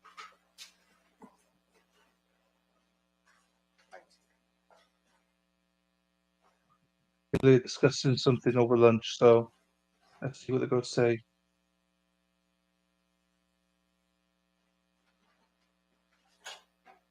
And once they stop talking, The jury's outside our we'll leave presence. it for the day. You guys may have a seat. I think it'd be wise for us to come back prior, or just for the record, I still have counsel of state defense and Mr. Quiles present, but the jury's outside our presence. Given some of the issues we discussed True. this morning, I think it'd be wise to maybe come back earlier than the jury, maybe get ahead of some of the issues that I foresee coming regarding True, the Hannah. transcript for one, and then any issue with sequestration. We can discuss that as well. Anything else we need to handle before we take our lunch break, though? First from the state. That's Mr. Skinner. What do we have on tap? Or I'm sorry, Mr. Skinner or Mr. French. Who do we have on? What do we have on tap for this afternoon? We do have the second brother. Or shorter testimony, we're going to have it for about probably similar size to the brother. And we have 1, 2, 3 custodians and or folks that we should be free. That could be basically next to another CAE with the CARES office, custodian for Verizon, a potentially I ask because at some point, if the disputes can't be reconciled, I think I am required to have a hearing. I even looked at the Davis case quickly. Ironically enough, in Davis, they found the trial court erred, but found it was harmless given the instructions given by the court. So irrespective, if the discrepancies can't be figured out by counsel, I'm going to have a hearing, and that may take a while. This So, may speed it up for the court. We've agreed, the defense has agreed that it's right to tell us specifically what they're asking be either fixed or amended based on what they say. If we agree, we will bother the court. I think they need time to actually give us exactly what they're talking about. So we've asked them for that. We believe we'll maybe get that tonight. The bigger issue is we want to discuss it with our client, make sure that what our game plan is, he's on board with. Past that, I think we can put that to bed here. Judge and happy. okay. What we address it, the problem is I may not need to have more information by the end of business, because if it requires me having a hearing outside the presence of the jury, I don't want to have them come at 9 o'clock tomorrow if we're going to be in a 2-hour hearing to resolve these discrepancies. We can address it later on today. I just, and we'll figure it out. I trust you guys. You guys will work diligently to figure it out. You guys have done that the entire trial. That's just something, I don't want to have them sitting here for 2 hours if I can avoid that. If I have to let them go home early or bring them back late, I'll do that so we can have the hearing if that's what we need to have. Judge, maybe they've indicated to us a lot of what they're seeing was near the beginning of the 2 hours, and it maybe once we see what they provide to us, we may just start after that, eliminate a lot of issues that we might need to bring to the court's attention. So ultimately, Judge, I guess that we would need to see exactly what they're saying. They don't agree with the transcript before we can make that decision. Understood. All right. There's nothing else. Well, I'll see you guys back. How about we come back at for the jury 2 o'clock? How about we come back at just maybe about maybe 1:50 or so? We'll button up these issues if we need to, and then we'll go about our afternoon. Yeah. I appreciate Good you guys. guess. I know you guys had a long weekend and a lot of work, so I appreciate it. See you guys back then. Right, let me just change this. Right, let's go for lunch. We'll be back at about 1:45, 10:02 then. It's been a long morning. Luna, I'll probably see you tomorrow because you know what you're like. You probably won't come back. Jokes. Everyone else, thanks for being here. Go grab lunch or whatever. And yeah, I like this trial. I know you're still here now, but will you be back after lunch, you muppet? That's what I meant, you weirdo. Right, let's see you back in about 45 minutes. See you, peeps.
How we doing, beautiful people? Hope you're doing well. I got my ice cream. Couldn't quite finish it in time. No matter. I think they're back.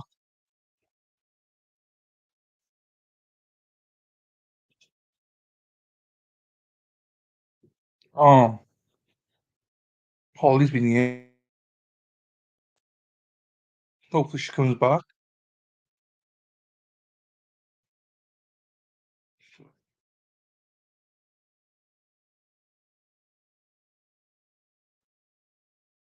Yeah, who's here?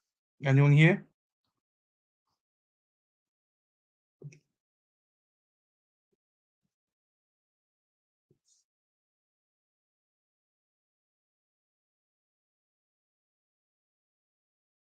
They should be back, but they're debating stuff about transcripts. Hannah's asking what they disputed. Transcripts. Alright. Hi, Nunia. Right, Twisty Bunny, I wanted you earlier on. You piece of crap. Right, I'm joking. Nunia, hello. Sarah P, hello. Right. Sean. Look at my screen, Sean. Right. Are you here?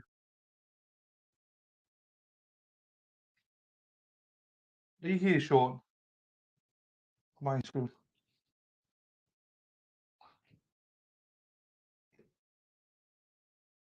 It's a bloody nightmare. Sean. Sarah P's here. Nuni's here. Chat, chat, chat. Good. Right. This. Look at this, right?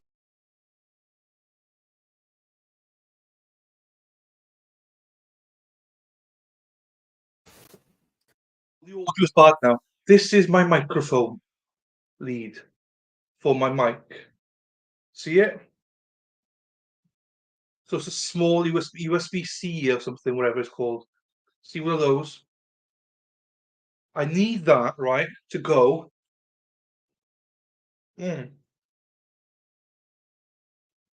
into one of these.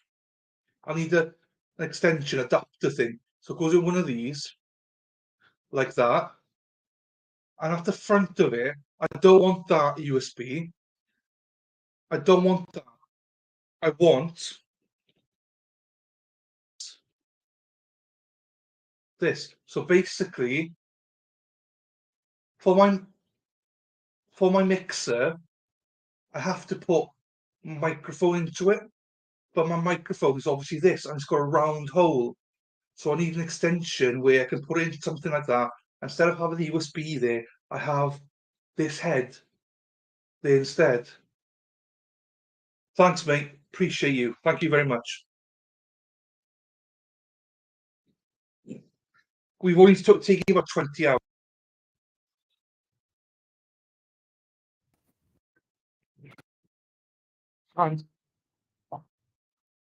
And let's check my settings.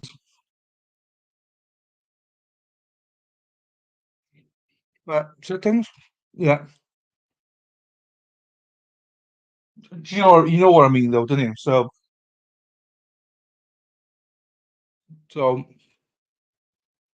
I've been looking, Emma's been looking.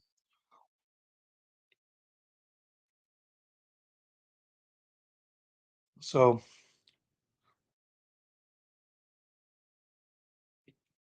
cool. Right. While Sean's lurking doing that.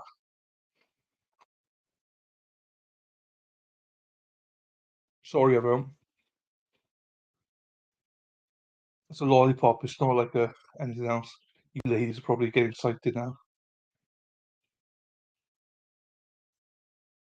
I shouldn't do that, should I?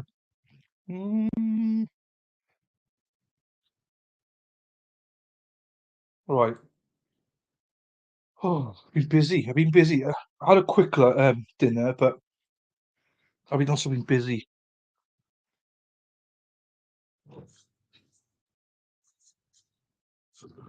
Trying to get some guests and, all that shizzle.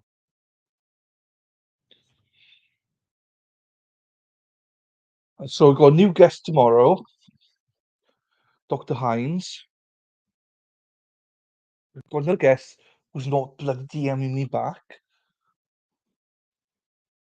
I've got hopefully another guest. And I've got obviously Lady Law and shit like that as well. So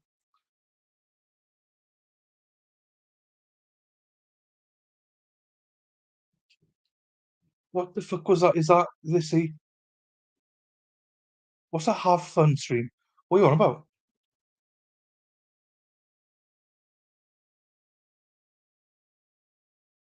Lefty, what are you on about? I don't know what Lefty's on about. Can someone explain to me in English what he's on about?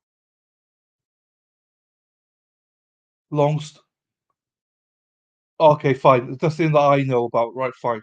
Right, fine. As long as that's fine. Other people know what it means, that's fine. I didn't know what the hell you were on about. But that's all good. Not looking good though, left, isn't it? Vikings.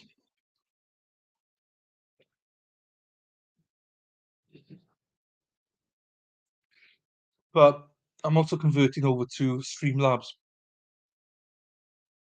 But that's why I got Sean on the go now. I just need that one attachment. And then we're gone. No skin off your ass. Have you got any skin left in your ass?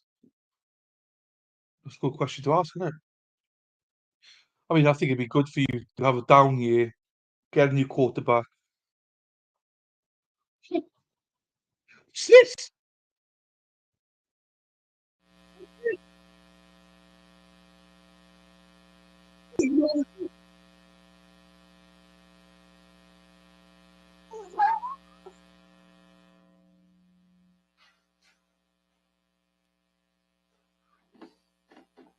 Thanks, mate. Do you know what? I forgot. I put something about Streamlabs on. Totally forgot about it. Look, Lefty comes in. And he's just. How does that work, though? I was gonna say, they kept telling me. No, I'm joking. I was waiting for you to bite. I was waiting for you to bite. I like cousins. Karen, you ready? Let's go back in the record. 19 CF 7518F counts for the state defense. Streamlabs works. Happy days. I just scored. Thanks, Sean. Hang on. Currently, what issue do you guys want to circle back to?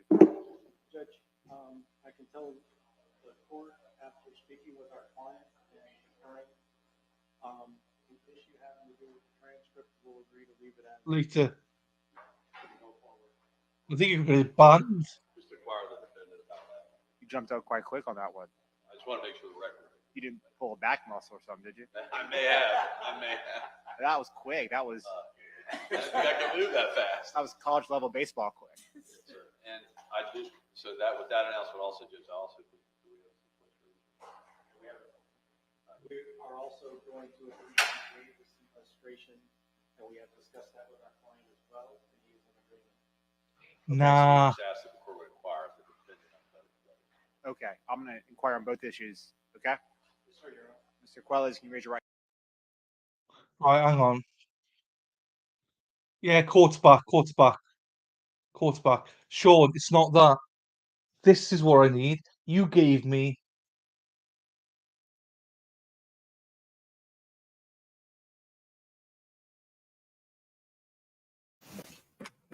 You gave me that. And that. What I need is that and that. So that this could just go into. I got this already. I just need this extension to make that go in. Like, could go into the hole. And then the other side to be that. So I can plug it in, if that makes sense.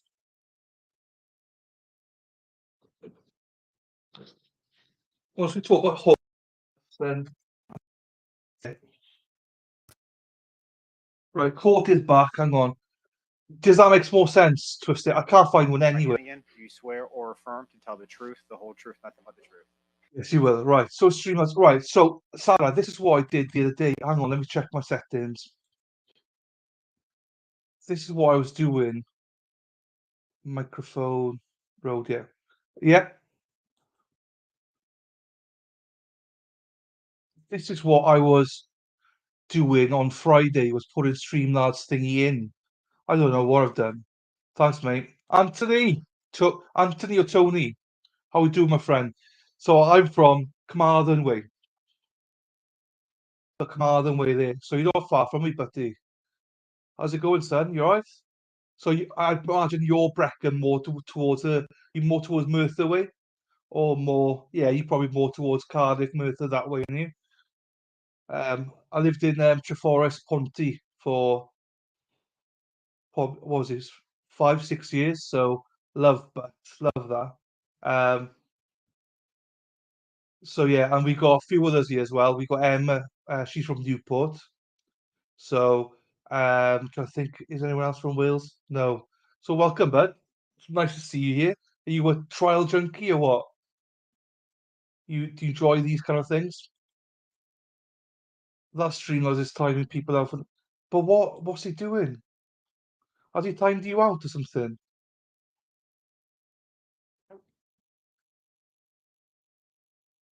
Oh, because he's making you out a job.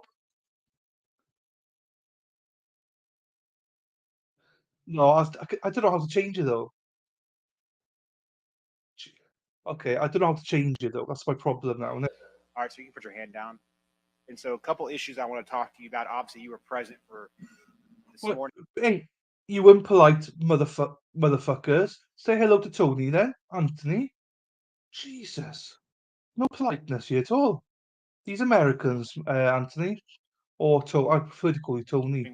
I'll call you we Anthony. discussed these issues with the attorneys and myself, and then also just now. So I'm going to handle it one by one. The first being the sequestration issue.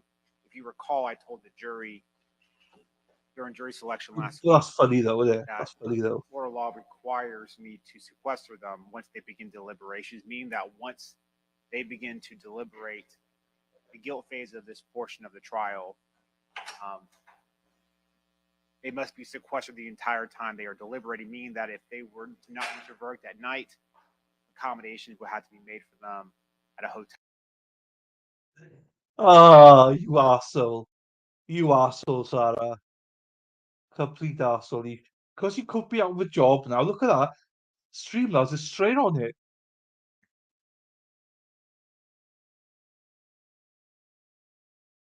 Tell us some sort, and then they would come back here to deliberate again. If you recall, I told them be prepared to bring an overnight bag of some sort. Florida Thanks, rule mate. of Come Criminal back. Procedure 3.370 is what requires this. However, Anthony, make sure you come back now. Don't. Yeah, make sure you come back every day, mate. Subscribe to it. Come back. I love the fact that we got a little Welshman here. Emma's not here for some reason, but she's from Newport. So yeah. However, it does say that it can be waived if the state and the defense agree to that issue. Nice to see a new one. Being waived. From what your attorney He's not tells going to me, PPE time though. sounds like the defense and the state are agreeing to waive the requirement that I sequester the jury once they begin deliberations for the guilt phase of this proceeding. Is that your understanding? That is. Is that what you want to do?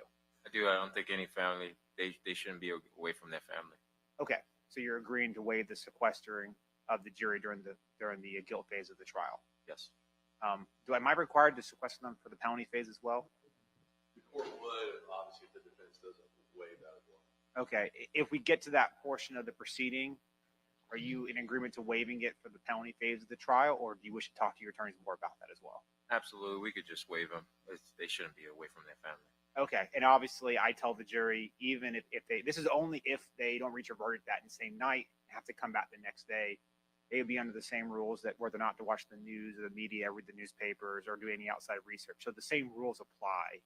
They've been under the entire time they've been with us since last Monday. So those rules will still apply while they're deliberating the case if they were to go home and I have a verdict and come back the next day. So you're in agreement with all that? Yes, sir. Okay. Anything you want me to inquire about regarding that issue from the defense? No, sir, Your Honor. Okay, so the next issue is the transcript for this wire audio.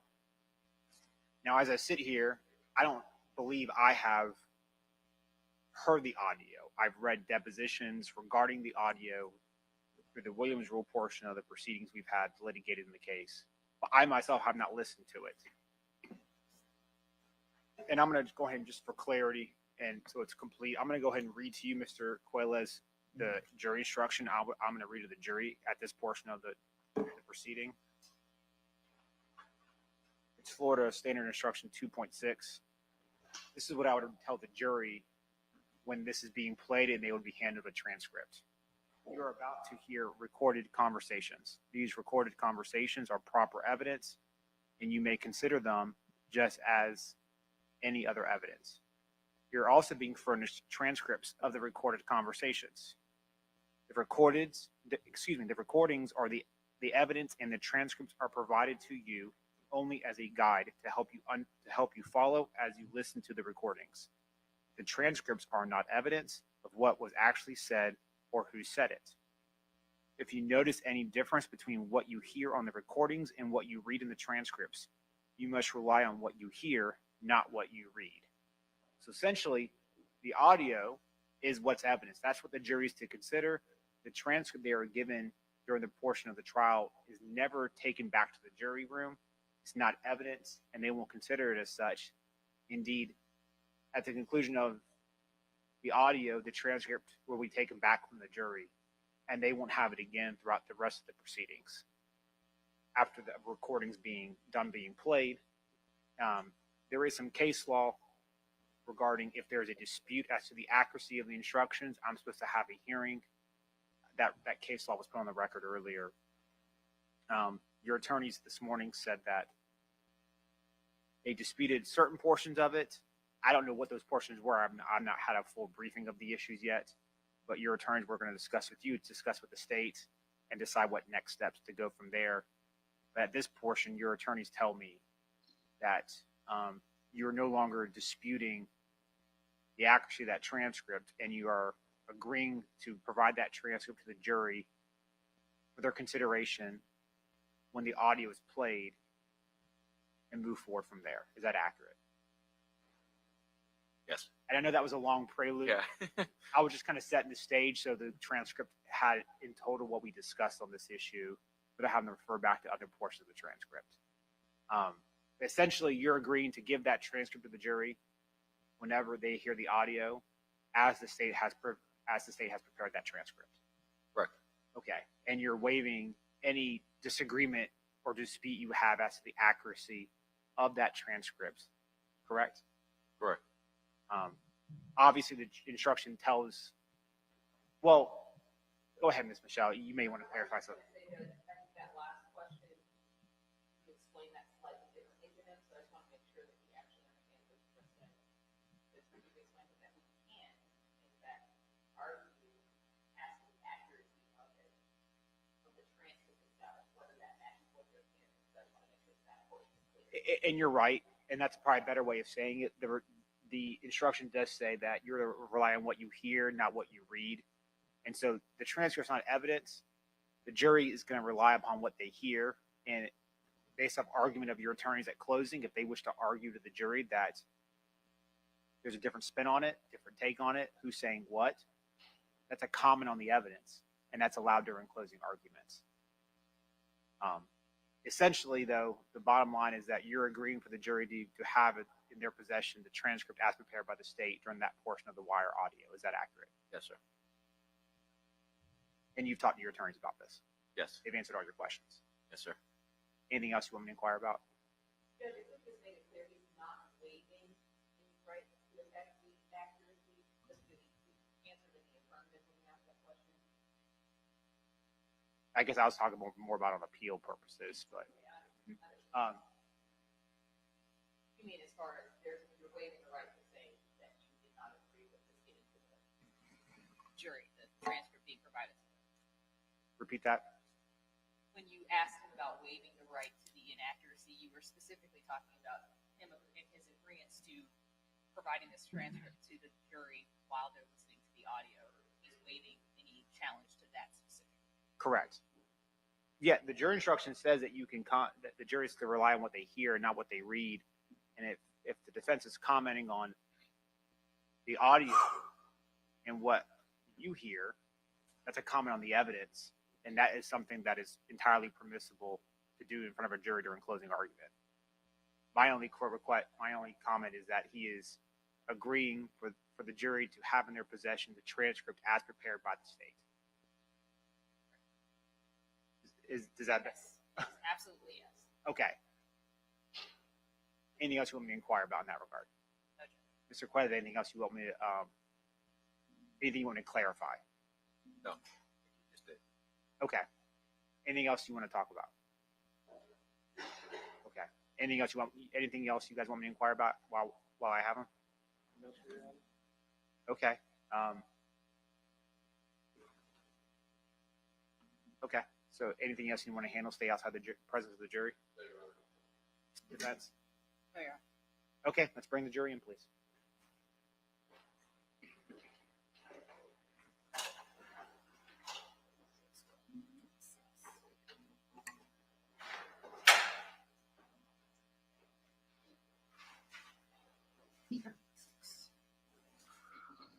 Hey, sorry.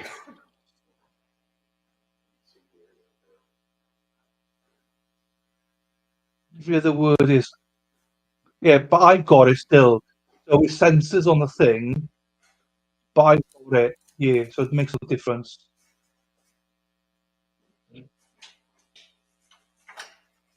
Yeah, but I can still play them. Yeah, there's thing two. What's thing two about?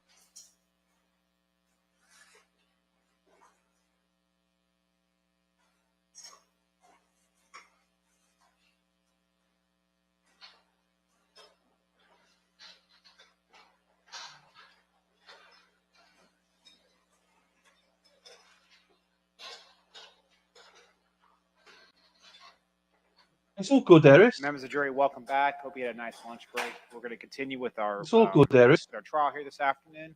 Oh, I'm sorry. You guys may You're have a feeling seat. better, yeah. I have a habit of not doing that. We're going to continue with our trial this afternoon, and state you may call your next witness. Thank you, Your Honor. Gary Lindros.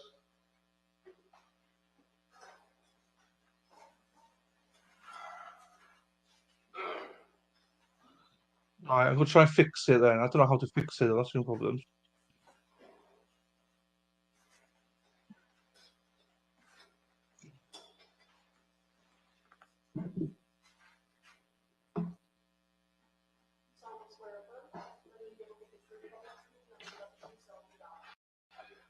Mr. Lindros, good afternoon to you, sir. Please have a seat. If you need a glass of water, let us know. We'll do our best to accommodate you. If there's an objection made during the course of your testimony, I just ask that you pause, let me rule on the objection, and we'll go from there. Yes, sir. That said, state you may inquire, you're ready. Thank you very much, Your Honor. Good afternoon, sir. Afternoon. Will you state your name for our jury, please? Gary Charles Lindros Jr. Yes, sir. And I don't think I asked your brother. Will you spell your last name? Lindros. Yes, sir. Where are you employed, sir? Ace Pick Apart. All right. And how long? About 25 years, sir. And what is your title there? General manager, sir. Do you share that responsibility with your brother in some respect? Yes. We have different areas of focus for our management, yes. And who owns Ace Pick Apart? My father, Gary Lindros Sr. That's them.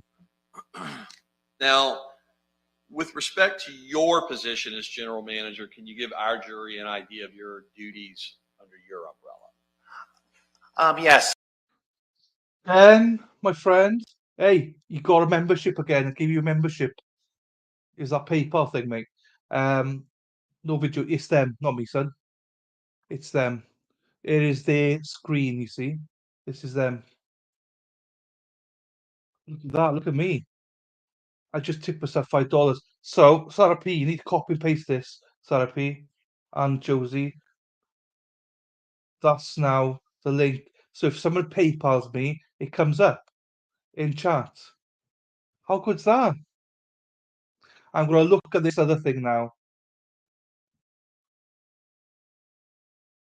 Mutations. Oh, no, yeah, no.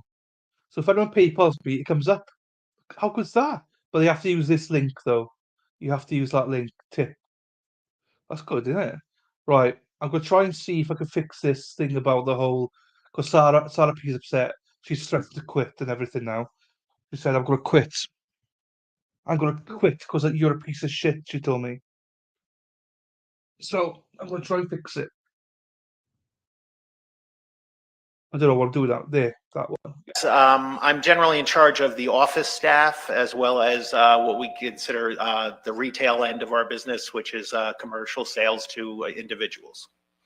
Do you have much involvement in overseeing the outside staff? No, sir, very little at all. Does that more fall under your brother? Yes, he takes care of all the outside staff and what I'd call our wholesale end of the business. Now, Mr. Thank you, Lindros, Steve. you describe your sort of day-to-day activities that you engage in. I'm in charge of making sure we're adequately staffed, that our staff has all the tools, be it change as well as computer equipment available to fill their jobs. All right. Now, we've heard there's 16 or so outside employees working under your brother. How many employees are working in the office? About a dozen, sir. And would it have been about a dozen back during December 2018 to January 2000? Yes, sir, that is correct. Now, were you working, sir, during that latter part of 2018 in the same capacity you are today? Yes, sir, I was. You know who Johnathan Quiles is? Yes, sir, I'm familiar with him. Who is he to you? He was a former employee of ours. All right. You see him in the courtroom today, sir? Yes, sir, I do. Can you describe an article of clothing and where he's seated, please? He's wearing a button-down white shirt over to the right of my position. All right. And Your Honor, may the record reflect he's correctly identified. So reflected. Thank you. Now, when was he hired? I don't have those dates roughly in front of me. I want to say October of 2018. All right. And can you give us, from your memory and what you recall, what his duties were best you can recall as you sit here now? He had a variety of duties. He was a general handyman. We'd have him fix various pieces of equipment, hoses, things of that nature, do general cleanup work as well, sort of, pitch in wherever we needed to have an odd job done. Right. But on a daily basis, would you be supervising that or even paying attention to his duties throughout a day? No, sir. Again, he was outside staff. That would have been my brother Johnathan, who was present. All right. Was his direct supervisor Larry Carlson as an outside supervisor? Yes, sir. And I think your brother spoke of it, but was he out for an extended period of time? Yes, he had a medical issue and he was not actually on the premises for, I believe, all of December. And did that mean your brother took over the daily supervision of the defendant? Yes, sir. Did you have any role in that or pitch in or help out with your brother when Mr. Carlson was out? Not typically, unless Johnathan wasn't present at the facility. All right.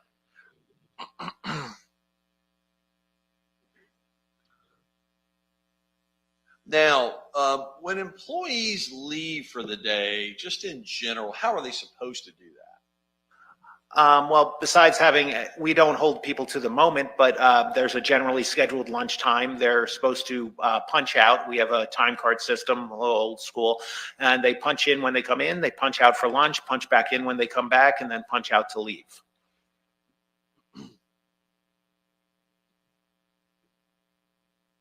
Was there a time, Mr. Lindros, when the police contacted you either late 2018, early 2019?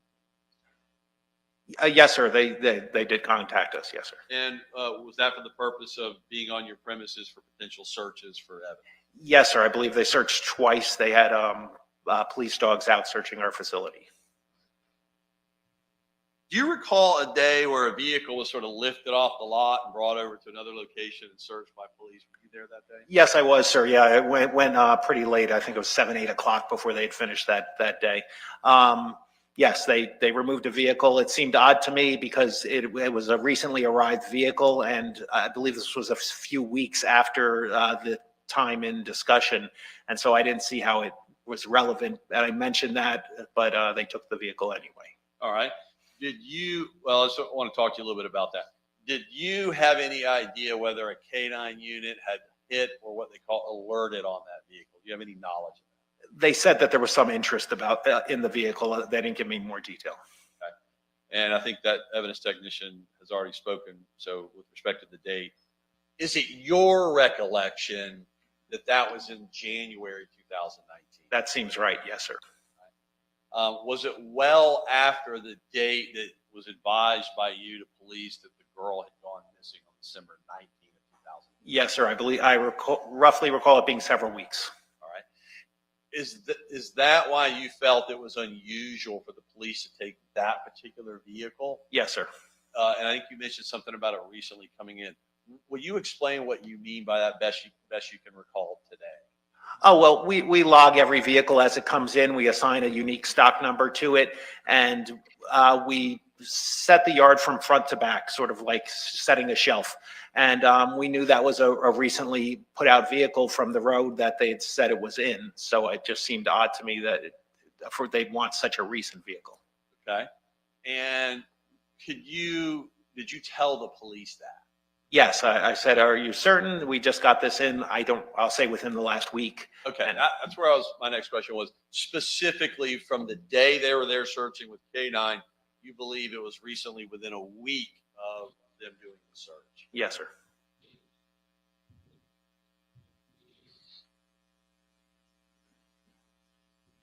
Now, I think we covered, brother, just a little bit with you, the dumpster schedule and or pickup. Will you describe your understanding of how often it was picked up at your business? Typically, it was usually within once a week, but we get charged per the container being filled to remove it. So we will always wait until it's full before we'll call for a pickup. Otherwise, we're charged extra fees.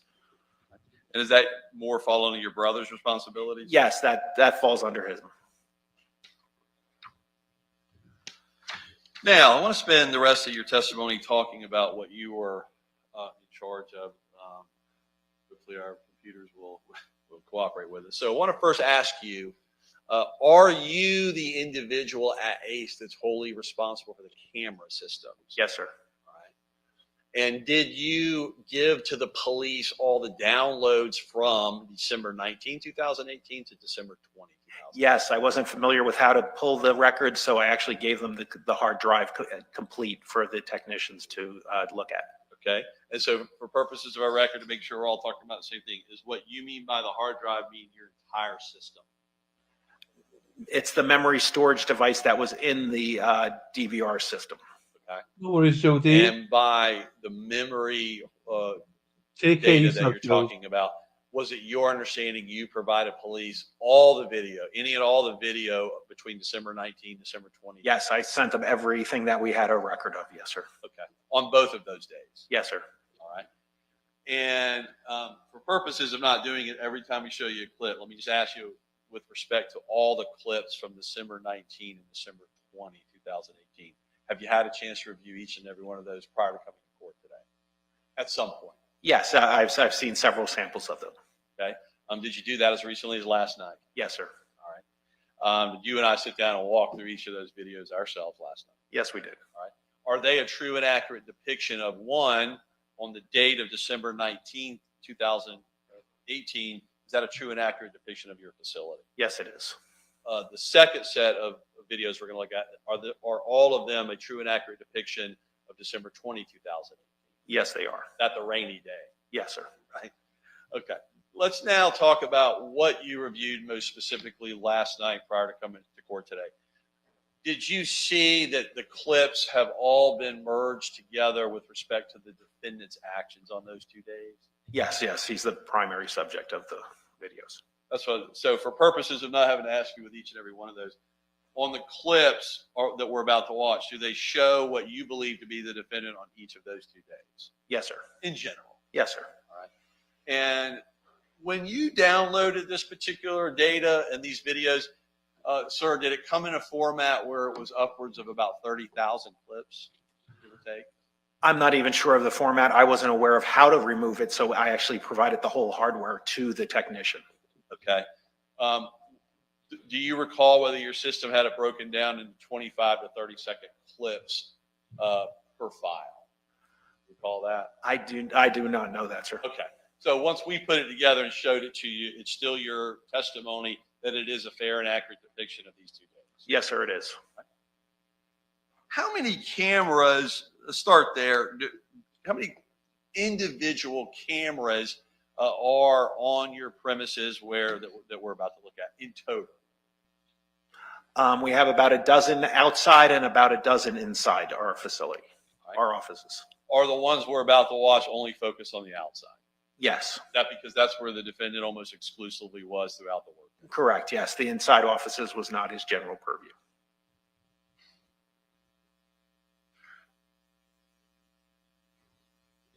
Now, what was the purpose when these cameras went in, when you and or anyone else in management decided to put the cameras in? What was the purpose or intent of what you were trying to cover on the premises? To capture theft.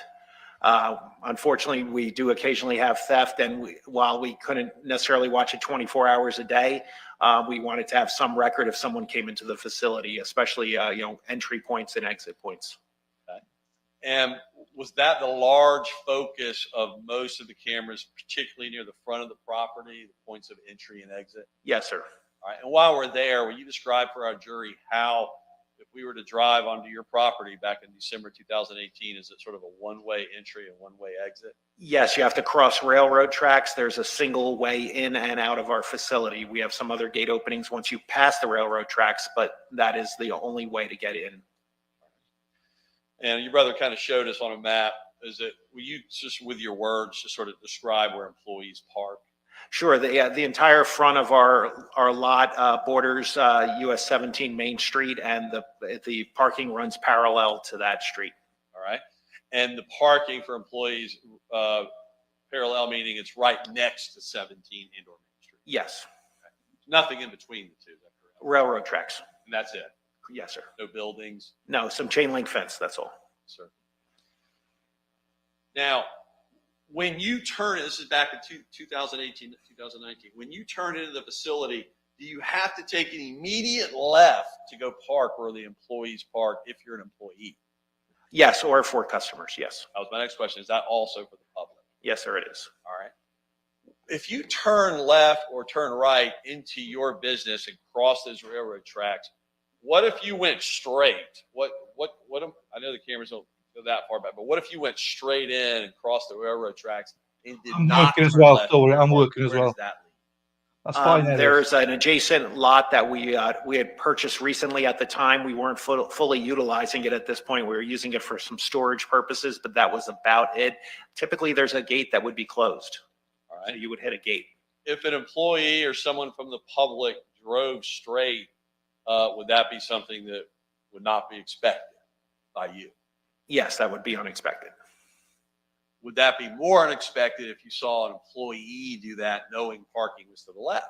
If anyone did it, we would see it. We have large windows inside our offices, which provide us a very good view of our facility. And we would, even without cameras over there, because there were none set up for that new land that we had acquired, you can still see very clearly. All right. Now, your brother described the defendant's duties and where he generally is throughout a particular day. What about you? Do you have enough knowledge to even tell us where he would be at a particular given time on a normal random? I wouldn't be able to say that. He had a variety of jobs that we assigned to him, so he could be in a variety of places. With respect to these video cameras, the views that we're about to watch, the ones that show the entry and exit to the front of the facility where people enter and exit via cars, does that show where they would turn and go down into the parking area? Partially. Partially, yes. When we see some of these video clips, do you recall what the defendant was driving at that time period when he worked? Yes, I was some type of maroon minivan, I believe a Chrysler. Now, in terms of just identifying him as we go through these, on the second day, December 20th, 2018, is the defendant seen in the videos that we're about to watch in an all sort of bright yellow rain suit? Yes, sir. In most of the clips. Yes, sir, he is. Is there anyone else dressed like that we see at all on that given day? No, he's distinctive. Did that make him easier for us to go through and identify him on? Yes, sir.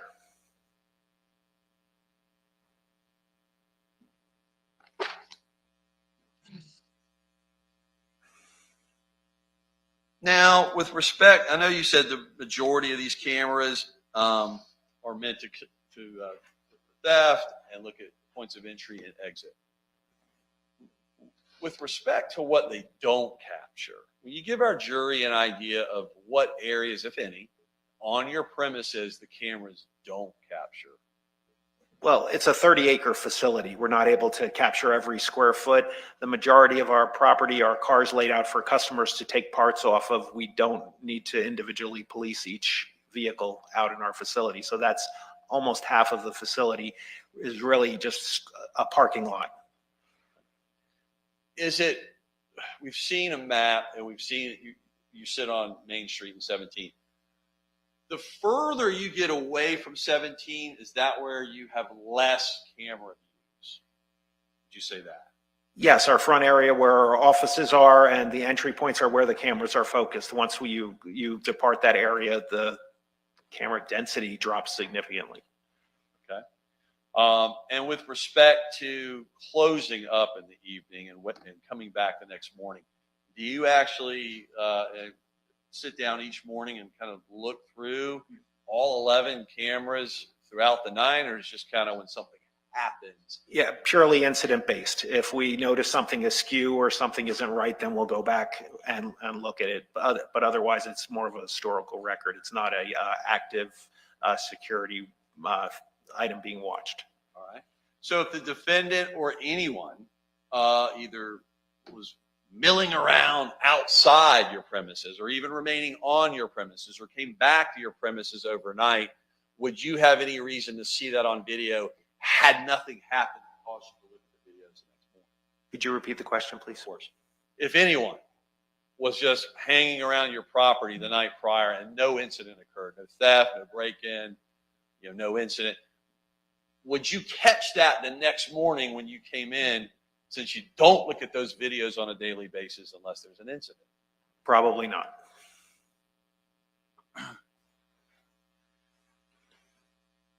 Now, when you look at these camera angles, do you have like the camera numbers memorized, or is it just better for you to tell us what we're looking at when we see what we see from each particular? Yeah, no, I don't have camera numbers memorized, sir. It's not like I can say to you, Mr. Lindros, where does camera 4 generally aim at? No, I wouldn't be able to tell you off the top of my head.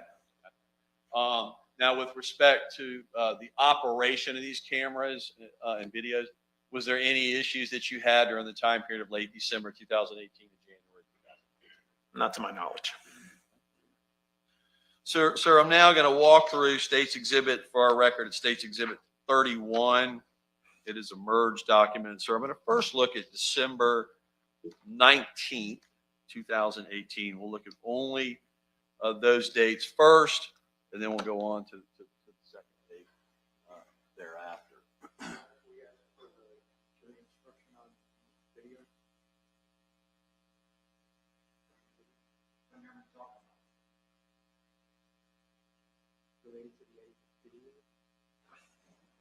Sure.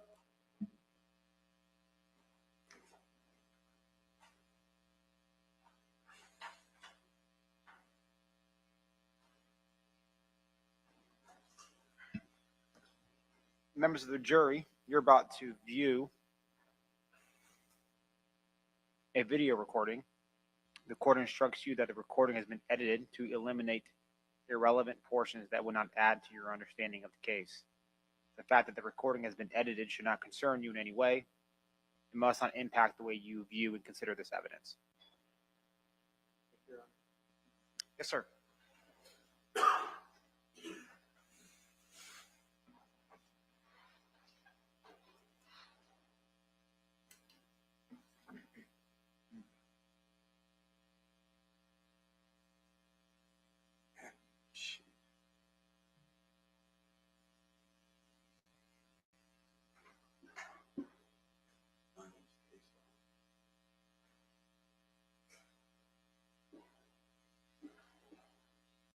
Right, someone swear in chat. Not you, Sarah P. or Josie, but someone else. Can you please swear in chat?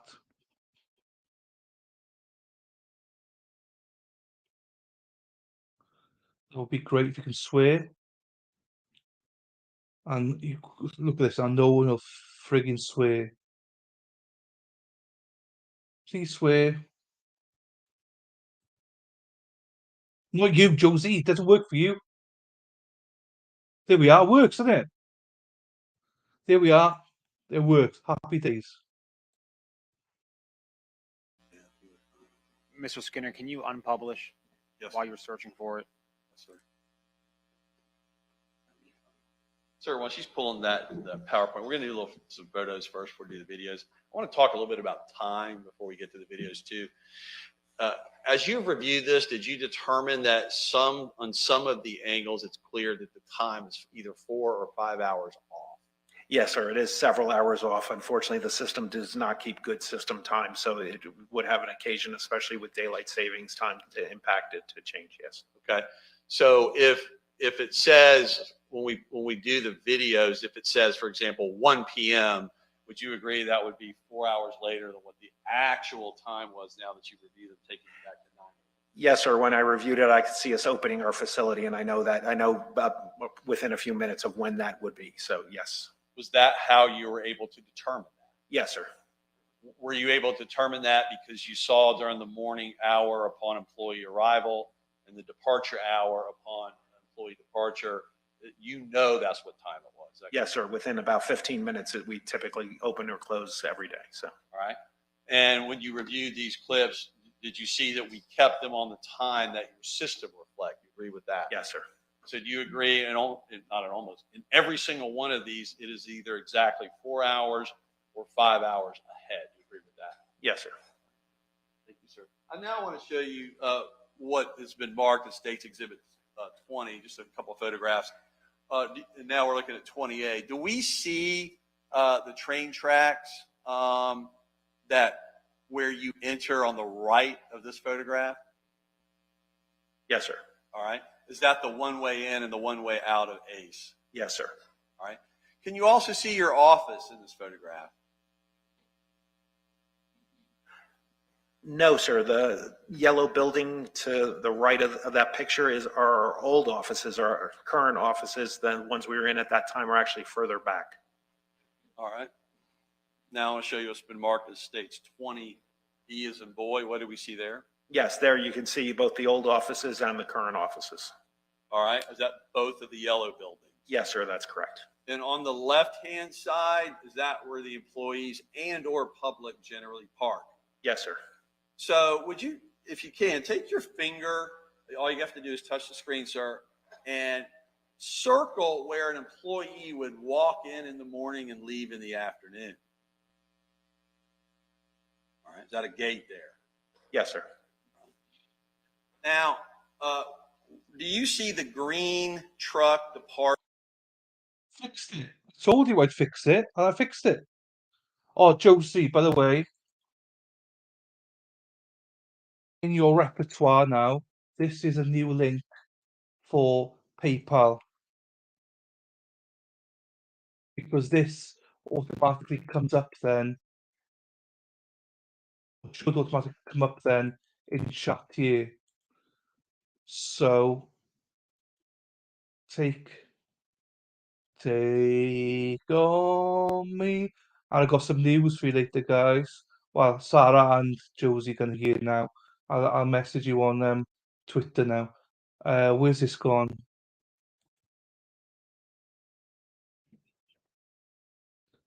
So there we are. That's the new PayPal link.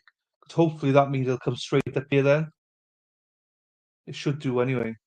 Right, sorry. Back we go. Starting in 20B? Yes, sir.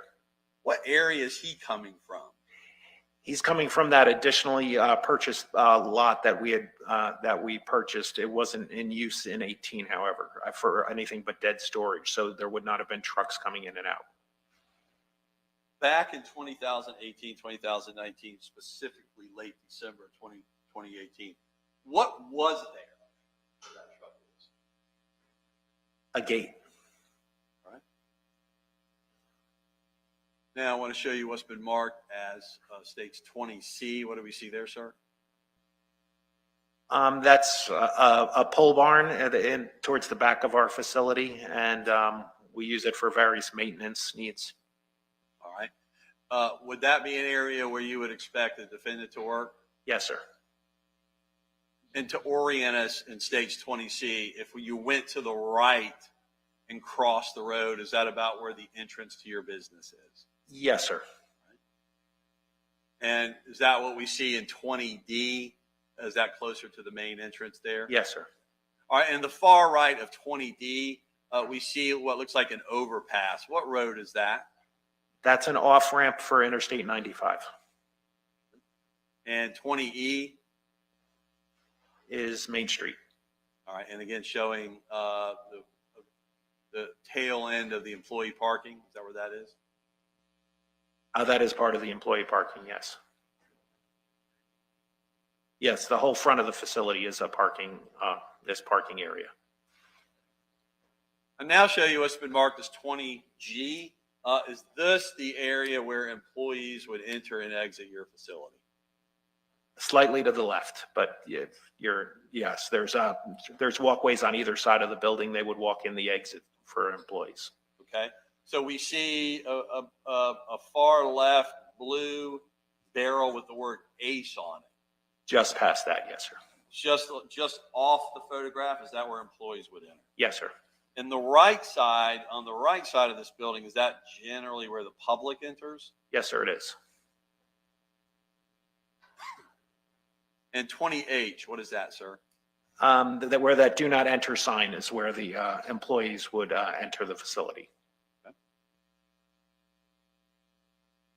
20I, what is that? That's an aerial view of pretty much our entire parking area.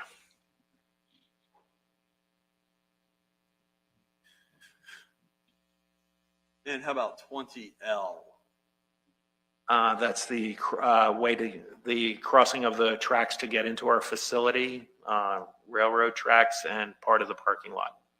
So when employees turn in and they cross the railroad tracks, you indicated they would turn almost immediately left to go to parking. Is that correct? Yes, sir. Back in December 2018, if you went straight, could you go, if you follow that dirt area straight, just past the telephone pole and then turn left where there appears to be an open gate heading to the car lot? Was that open? No, sir. The gate was solid to the best of my recollection back then. We weren't using it to go through the different properties at that time. So if, for example, the defendant drove through that gate either on 2019, December 19 or December 20th, that is not something you would expect him to do? No, sir. 20M, what is that? That's the gate facility if you went straight over the tracks and drove in.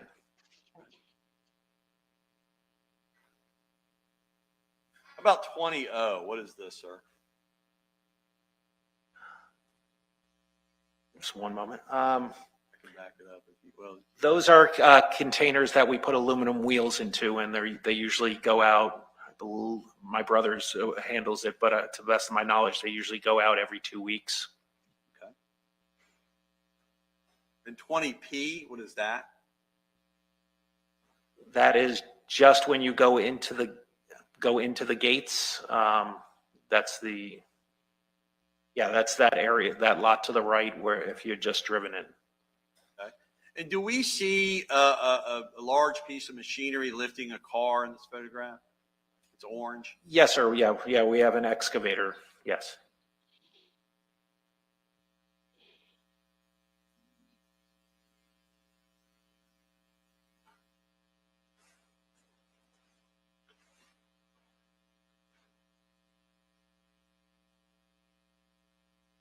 You had our video, Stacy. There. So now I want to direct your attention to the videos that we put together for you to view. Let's take these one by one. I first want to direct your attention to December 19, 2018. Do we see in this first video, once we play it, I want to ask you, the question will be, is this upon when the defendant arrives for the day on December 19 of 2018?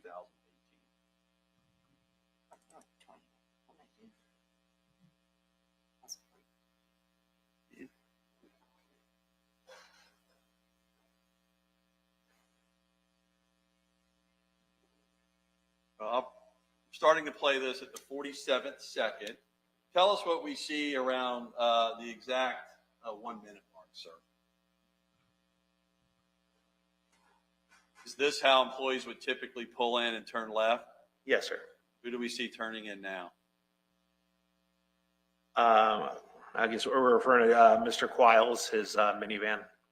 Right. Is that the second red, the one we see right? Yes, the actual minivan, not the pickup truck. Yes, sir. So for our record, that's at the 1 minute and 16 minute mark. Is that what you know to be the defendant's vehicle? Yes, sir. Is that what you know to be a normal turn in to the employee parking lot? Yes, sir. Yeah, several employees pulling in that when we opened my brother opened the gate.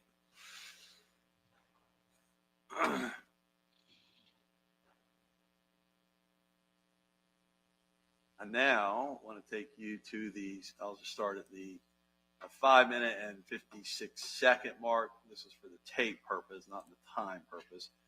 And play this. Around 6:09, tell us what we see at 6:09, sir.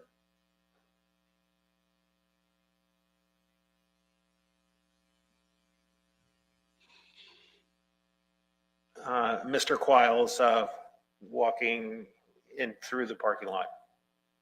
All right. And again, this is on December 19, 2018. After you reviewed the videotape, you agree with that, sir? Yes, sir, I do.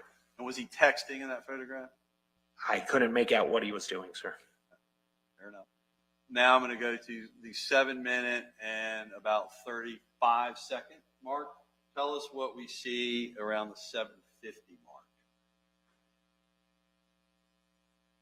First of all, do you see his vehicle in the middle of this video? Yes, I do. Is that the defendant getting in it?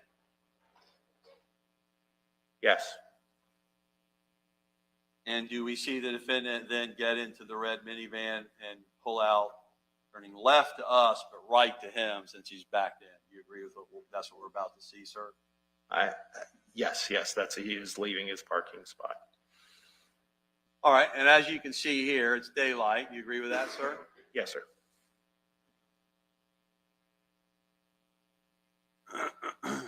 Do we see that again at the top right?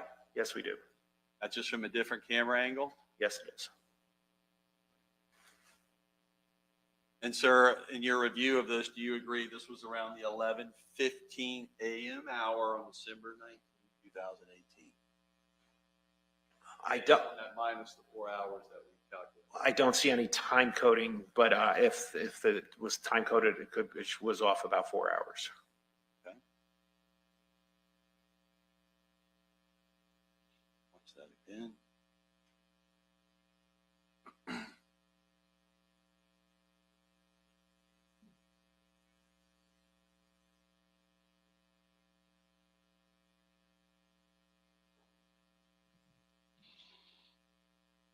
You also agree, sir, this is daylight hours, correct, sir? Yes, sir, it is.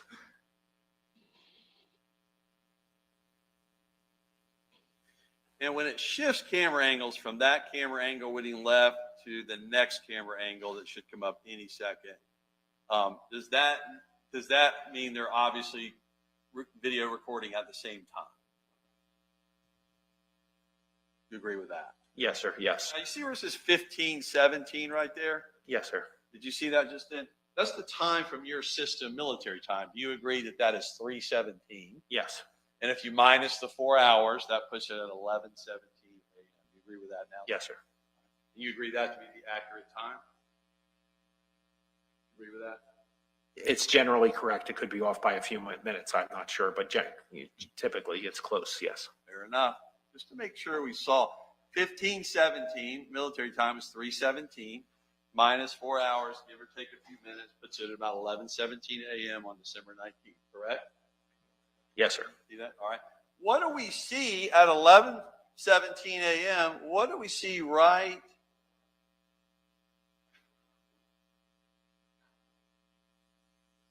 now on the video? He's leaving the property in his vehicle, or his vehicle is leaving. Does he turn right out of the premises? Just as you saw him there? He crossed the tracks. I'm not sure which way he turns, sir. Okay. Once you cross the tracks, is it true you're leaving the premises? Yes, sir. And Do we note, sir, at 11:17 a.m. that he signed out on his timesheet? You had a chance to look? I've seen the time card. No, he did not punch out as he's supposed to. You're certain that's the defendant leaving at 11:17 a.m. on December 19th? Agree with that? Yes, sir.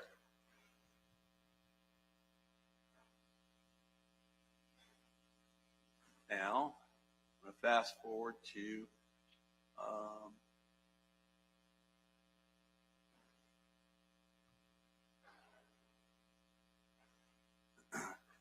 for purposes of the record, I'm starting the tape of the court exhibit at 9:05 as for minute and second. I'm going to let it run about 20 seconds. Sir, when we get to about the 9:25 mark, tell us what you see in the far portion back of the employee parking lot.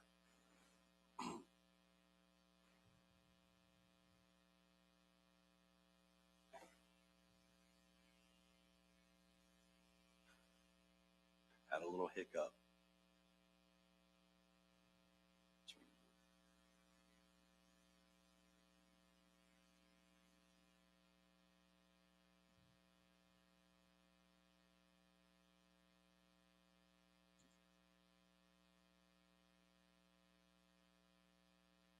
What do we see now, sir? I see Mr. Quiles.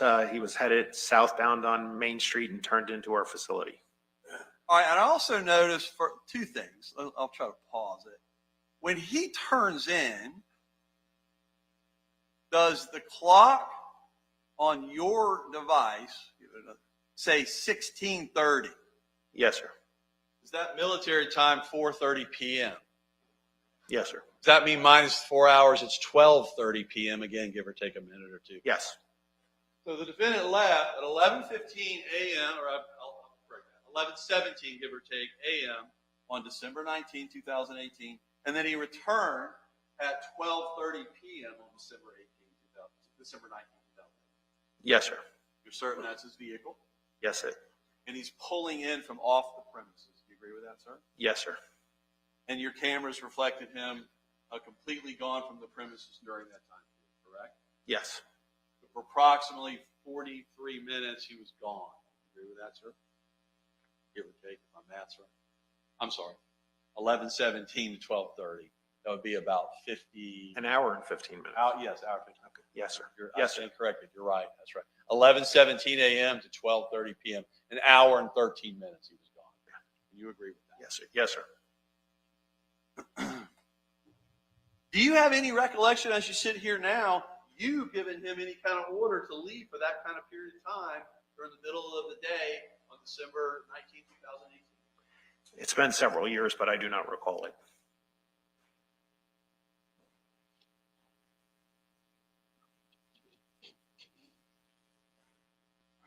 Now, fast forward to the next clip, sir. It's going to be at the 1320 mark on the court exhibit. Our record. Tell us what we see. I'll go ahead and start it at about 13 minutes.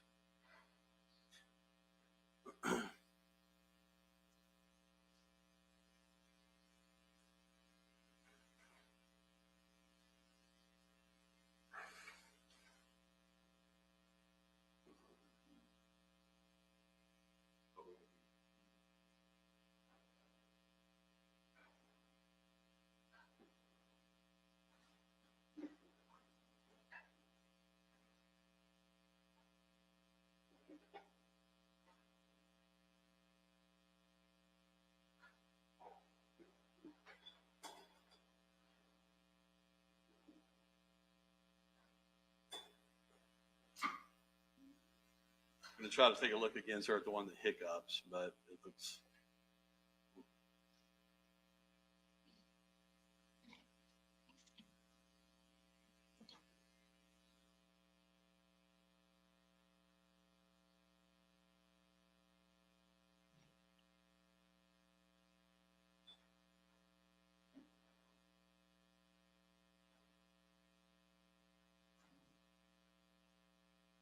Same one.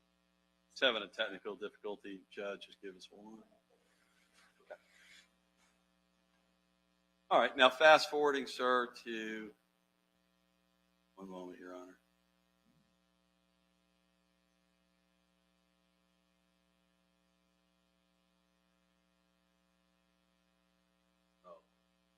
That's right. It keeps playing.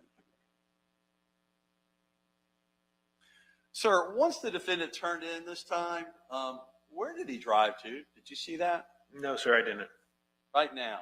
Which way is he going? I mean, he pulls into our facility. I know as people make that turn, there is a blind spot right there. So I'm not sure if he's just parked slightly out of camera sight or if the gate was open and he went through that area. I can't ascertain. Yes, sir. But if he went straight, would he be going into that area that is not for employee parking? Yes, sir, that he would, if that's what happened, yes.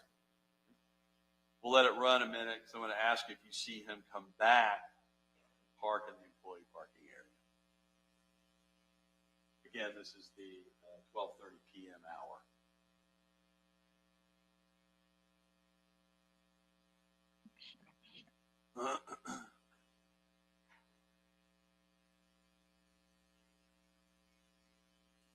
And appears to be. Yeah, a roll of probably tape, yes, sir. Sure. And where's he headed? What direction is he going now? He's going towards the parking lot.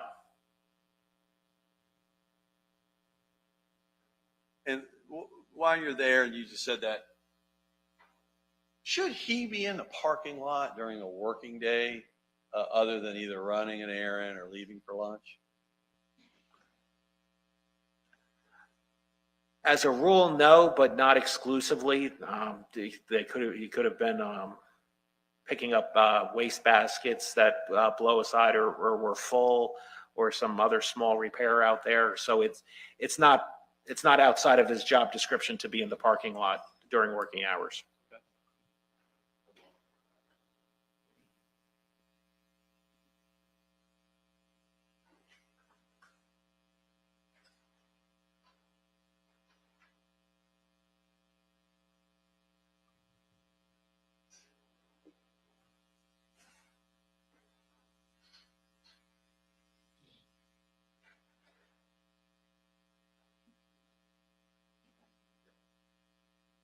We're going to let it continue to play. For our record, we're at 20 minutes and 22 seconds of the court exhibit. Just keep an eye on the monitor for us.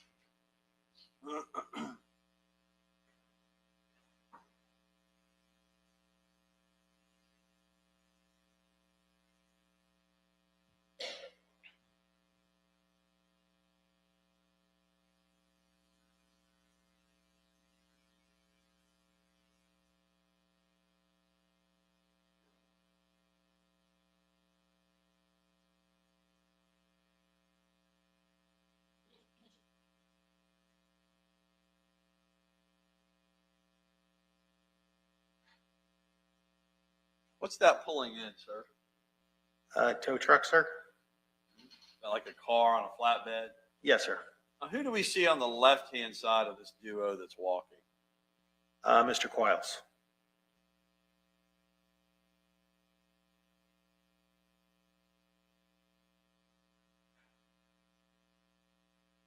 And again, for our record, is that the employee parking area? Yes, sir. Yeah, that's where you enter, come over the tracks into our facility.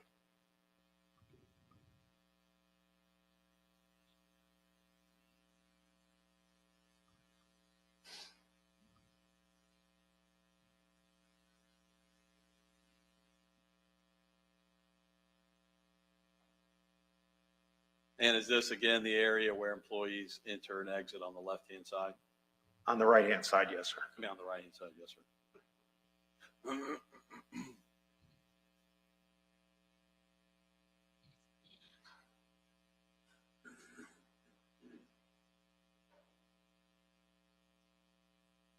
Do you see the same two individuals walking the best you can? I know that was a little blurry. Do you see that? Yes, sir. Is that the tow truck that was just pulling in, pulling the car? Yes, sir.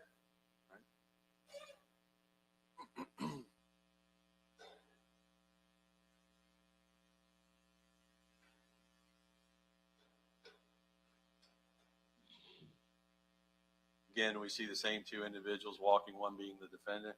Yes, sir. In what direction are they headed in now? And for our record, we're at 2250. They're walking into our facility towards that pole barn that you had shown earlier, towards that direction. So I guess it would be south on the property.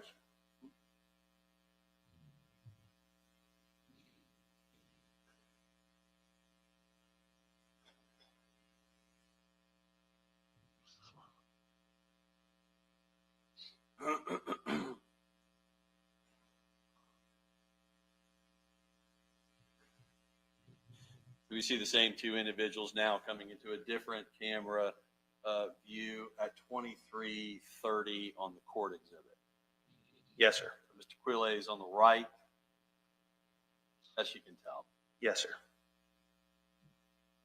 And where are they headed in this video? Looks where we, by a pile where we had scrap tires.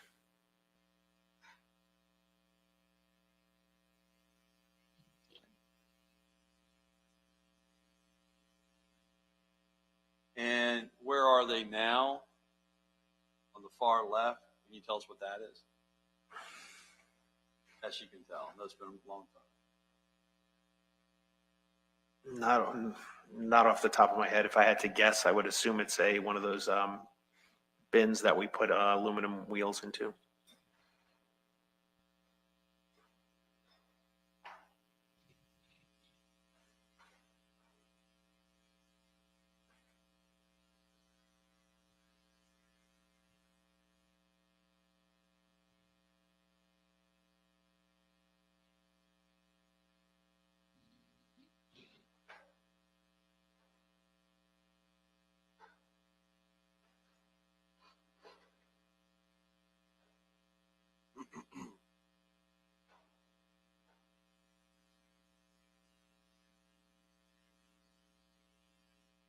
For our record, we're just passing the 25-minute mark on the court exhibit. Are they still in the same area?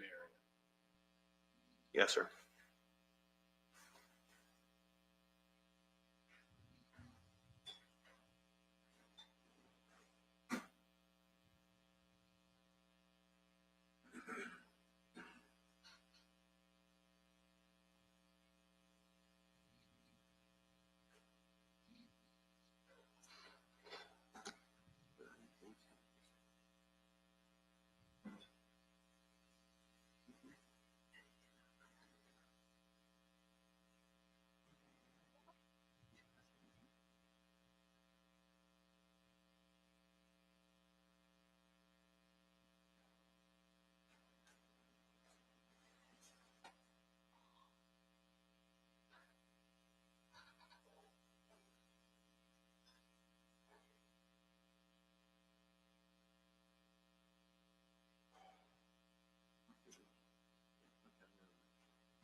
Mr. Quiles walking back, sir, toward it appears to be the office, maybe?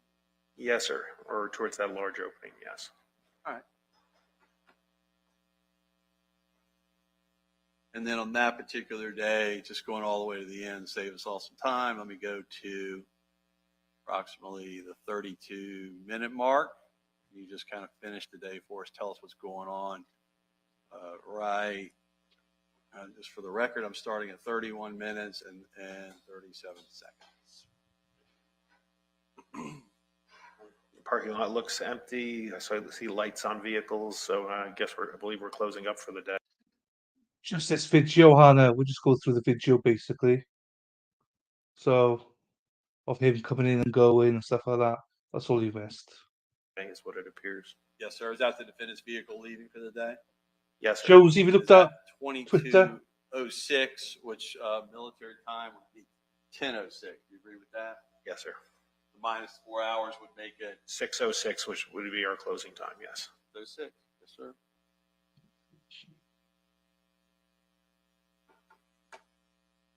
Is that how one would normally leave? Again, back out to 17 or maybe. It's the only way in and out. So yes, sir.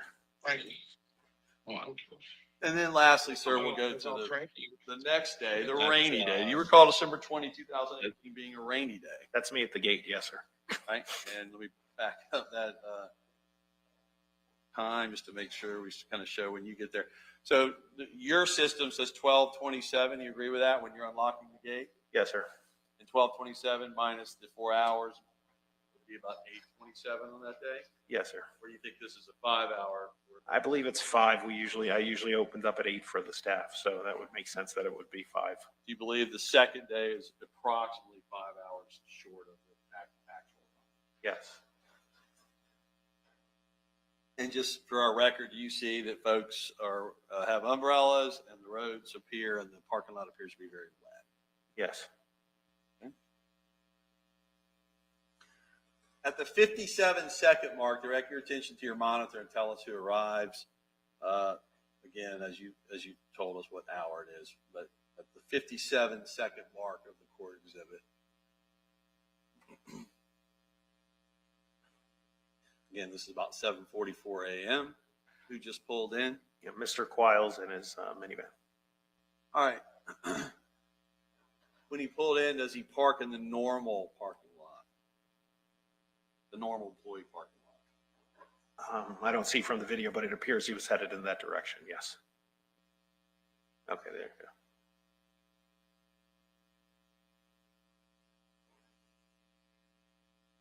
Do you see that he had pulled into the parking space close to the office at the 1 minute and that his vehicle that just drove by? Yes. At the 1 minute and 20 second mark. You agree with that? Yes, sir.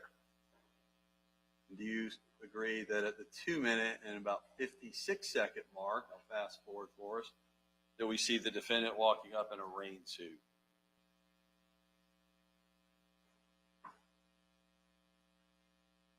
Got the defendant right there? I can't make that out. That's great. Let it run to about the 3 minute and 18-second mark.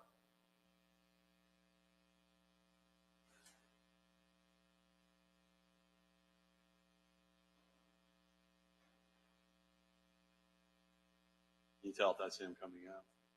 I went by too fast. Would you be able to move it back? Yeah, and let me ask you this way. I know you've seen all these. Is the defendant only one that appears to be wearing a full body rain suit on that day? Does that help you? Yeah, typically, yes. Yeah, he was, very well uniformed. Yes.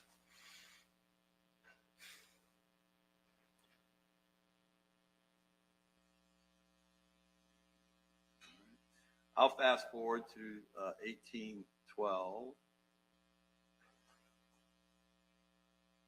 Ask you what we see, and right at the 1812 mark.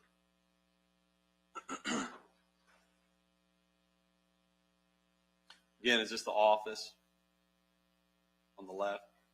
Yes, sir. That appear to be the defendant? Yes, that is Mr. Quiles. Is that him coming, for our record, is that him coming into the office? Yes, sir.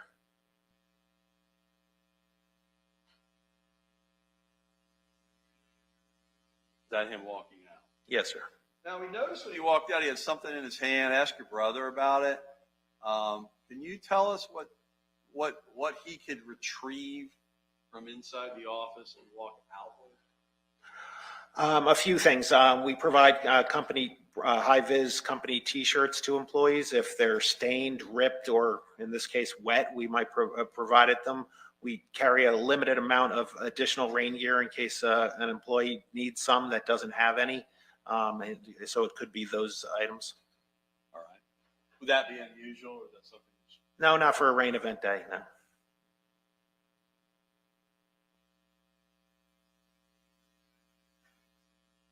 Now, the fact that he's carrying what appears to be something like you're describing, and he's already in a rain suit, would that be questioned by your staff, management, anyone that's handing that to him? Hey, yes, they would have. The answer could be as simple as, "Oh, employee X needed a raincoat. He didn't have one." Thank you, sir.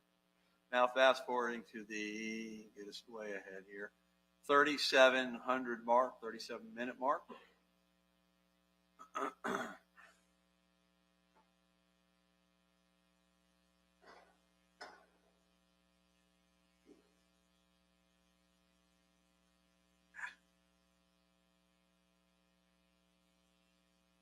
All right, in this angle at the 37-minute mark, what is this area, sir? That's our customer checkout area. All right, is that a big tractor we see moving up at the top of the screen? Yes, sir. Yes, we have several of them. Yes.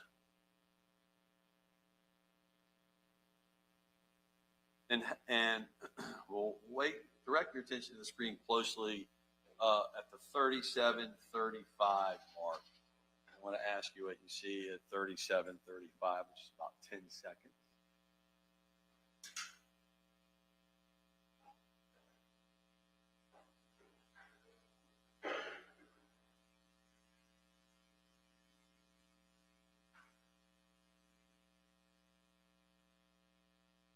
What do we see there, sir?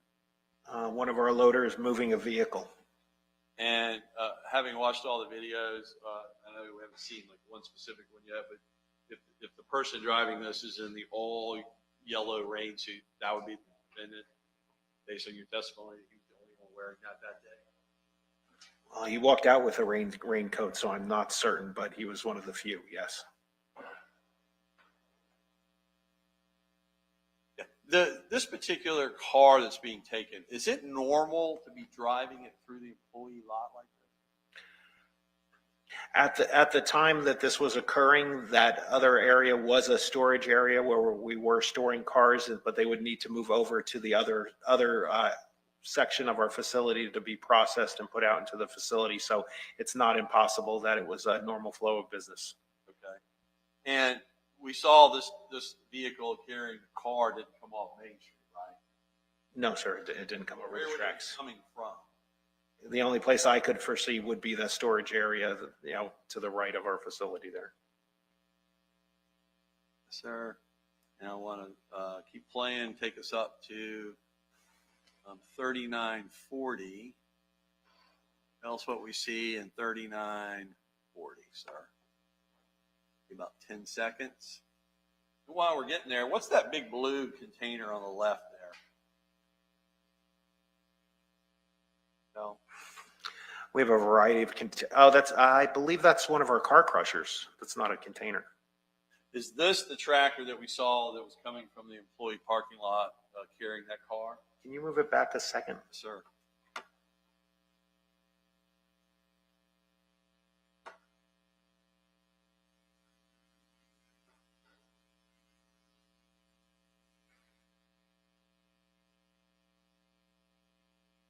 Right there. Yes, it appears to be the same Honda Accord, yes.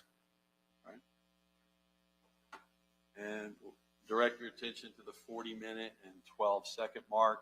Tell us what you see around then, which should be about 10 more seconds.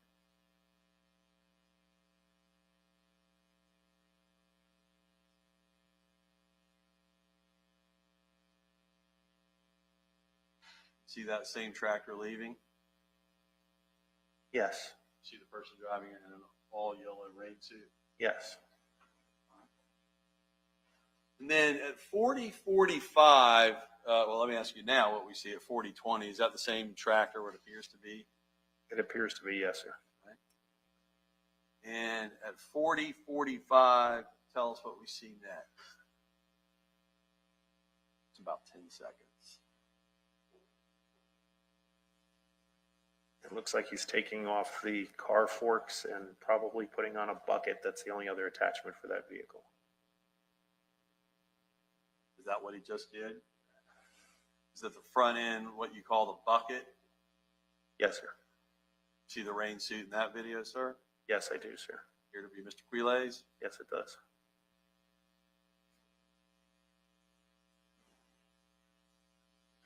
Continue to let that run, sir, to 41:33.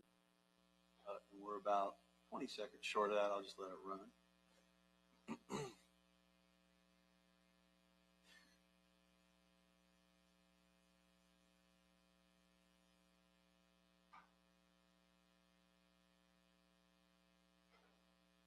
We see that same vehicle in the top right-hand corner.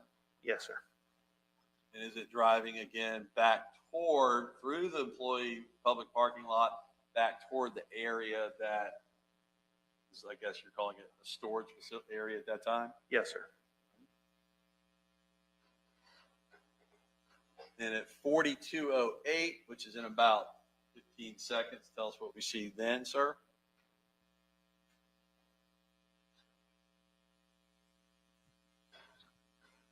Yeah, I figured out how to do it. So you can all swear again now. And Sarah P, although she quit, she's back on now. She did quit for a bit, but she's back on now. So she wants swearing. She says, if there's no swearing, I'm not a mod. So she's back. I wonder why it was such a big deal. Yeah, I don't really know.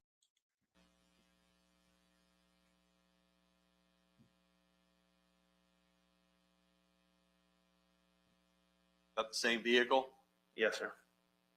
headed toward that storage area. Yes, sir. And again, that area is one you agree, sir, is not covered by cameras on your premises, correct? Correct. We had just recently acquired it, and we hadn't reapportioned cameras yet. Did other employees, did that get out? Did your employees know that? Is it to your knowledge? Ever have an issue with that? No. To my knowledge, no employee has commented on camera coverage or anything of that nature. All right. Directing your attention to the monitor at 42:35. What do we see at 42:35, which should be right now? You see that same vehicle? Yes, sir. And I'm going to jump ahead a little bit to 44:09 for our record. I think everybody sees the path. At 44, I'll start it right at 44.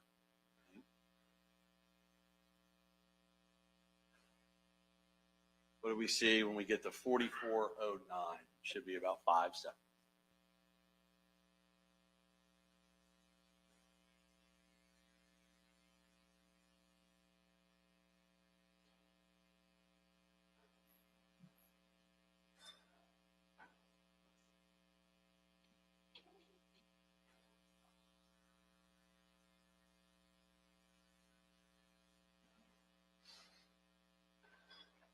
See the same vehicle, sir, just drive through the screen? Yes, sir.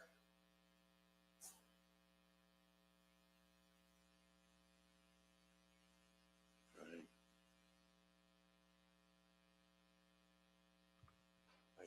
Sir, to the far right, underneath the red car, can you kind of give us an indication of what that is? The yellow racks that we drain vehicles on. Yes, sir.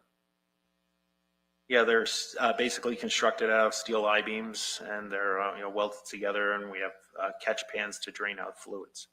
You see the top part of those cars, and you see the top part of the tractor still moving over there?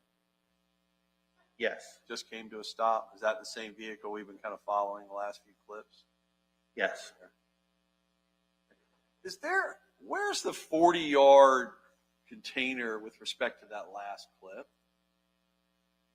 It should be in the general vicinity behind there. And you agree that's out of the view of this particular camera series, the ones we've seen, correct? Yeah, it's blocked by the cars on the racks. Yes, sir. Now I'm going to jump ahead to the 49th minute.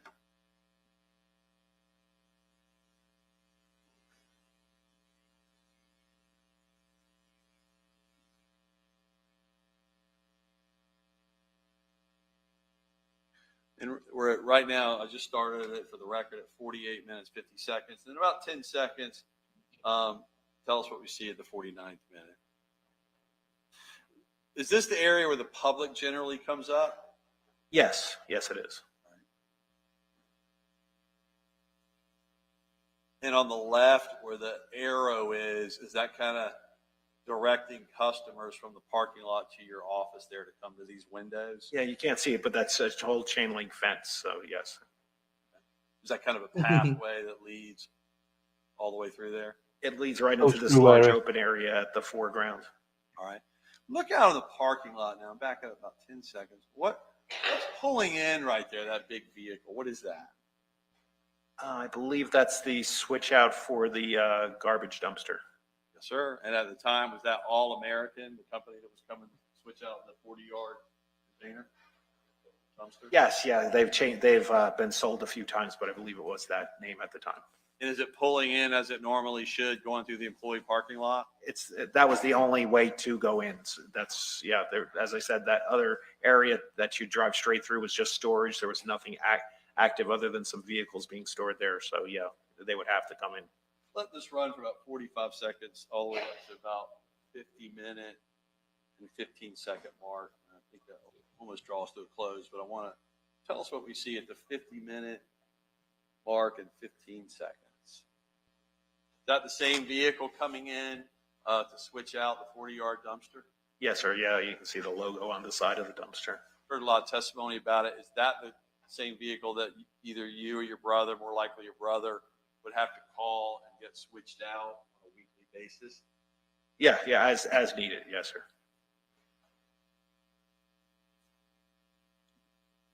Now, for our record, we're at the 50-minute and 15-second mark. What's it doing there? It stopped. Typically, we have to keep the container in the same spot all the time. They don't always send regular drivers, so sometimes we do have to direct the tow truck driver, not tow truck, but truck driver to where the dumpster is. All right. Now, at 50 minutes and 21 seconds, I've frozen this. Is that the same tractor type vehicle that the defendant has been driving? Pause now a second. That's a good point. Yeah, I didn't mean to do it. It just happened. I don't know what happened. I just installed. I was pressing buttons, so I have no idea what happened there is to that. Just one second. I want to show you guys this. It's on Twitter and it's on Discord. But just so you know, if you're available Thursday night, guys, I got a special guest here. If you're around, window.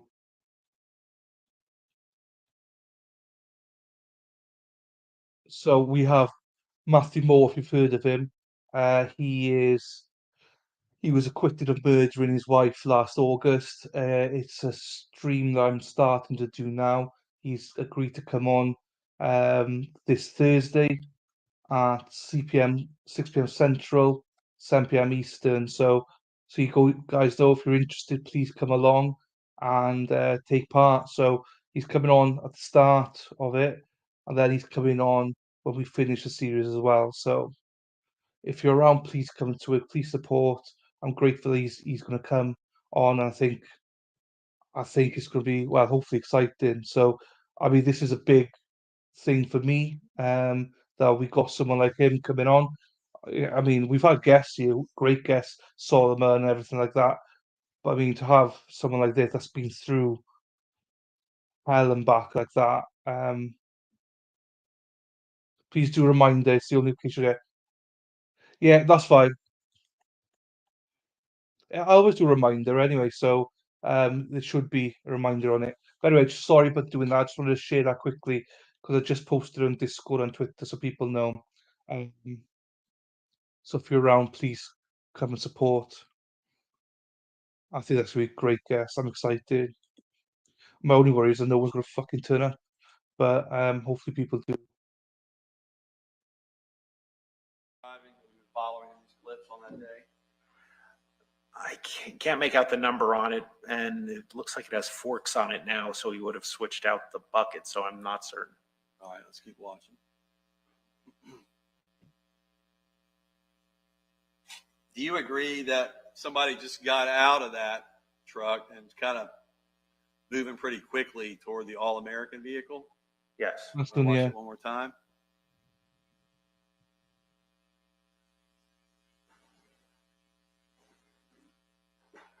Just look at this. Make sure it's all notifications as all. And my question will be, when you see the person get out of that tractor type vehicle, does it appear to be there? 6 o'clock Central. 6 o'clock Central Thursday.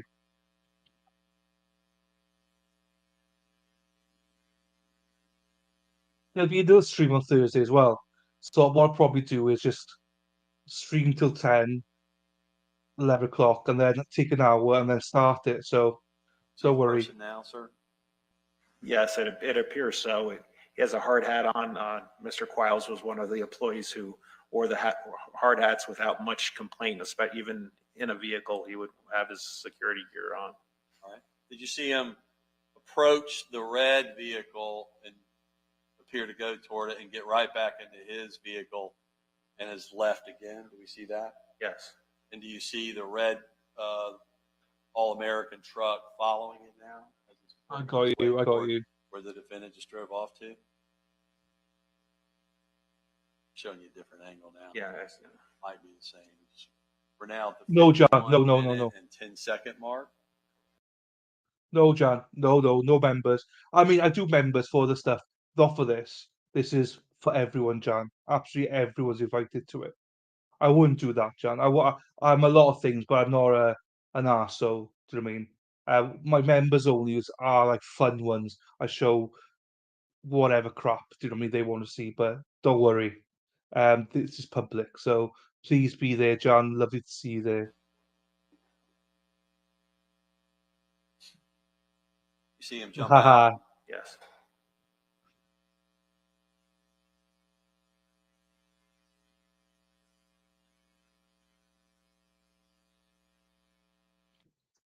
Eris, I think you're like behind. I think Eris is behind because that's why I was a bit like, oh, why she posted that? So you're behind, Eris. No, I know you're not pressed. It's all good. I just want to explain that I don't censor. Obviously, there are some words I have censored, but they're like racial stuff and homophobic things. But the other stuff I have not. uh, Thanks, Josie. So yeah, no, so yeah.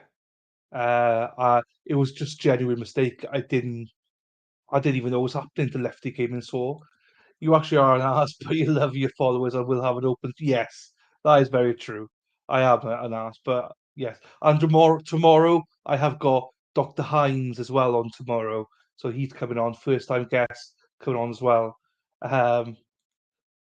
I hope so. I think he's only going now, and I'll be concentrating on his wife Emily, hopefully. So, and he's going to come back on as well at the end of the series as well to this to answer any questions. Thank you, Jan. You see, Josie? No, I know. I'm back. I finished my lunch, then I'll nap time. Cool. Nap time after that. Welcome back to the CG. Yes. Right, let's go back to it.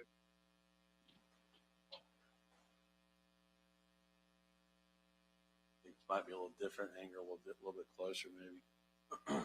For our record, we're at 51 minutes and 40 seconds on the court exhibit. We see that a little better now, sir? Yes, sir. It does appear to be Mr. Quiles. Sir, going straight to the All-American truck.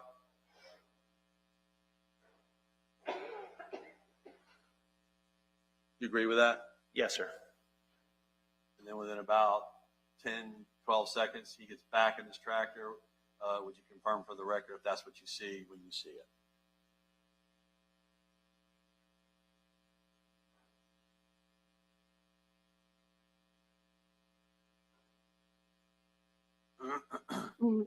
See the defendant getting back in his tractor? Yes, sir.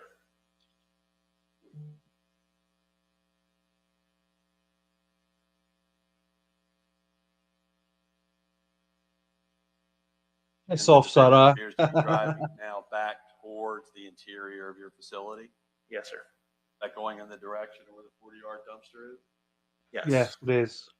We see the All-American truck now sort of wedging his way back and forth, headed toward the dumpster. We'll let it run a little bit so you can see that. Probably got to bring it back together somewhere. I'm not really sure myself. Is that an employee of yours? Yes, sir. For the record, we're at the 53-minute and 4-second mark. Is the employee, as well as the defendant, sort of guiding? John, they're winding you up. They're joking. I hope they're joking anyway. But they're bitches, so don't worry about it. It's All-American Yeah, we're good truck fun. back toward the dumpster? Yes, but that's not an uncommon procedure. We have multiple trucks that come in to remove stuff, and sometimes they are first-time people, or they don't know where what they're picking up is located. So it's not uncommon for us to give a general direction. again, is that the same vehicle the defendant's been driving? Yes, sir. Is he now Yeah. headed in the direction back towards the 40-yard dumpster? Yes, sir. Yeah. And when you see it, just announce for the record when you see the All-American vehicle coming behind him. Yeah, that's right there. Yes, sir. Is he following the defendant back there? Yes, but that's the only way to get back there, so it's a sole. Sir. And now at the 54-minute mark, do we see the defendant driving from the back of that area? Yes. Do we see in the far right-hand corner the All-American vehicle backing up to the dumpster? Yes, sir. Which is now just off-site. Yes. Yeah, but that is the general location. Yes, sir.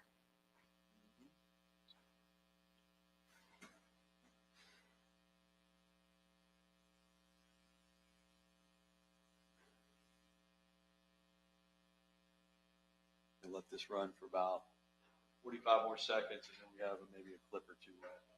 Yeah, it is.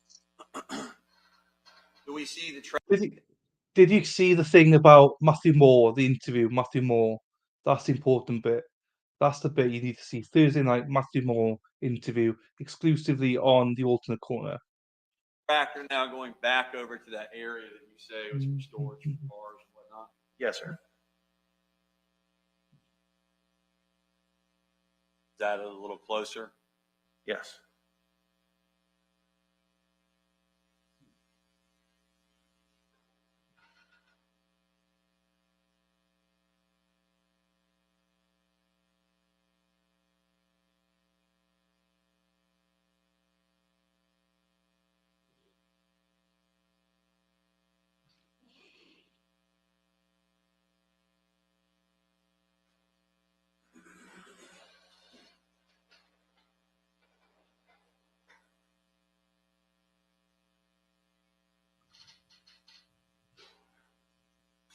Is that now the which appears to be the All-American waste vehicle?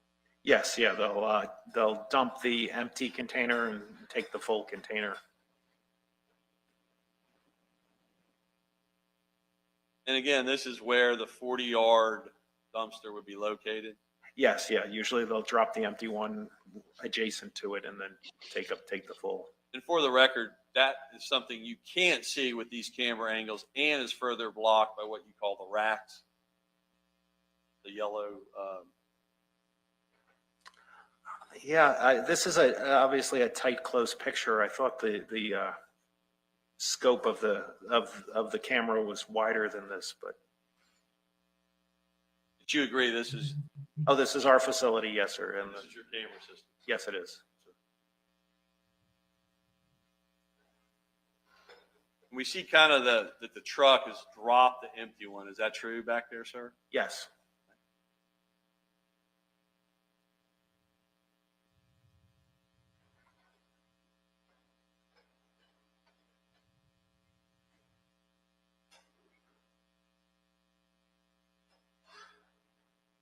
Now we get to 5850.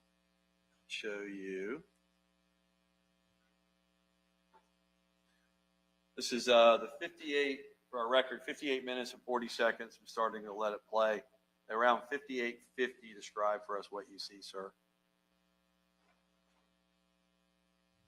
What is that right there? That's the truck, the garbage truck leaving. Is it now leaving with the one that was full to take it to the landfill? Yes.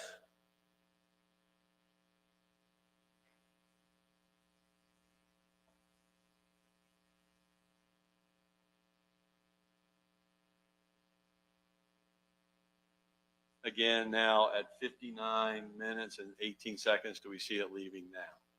Yes, sir. Is it full with your waste that would be collected on about a weekly basis? Yes, yeah, that's typically, it's trash we pull out of vehicles, you know, old things left in it.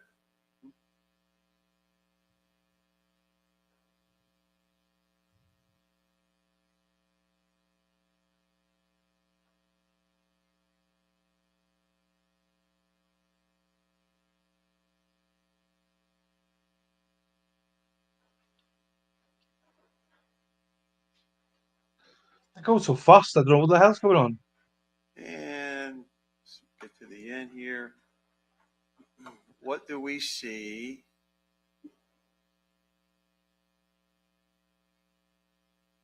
Let's start playing it at the 1 hour, 8-minute mark in about 45, 50 seconds. Let it run for about 20 seconds.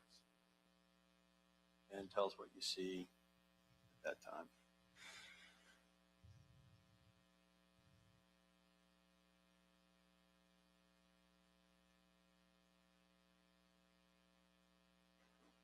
You see the vehicle is leaving from the employee parking lot? Yes, it appears to be Mr. Quiles leaving.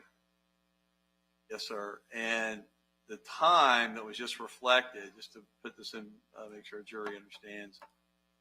I'm going to call out exactly what it says at the 1:09 and about 10-second mark. The defendant departs on December 20, 2018. See his vehicle leaving now? Yes. And for our record, it says 1945, which you agree would be approximately 7:45 on your system. Yes, sir. Minus the 4 hours would be around 3:45, and on that day you thought it was 5 hours, it was 2:45. Yes, and that matches his time card. Sure. Now, I'm going to let it run, starting now at 1:09 and 15 seconds. Where does he go?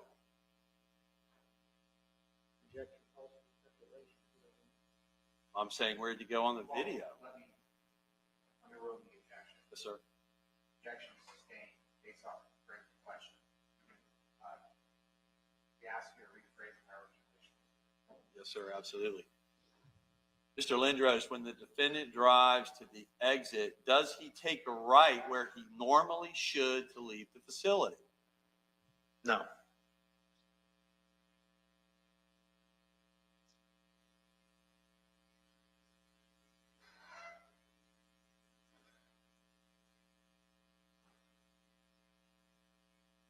For the record, that was approximately 1:09 and about 20 seconds.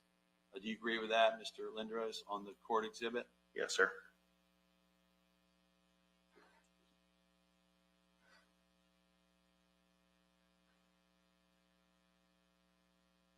Do you see him leaving now? Yes, sir. One moment, Your Honor.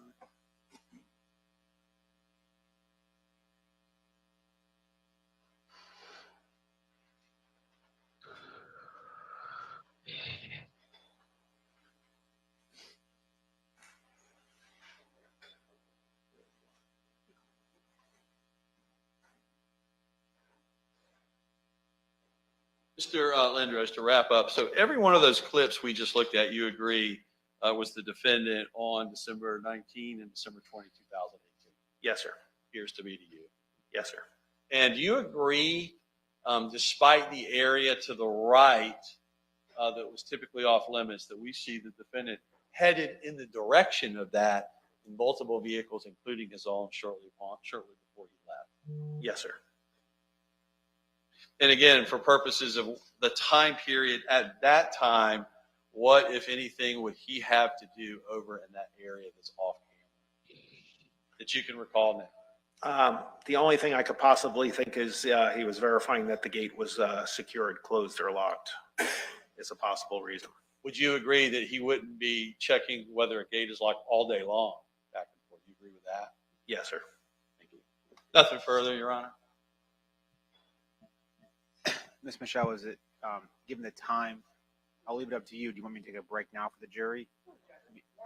Well, you know how long your process is. I don't want to mess up your flow. Okay. As the jury, it's 3:35, but we'll come back at 4 o'clock. That'll be our last break of the day. We'll get an idea of how long we'll be here this afternoon at that point. Please remember, don't discuss the case. I think by then, having the Friday buffer of this week may help us, but Thursday starts to get, Well, let's see what he's going to say. that's probably their expectation at this point. I don't know how that's possible. If I come back at 4 o'clock, if they have a lengthy cross, let's say hers is 30 minutes, that's 4:30 on a Monday. There's no way we can get through 4 or 5 more witnesses in even an hour. The court wanted to stop at 5 or a little later. No, I'm happy to do whatever you guys want to do. I know witnesses have schedules outside this, and nor do I want to put them out more than we have to. So I'll certainly accommodate you guys. I just keeping them past 5:30. What we've done, we've kept them till 5:30. I think that's probably their expectation at this point. To keep them past that, I think we'll be asking a lot of them, knowing the work they have left ahead of them. Yes, sir. And I mean, looking ahead, I agree with Court. We think we can get almost, I know we have a long tape to play. I know we got an agreement on the transcript, so that's a non-issue now. That'll churn out a couple hours tomorrow. I do know that we intend on making the two Williams rule witnesses brief. The SS has already testified, so we'll be going straight for that. We have a custodian tomorrow. Do you have the other Williams rule witness? We have the, Okay. yes, sir. And then you have the brother. The brother, he's here at home. He's here from New York. He's present. I just don't see how we wrap, because in my mind and working backwards, and this may work for your schedules too, to plan appropriately if we get to phase 2. If closings don't start by Wednesday morning, assuming the jury reaches a verdict Wednesday afternoon, because even if you guys do closing starting, the jury's not gonna get the case till early to mid-afternoon, even with the lunch break. So take that into account. Assuming they get a verdict Wednesday afternoon, then you have Thursday for penalty phase evidence on both sides, openings and evidence. Do Friday morning closings for penalty phase. There's no room for error to push anything back. Therefore, it may be inevitable that the penalty phase goes into Monday and Tuesday. And if that's the case, maybe you have a Friday off and I'll get the jury a Friday off. It may be a good idea for me to give them a heads up sooner rather than later so they can make appropriate plans. I don't think going past Tuesday of next week would be a problem. I think by then having the Friday buffer of this week may help us, but I may be wrong on that timeline, and if I'm wrong, I'll be happy to admit so. The court does appear very wise about the scheduling and for telling them that third week we may bleed. I'm going to concur with the court. We may bleed the third week, but I'll tell the court we intend on being prepared for penalty phase openings. We know who they're calling. If this is obviously if we get there, and I'll be prepared for argument. Mr. French and I'll be prepared to do all of that the same day. The court may not want them to deliberate. Knock all that out one day. The state believes we can, the council in the instance we can, in terms of just the evidence of the opening, potentially closing. But I'm at the court's pleasure. If the court wants to go ahead and tell them now, we might lead to Monday. That the state's not objecting. The court has been very patient with us, so we appreciate that. So whatever the court decides to tell them, and whether they come back next week is fine with the state. Mr. Davis, Mr. Michelle, do you guys have any wise words? Yeah, I would just add, Judge, that we would agree that we believe all the penalty phase openings, evidence, and closings are happening at the same time. What we plan to present is not lengthy by any means. The witnesses that we have, and there's 10 of them, none of those witnesses are lengthy by any means whatsoever. Really round, short, that type of. I'm switching to Gary Savage short. All right. Yeah. So. No idea, man. Is that just from the defense perspective, or you think the defense and prosecution penalty phase? Both with what we understand, they will present as most of the factual, judge, all of that, and please correct me if I'm wrong, but we believe that everybody for penalty phase. And that's why I'm thinking what I don't want to do is start penalty phase Friday morning and then have the weekend and then close on Monday. I don't think that's fair to the jury either. And nor is it fair to the evidence you're presenting on both sides to have to sit over there on the weekend. That's why I'm saying maybe Friday's a buffer, give you guys a chance to recalibrate.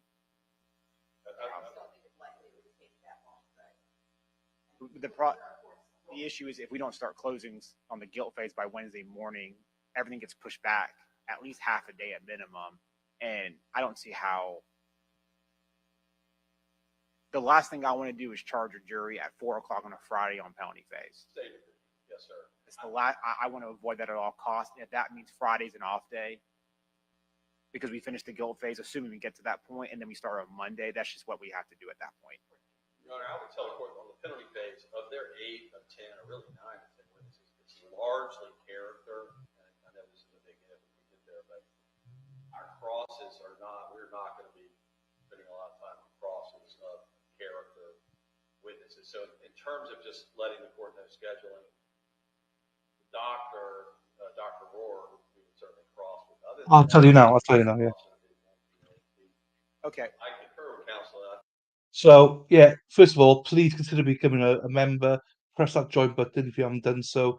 You do get a lot of. I think I offer a lot in private videos and not private. That sounds dodgy. Private videos, members only videos, and Discord and stuff like that. So if you're not a member and you can afford it, please consider it. Yeah. So it wasn't a witness; it was a defendant. He was asking the defendant, did he want the jury to be sequestered or not? And he said no, he would rather them go home to their families in the evenings. That was the option. The judge had to decide whether to sequester them or not.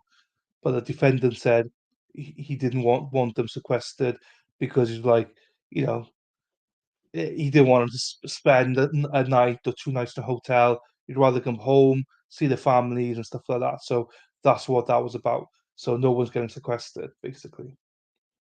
I think we can knock out all the evidence in the opening and closings in one day and penalty. I do concur with that, but again, on that, whatever direction. So would it be fair to say that we'll have a much better idea of this by tomorrow afternoon?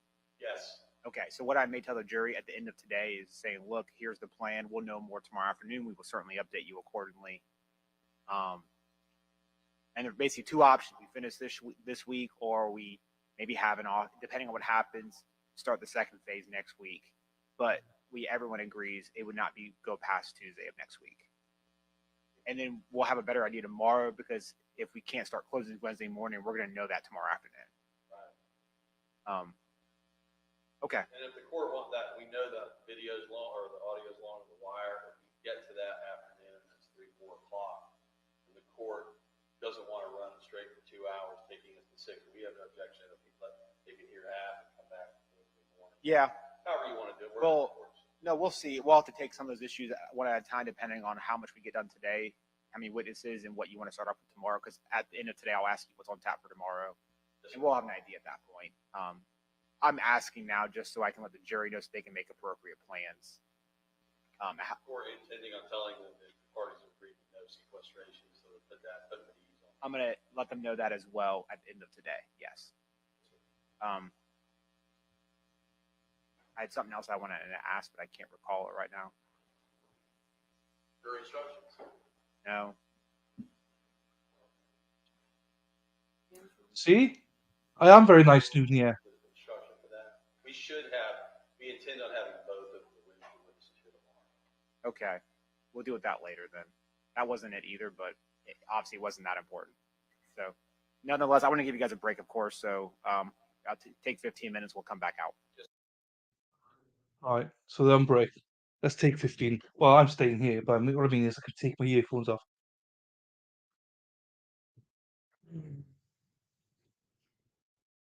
Those of you, if you're on Twitter, please retweet my tweet about Matthew. No one's looking at it. No one's liked it.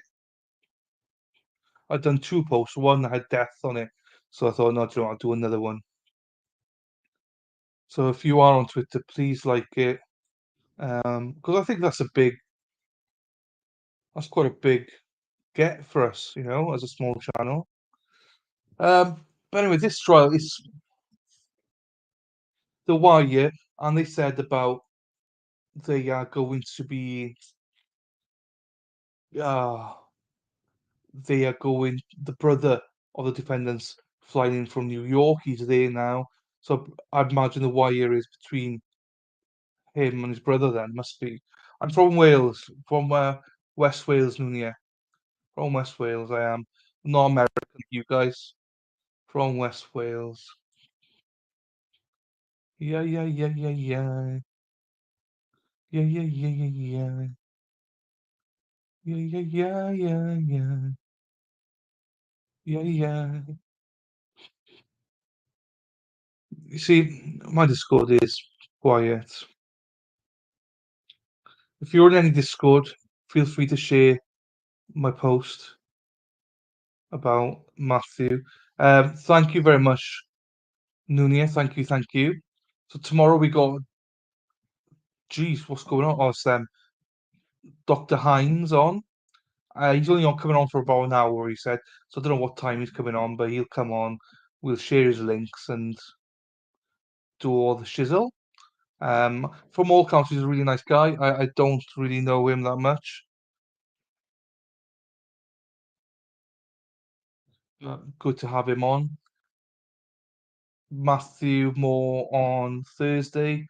I got another guest lineup, but they're not bloody answering the DMs. But I think the majority are going to really like my other guest as well. And then we'll have Lady Laura on at some point. And I got another guest, Ms. Morgan as well. I love Ms. Morgan. Miss Morgan's my second favorite guest after Lady Law. Liked by Sarah P. Thank you, Sarah. Don't be afraid to share it, guys. Don't be afraid to retweet it to get the reach, or quote tweet it, or just like it. It's fine. But anybody who's got the tweets, please do it. But yeah, if you are considering, please consider becoming a member. I think we offer value as a channel. We got the wheel at the end of the day. I'll tell you what, should I do the wheel now? I'll do the wheel now because we got a break. Saves me doing it at the end. I'll do the wheel now. Let's do the wheel now. Dee dee dee dee. Dee dee dee dee. Dee dee dee dee dee. Dee dee. Dee dee dee dee. Where's the wheel there? Oh, hang on, I need to sort this out now. You've not seen Ms. Morgan, have you? Ms. Morgan's up there as well. Erin is absolutely. So I call Lady Law the gilf. I call Ms. Morgan the milf. They're both hot stuff, baby, this evening. I want some hot stuff, baby, tonight.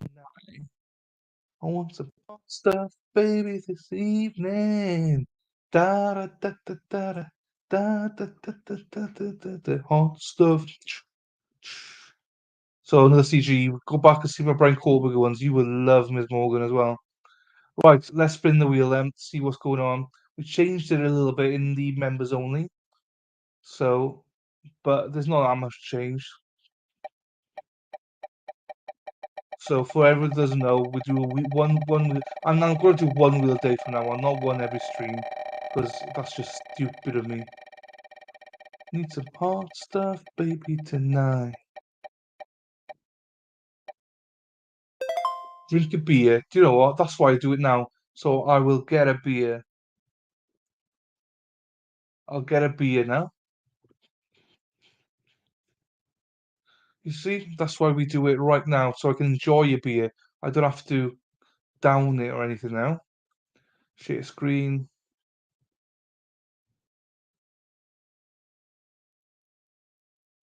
There we are. Right, bear with me. I'm gonna get a beer and CG. Go and look at Miss Morgan.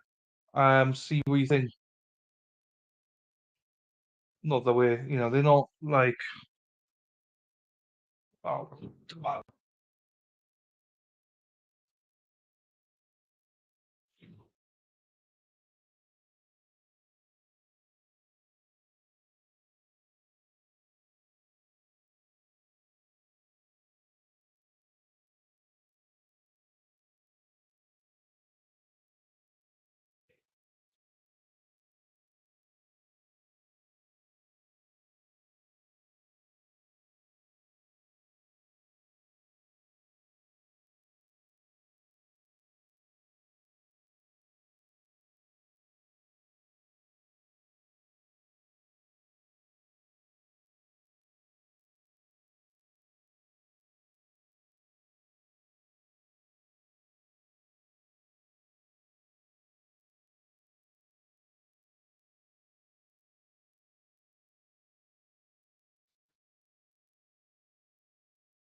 So we are. I got a Copperberg, mixed fruits, a little bit sassy. Some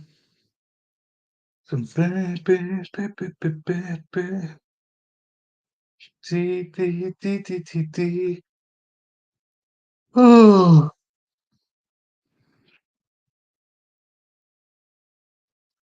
okay.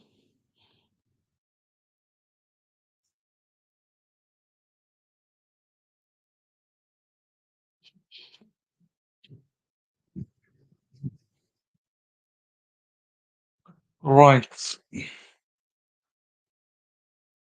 Got my see, drink the beer. I will drink the beer. I'm not gonna down it. It's a fruity one. I'm not sure if you got Copperberg in America. It's fruity.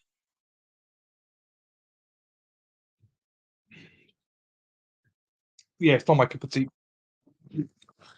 Not my cup of tea at all. Yeah,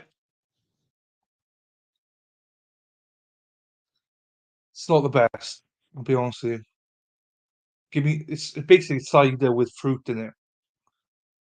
Mixed fruit. I used to like it years ago, but not had it for many years now.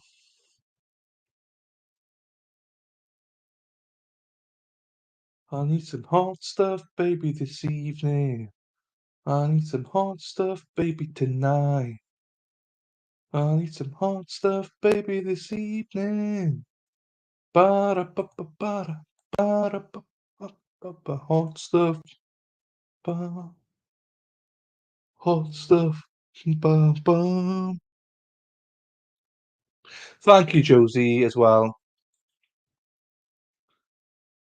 Should be a good stream. Nothing more quit of killing his wife. Trial watch live stream. I'll retweet that bad boy. Repost it. Thank you, Josie. And thank you, Sarah, for retweeting as well. Just want to make sure people come to it. I think this is going to be interesting. Obviously, he's going to come on twice, so it's not like going to be all about the trial first off. I am going to try and do a little bit of background for the first one and the second one, then hopefully do more about the trial then.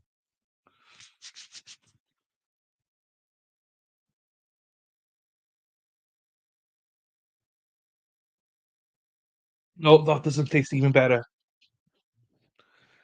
I'll get used to it though. I'll get used to it.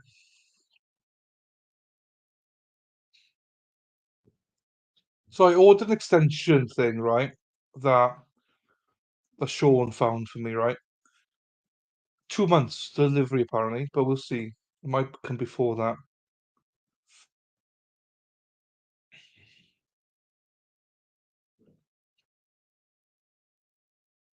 Okay. The Discord. If anyone on Discord as well, anyway, I'm only on Zachariah one and my own one. But if other places allow you to post by the Matthew Moore one, please do so. Post away, baby. Fly away, fly away. Something doesn't matter. D D D D D D D D D D D D D D D. The company. So. Whoa. Ba ba ba. Ba da ba. Ba da ba ba ba ba ba ba da ba ba. Ba da ba. Ba-da-ba-ba-ba-da-da. Ba-da-ba-ba-ba-ba-ba-ba-ba-ba. Oh, so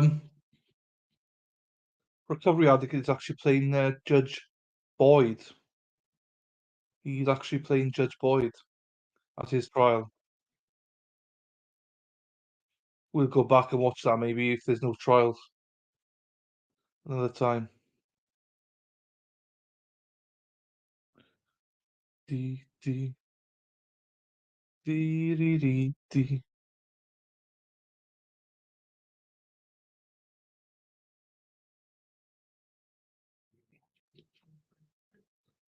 Yeah, it's fashionable now that everyone seems to, after I found her, other people found her.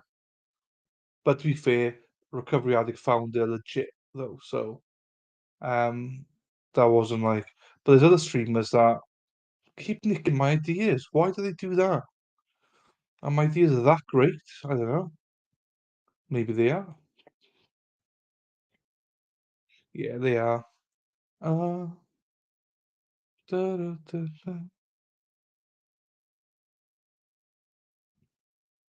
I'm just going.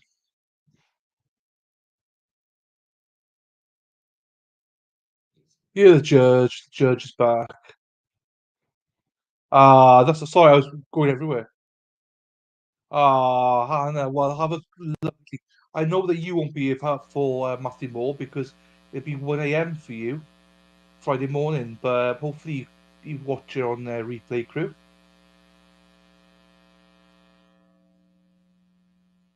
But thanks for being here, Hannah.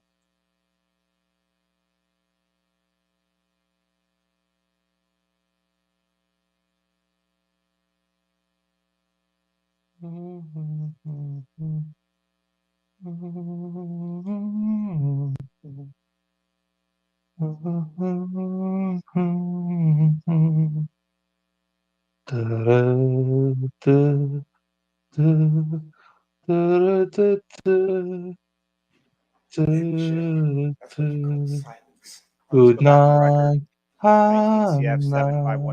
I have counsel of state and defense president.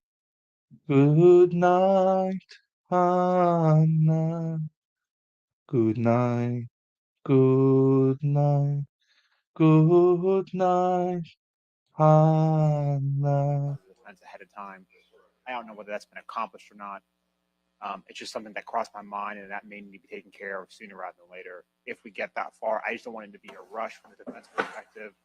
They have to review it, lodge any objection Happy may be necessary, days. then have to delay things. So just something I thought about and wanted to bring to your attention. Thank you, sir.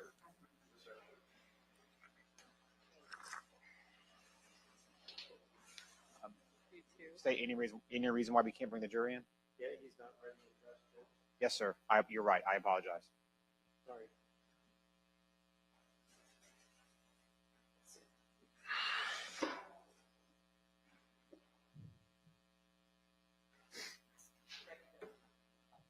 State ready. Yes, sir, Your Honor. All right, so both parties are ready. Let's bring the jury back in, please.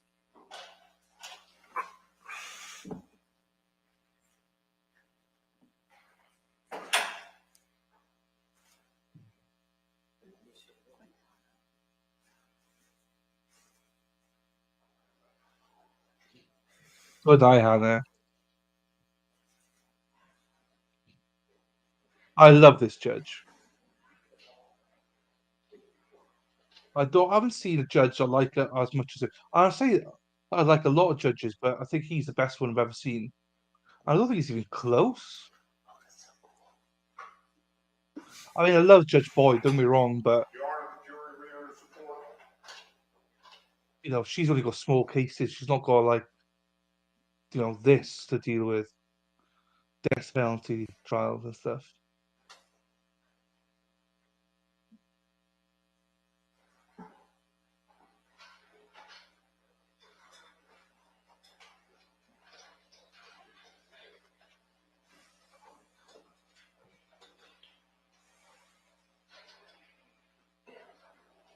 All right, everyone can have a seat. Members of the jury, welcome back. We're going to continue with Mr. Lindros, our witness. Just to recap, the state finished their direct, and so I'll turn to the defense for their cross. Ms. Michelle, you may inquire at your ready.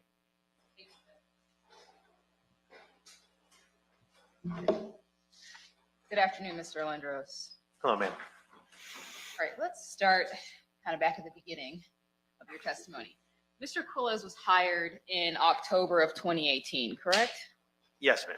So at that time, when this incident occurred, he'd been working for you all for about 2 months. Does that sound about right? In December of 2018? About, 2 to 3 months, yes, ma'am. And in his role, you described him as generally a good worker, and that he completed his tasks and things along those lines. Yes, his work record was exemplary, yes. So you guys never had any issues, were very satisfied with his work, type of worker that he was. Yes, ma'am, every job got done well. As far as the type of employee that he was he one that would typically kind of go above and beyond what was asked of him? Yes, he was never standing around not looking for work to do. He was always trying to find some job to fulfill.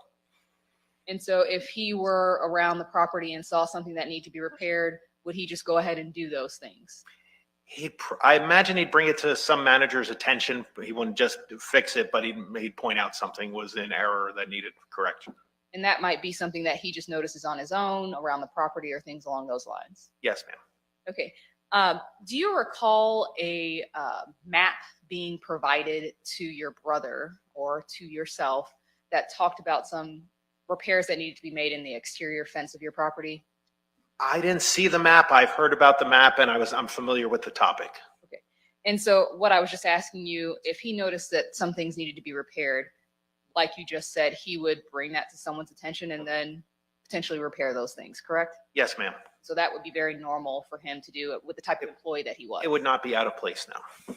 And that would have been something within his normal duties as well, to fix holes in the fence or things that need to be repaired.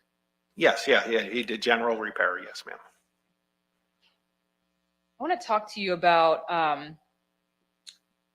the 19th specifically. Let's start there. Yes, ma'am. On December 19th, we went through a lot of video and went through some clips.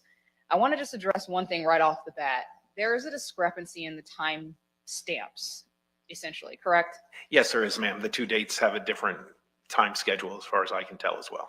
Right. So on the 19th, based on what you see, you believe that that's a 4-hour time difference on the 19th. Yes, ma'am. I'm setting that basis by when we open the gates. We open the same time every day, especially these were both weekdays. So the time should be consistent. As I saw us opening the gates, that should track with about the time we open both days. And so then on the 20th, you believe it was a 5-hour time difference, again, based off of what time period you typically would open the gates. Yes, ma'am. And that's what you're basing that time period on, more so than the timestamp itself. Correct. Okay. And so you're not certain 100% because you didn't open on the 19th, correct? That's correct. I did not open on the 19th. Okay, but just generally based on when you would open, that's the time period and the time period you figured that your brother would open as well. Yes, ma'am. All right. I want to ask you a little bit about that time period that we see Mr. Quiles get into his vehicle and what appears to be him driving across the train tracks, which would be to leave the property. On the 19th? On the 19th. Yes, ma'am. Go ahead. When you see that time period when he's gone, again, we're not certain that that's 4 hours earlier, but approximately it would either be 11:15 if it was 5, then it would be about 10:15. I believe it's actually 11:17 and 10:17. Is that fair to say? Could you repeat that, please? Yeah, sorry, I kind of convoluted that a little bit, so I apologize. On that date, the timestamp we are seeing when he's leaving that property, we had estimated it that it was around 11:17 a.m., correct? Yes, ma'am. If for some reason that timestamp actually was 5 hours, then it would be more like 10:17 a.m., correct? 12 is that? Or would it be later, the way you've got it marked back? I'd have to review the timestamp again. All right, and I'll pull it back up. That way we can do that. But we'll get back to that. Let me circle back to that a little bit later. When Mr. Quiles was seen leaving that property, you don't know where he went exactly, correct? No, ma'am, I do not. Okay. I asked your brother this question, so I'm going to ask you as well. Were you aware that if, for example, there needed to be a part picked up or some errand run for business purposes, would that be something that Johnathan Quiles potentially would be asked to do? No, not that I can imagine, ma'am. With both my brother and I present, one of us would have typically gone to pick up any type of part or component. That would be standard procedure for us. Okay. And would there be any time when you would utilize Mr. Quiles in that way if for some reason you were tied up and your brother was tied up? I don't foresee one, ma'am. Okay. As far as the date in question from the 19th, I know that we were viewing on that video several there's a lot of clips, back to back. Yes, ma'am. As far as the timestamps on there, that's not the same way your timestamps are shown on your video camera system that you would view in the office, correct? No, ma'am. It didn't appear to be the same format, no. Okay. And so those timestamps that you kind of went through with the state during direct, that's not as accurate to your memory as what it looked like on your camera system, correct? Correct.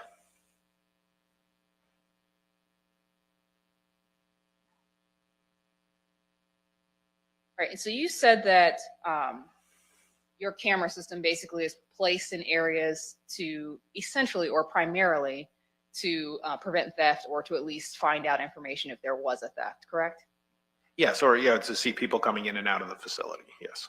And yes, you said that basically your facility is a one-way in, one-way out type of facility, correct? Yes, ma'am. And your cameras primarily focus on that kind of one-way in, one-way out at different angles. Yes. There are other angles, though, that show a little bit more of the restricted area where employees work. Yes. And that we see Mr. Quiles working on forklifts and walking around in that area where he'd be primarily performing his duties. Yes, ma'am. Okay. You made a comment that I wanted to just kind of circle back to, that on the one camera angle that we saw where you can see that 40-yard dumpster, you can kind of see the very last little sliver of that, correct, on that video, but you can't see the full thing. Yes, ma'am. You made a comment that you believe that that's cut off in some way. Well, I think they zoomed in. It appears that it was zoomed in to get a better view of the center of the picture. But I believe my understanding, at least from seeing this video for years, is that it is slightly larger, but that might shrink the picture where it'd be harder to see.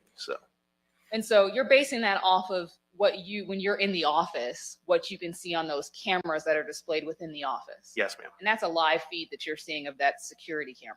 Yes, it is. And so on that live feed, you can actually see more of that 40-yard dumpster than what we're able to see on these videos that we were played today. I can see more of that camera angle. Whether I can see the dumpster, I'm not certain. Okay. And when you say you can see more of that camera angle, that you mean to the right and to the left, it would be more expansive on both sides. Yes, ma'am. And so if that camera angle that we were viewing picks up the very edge of that 40-yard dumpster, the camera view that you have in your office would actually show a little bit more of that, correct? I believe so, yes, ma'am.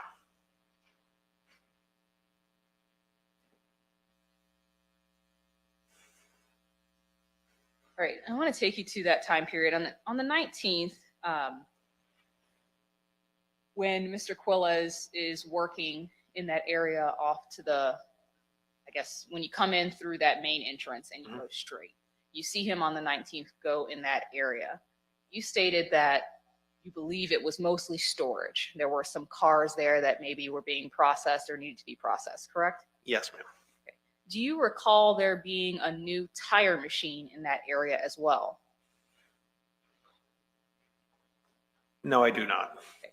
And I'm going to show you, give me one.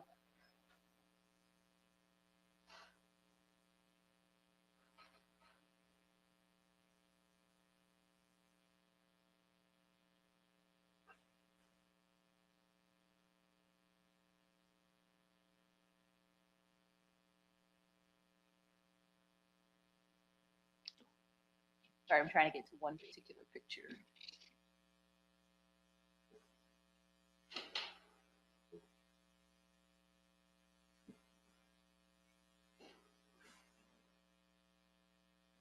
All right, in this picture, can you see that on your screen there, sir? Yes, ma'am, I can. Do you see the new tire machine in this photograph? No, I do not, ma'am. In that area that we're looking at right now, this blue fence area, that blue fence area, that was not there in 2018, correct? No, there was a different style fence at the time. Yes, ma'am. And so these photographs that we kind of went through where we are seeing that area kind of going into that if you were to go straight into the property, what that looks like in these photographs that you went through is not how it looked in 2018, correct?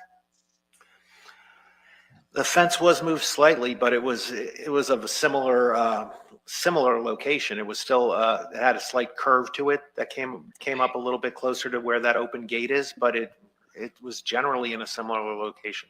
All right, and as far as what the area back there looked like, is that accurate to how it looked in 2018? No, there was a large concrete plant at the time, several stories tall, sort of in the front of where that white triangular roof building is located.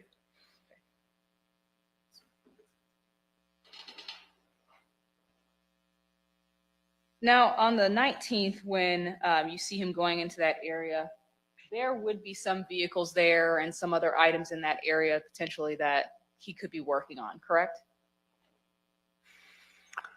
To my knowledge, we were storing vehicles over there. I wasn't aware of any other items that we were actively using, so I'm not sure. Right, and on one of those video clips, we actually see him carrying a red vehicle, correct, and bringing it through. Yes, a Honda Accord. Yes, ma'am. And so that type of vehicle would be in that area that we're discussing. Yes, ma'am. Yes, sir. So for something like that, he would have a legitimate reason for going in that area for work purposes. Yes, there's a possibility of that. Yes, ma'am. As it relates to coming back through, and I think the time period on that was I believe you said 2.5 minutes when he was in that area. The other potential reason for him being in that area was, you said, to correct or to make sure that the gate was locked or open. On the 20th, after he pulled out of our facility where we didn't see his car for a few minutes, that's the only possible reason I can think of. He wasn't typically charged with that, however, so I can't say that that's why he was there, but if I had to list a possibility, that's the only one that would come to mind. Understood. As far as where we're going or where he's headed, when he comes back in and he parks in the parking lot area, this is on the 19th, after he returns. When he comes back and he parks, you see him interact with another employee. Do you recall that part of the video? Yes, ma'am. Okay. And they walk back towards what appears to be this same area that we've been discussing, that, you had some storage. Where they walked was not far from that large opening. It was just to the left. We had looked as if we had loose tires there. Okay. And so that area that it's not quite on camera, so you can't see them working on those loose tires or anything along those lines, correct? Correct. Okay. However, if you're in the office, you just. Oh, wait, ma'am, I'm sorry to interrupt. We saw the picture of them standing in front of those tires. So there was video of them in front of those tires. You're talking about later when they come into the main yard area. Okay, I'm sorry. Where they're coming from, though, is that direction of the area where you had the storage, is what I was asking. Yes, ma'am. Okay, and that part you can't see where they're coming from. No, ma'am. Okay, but it's both of them coming from that area. Yes. And so again, there probably was some legitimate work-related reason why the both of them would be in that area that you said was for storage. I can't think of one, but. And is it safe to say that as you sit here today, that's 4.5 years ago, and so you may not be remembering everything that could have possibly been in that area that people might be working on? That's true, ma'am, yes. Going into the 20th, we watched, and we kind of fast forwarded through some of it, we watched Mr. Quiles around the property, traversing here and there, talking with people working, doing normal activities. Is that correct? Yes. And everything that you observed on that video, in the clips of those videos, nothing out of the ordinary was happening based on what you're seeing. I wasn't directly in charge of his workflow. I found the switching of the forks with the bucket on the loader to be confusing to me. I didn't understand the purpose of it. There could have been one. I'm not aware of it. That struck me as odd. Okay. And like you said, there may be a legitimate reason you Yes. weren't out there and you weren't supervising him directly in that time. Correct. And you never really did, right? You were No. more so office related. Yes, ma'am. As it relates to what you do know about his work duties, in that area where the storage was, did you guys also have gravel or stone kind of sand type of area? I'm sorry, sand materials that were being kept in that area as well? I don't recall it, but that's very possible. We frequently have had aggregate material there to fill holes in the yard, yes. And I was just going to ask you that. Was part of his duties to fill holes in the yard that may have been there with those type of materials that you might have in that area? Yes, I believe, yeah, that would fall under his. So like on a rainy day, if there were ruts and things being made because of trucks coming through, would one of his responsibilities be to fill those out? I could see that happening, yes. So that be one explanation for why he's switching between the forklift and the bucket version of that. Yes.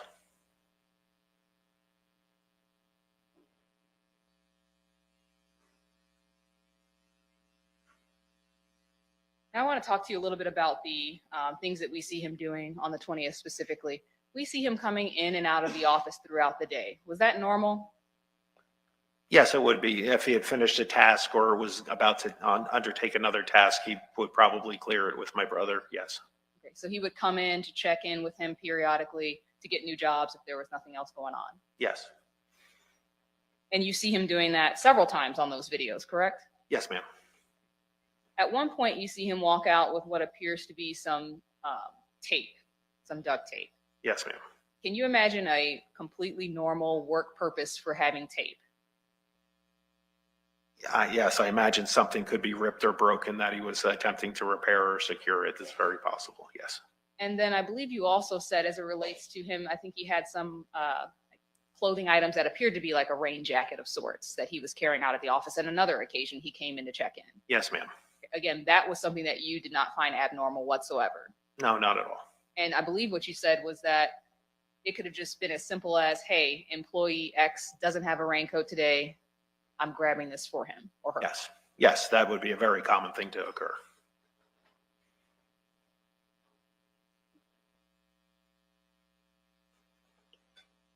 And I want to ask you a little bit about kind of the process. And I know you do more inside, but you're aware of what's happening outside as well. Yes, ma'am. The production process and all of that. Yes, ma'am.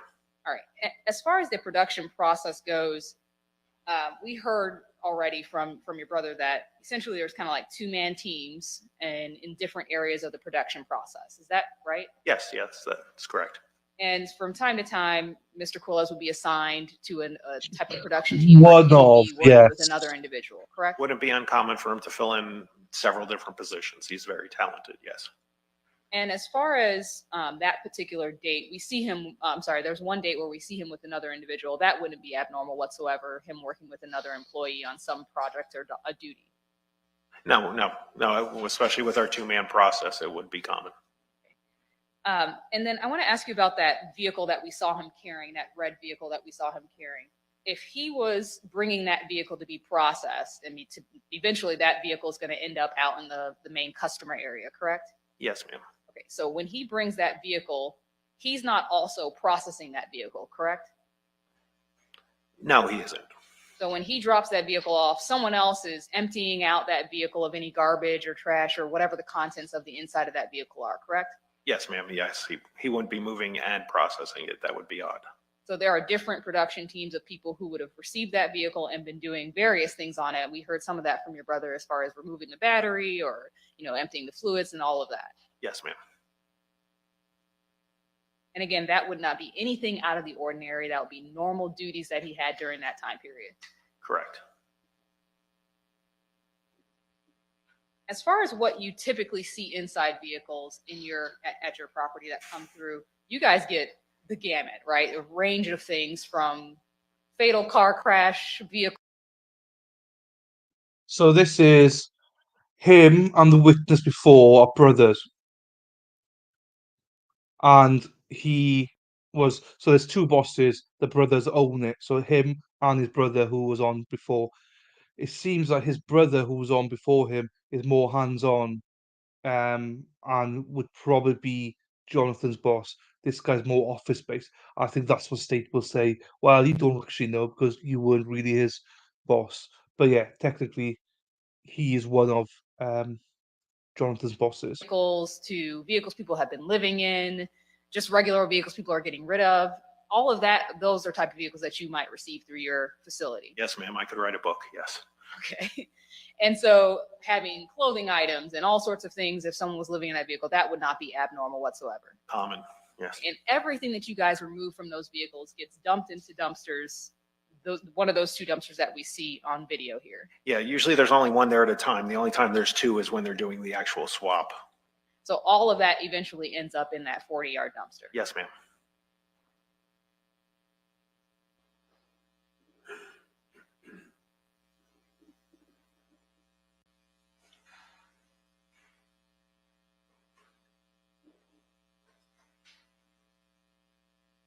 Just 1 second for me.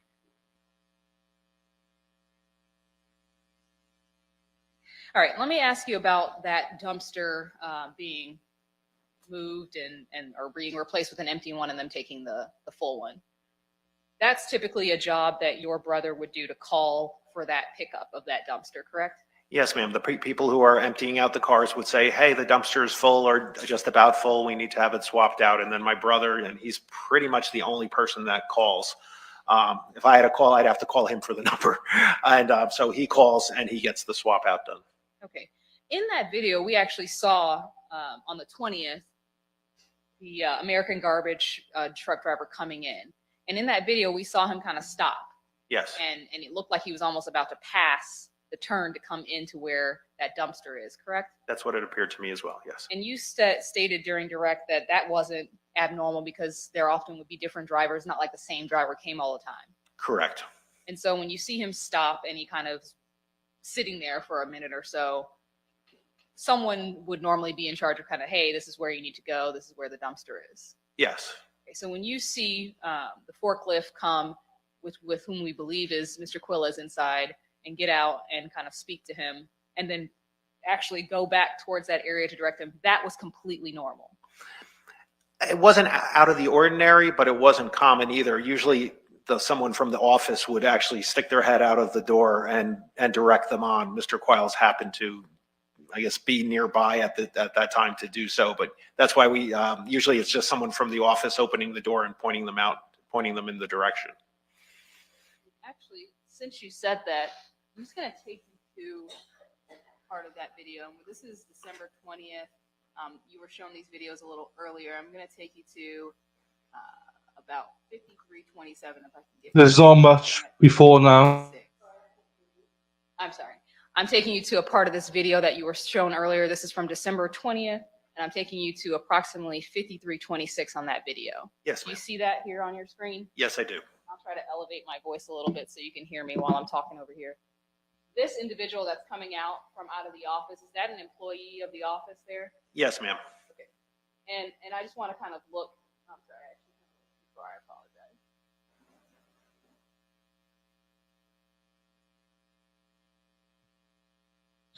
Good question, Sarah P. Dunno. I'm going to take you back to 52:52 of that same video. Just back it up a little bit because I think I went too far.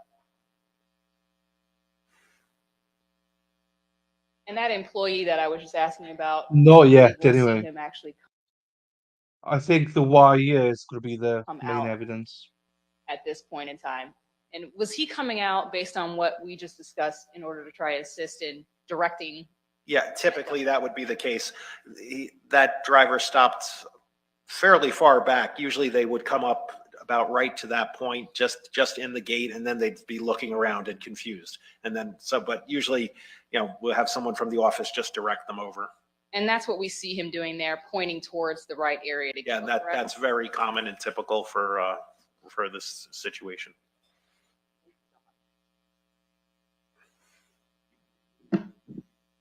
And as you said, we saw Mr. Quiles kind of working towards that area or driving that forklift in that area at the time.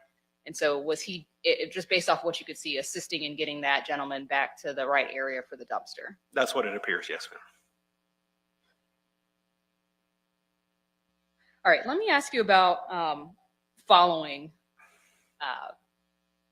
I believe, some action that occurred afterwards. You were present during some canine search, or I think you said that there were police dogs that came out. I think that's the word you used to search Ace Picker Park, Yes, correct? ma'am. And you were there, I believe it was on. Yes, that is what they're saying because there's no other way he could have got there.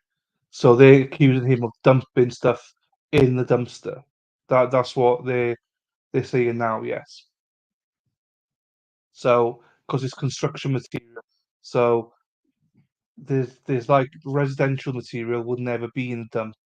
So they're accusing him of using that dumpster as his like basically place of disposing the evidence. It was on December 30th. Does that sound about right? It could be, yes. When they came out to do that search, did you walk around with them and kind of direct them around the area of where areas of interest? No, I stayed up in the offices, and they went through the yard for, I don't recall exactly, but it was somewhere on the order of 4 to 5 hours in our facility. Okay. And while they were there, you were just basically present. You weren't walking or doing anything along with them. No, they were there several hours after we closed, so I was just me waiting for them. So yes. Understood. You talked about them removing a vehicle from that area that you used for storage, correct? Yes, ma'am. Mercury Grand Marquis, I believe it was. Yeah. Okay. And that vehicle that they removed, you stated that you thought it was kind of odd that they would be removing that vehicle as a vehicle of interest. Yes, we'd gotten the vehicle within about the week prior, so it seemed to me like it was a newer vehicle, and we had already heard the news story and who they were looking for. So it seems to be some time after that event. So it seemed odd that they were pulling this car that we had gotten from a tow company, which already stores it at a different facility for 60 days before we ever even see it. So the fact that the chain of custody had it at this tow company and then our facility, the times didn't seem to make sense to me. Right. So that vehicle, as far as you could tell, even though they seemed interested in it, and that you're not certain that that's the vehicle that they got a police dog hit on, though, correct? They said there was some interest in it, is all the officer said at the time. And this was the day that they had canines out there. Yes. Searching. Okay. But that giving some sort of hit or anything like that, you knew that at that time that couldn't have been related to this case, correct? I couldn't imagine how it would be. Yes. And is that because you believe that vehicle arrived there sometime after this time period that they told you potentially? Yeah, it arrived within a week or less of when they were coming out to search. Understood.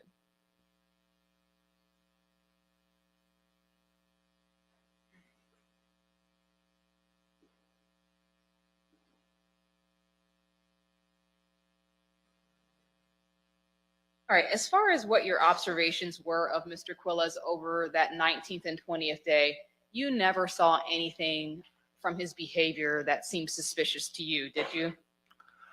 I did not interact with him much either way to say. Okay. When someone comes into the office, would you be able to see them or not really? Yes. Yeah, we have a small office. I would see someone walking in or out, yes. Okay, and would that be meaning that you would just see them in passing, but maybe not necessarily interact with them? Yes. Okay. And so did you recall having seen him come into the office throughout those days? I don't specifically recall those dates, but it was very common for him to go in and out of the offices for different tasks or supplies. So it would be commonplace. It wouldn't stand out. Understood. And that was my next question. You don't recall anything out of the ordinary from those 2 days happening? No, ma'am. As far as your review of video, on direct, you talked about you don't review video unless there's an incident that occurred. Incident-based review is kind of what you said. Or yes, some reason or trigger to do so, yes. Otherwise, you're not really looking through the video on a regular basis. Not in the morning. You don't go back and look through the night like you said. Not typically, no, ma'am. In this particular case, though, something was alleged to have happened on your property, correct? Yes. And so you did, in fact, review some of that video, correct? No, ma'am. I wasn't aware of anything actually occurring on our property in the first place, so I didn't review it. When the police came out to ask me for the video, we were unable to extract it from our system, so we gave them components of the system so that they could extract them themselves. No, that's not what happened. The bra, the Indies had his DNA on it, from the nurse when she went to see the nurse, not on the ones from the landfill. They weren't from landfill, and the DNA on the landfill ones had no one's DNA on it, as far as I'm aware. Right, and I just mean you've been provided video to review for your testimony today. Oh, yes, I've seen video, yes. Sorry, yeah, and I wasn't clear in my question. So you have reviewed video from that time period? Yes. Okay. And in that video, you never saw a young lady that was alleged to have been on your property, correct? No, ma'am, I did not. You never saw Mr. Quiles with a young lady on that property?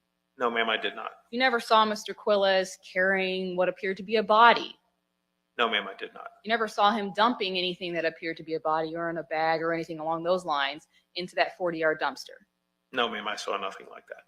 As far as someone being in your property, on your property overnight, meaning they were there one night on the 19th and still being there overnight until the 20th, in your opinion, how likely would that be? Unprecedented. There's been a handful of incidents where people have been locked in after closing, and we've come back to let them back out. I've never known of anyone to stay overnight more than an hour or two after closing. And you never saw anybody on that property in any video that you've reviewed overnight having been on that property? No, ma'am. And, we have infrared cameras and stuff like that. Even if it was dark, we'd still notice somebody. In the past, when we've had theft issues and we've gone back to check, you can see bodies walking around, and nothing like that was noted. So nothing from these dates of the 19th or 20th revealed that anybody was on that property overnight? I did not review all the tapes, because I handed them over to the police, but I would assume that they were looking. So I can't make that assumption, but I would assume that they would have looked. And after we see Mr. Quiles leave the property around 2:45 on the 20th, you don't ever see him come back on any camera video that you've reviewed? Not to my knowledge, no. And same on the 19th. When he leaves for the evening, I believe you said it was around 6 o'clock. Yes, ma'am. You never see him return on any video that you've reviewed? Not that I'm aware of, ma'am. Not until the following morning when he comes back to work? Yes. Otherwise, he's not there on that property. You don't see him doing anything on that property? No, ma'am. No, and employees are not supposed to be there. We don't permit it. It would be, even as an exception, it wouldn't happen. Understood. Give me one moment, please.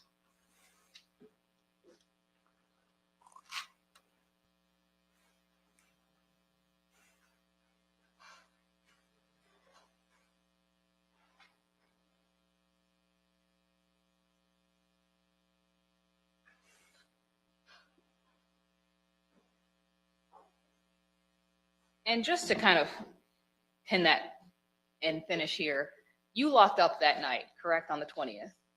Yes, ma'am. And someone else locked up if it wasn't you on the 19th as well? Correct, yes. And it's you, your brother, your dad, and maybe one other office manager employee who have keys to access that property after hours? To access it at all, yes. To access it at all? Yes, ma'am. So there's no way anybody else could have gotten into that property after it's locked up or anything along those lines? No, ma'am. And you were the one that opens the property, or your brother? Yes. Opens the property in those 2 days that are in question? 8 days a week, yes, ma'am. I don't have anything further.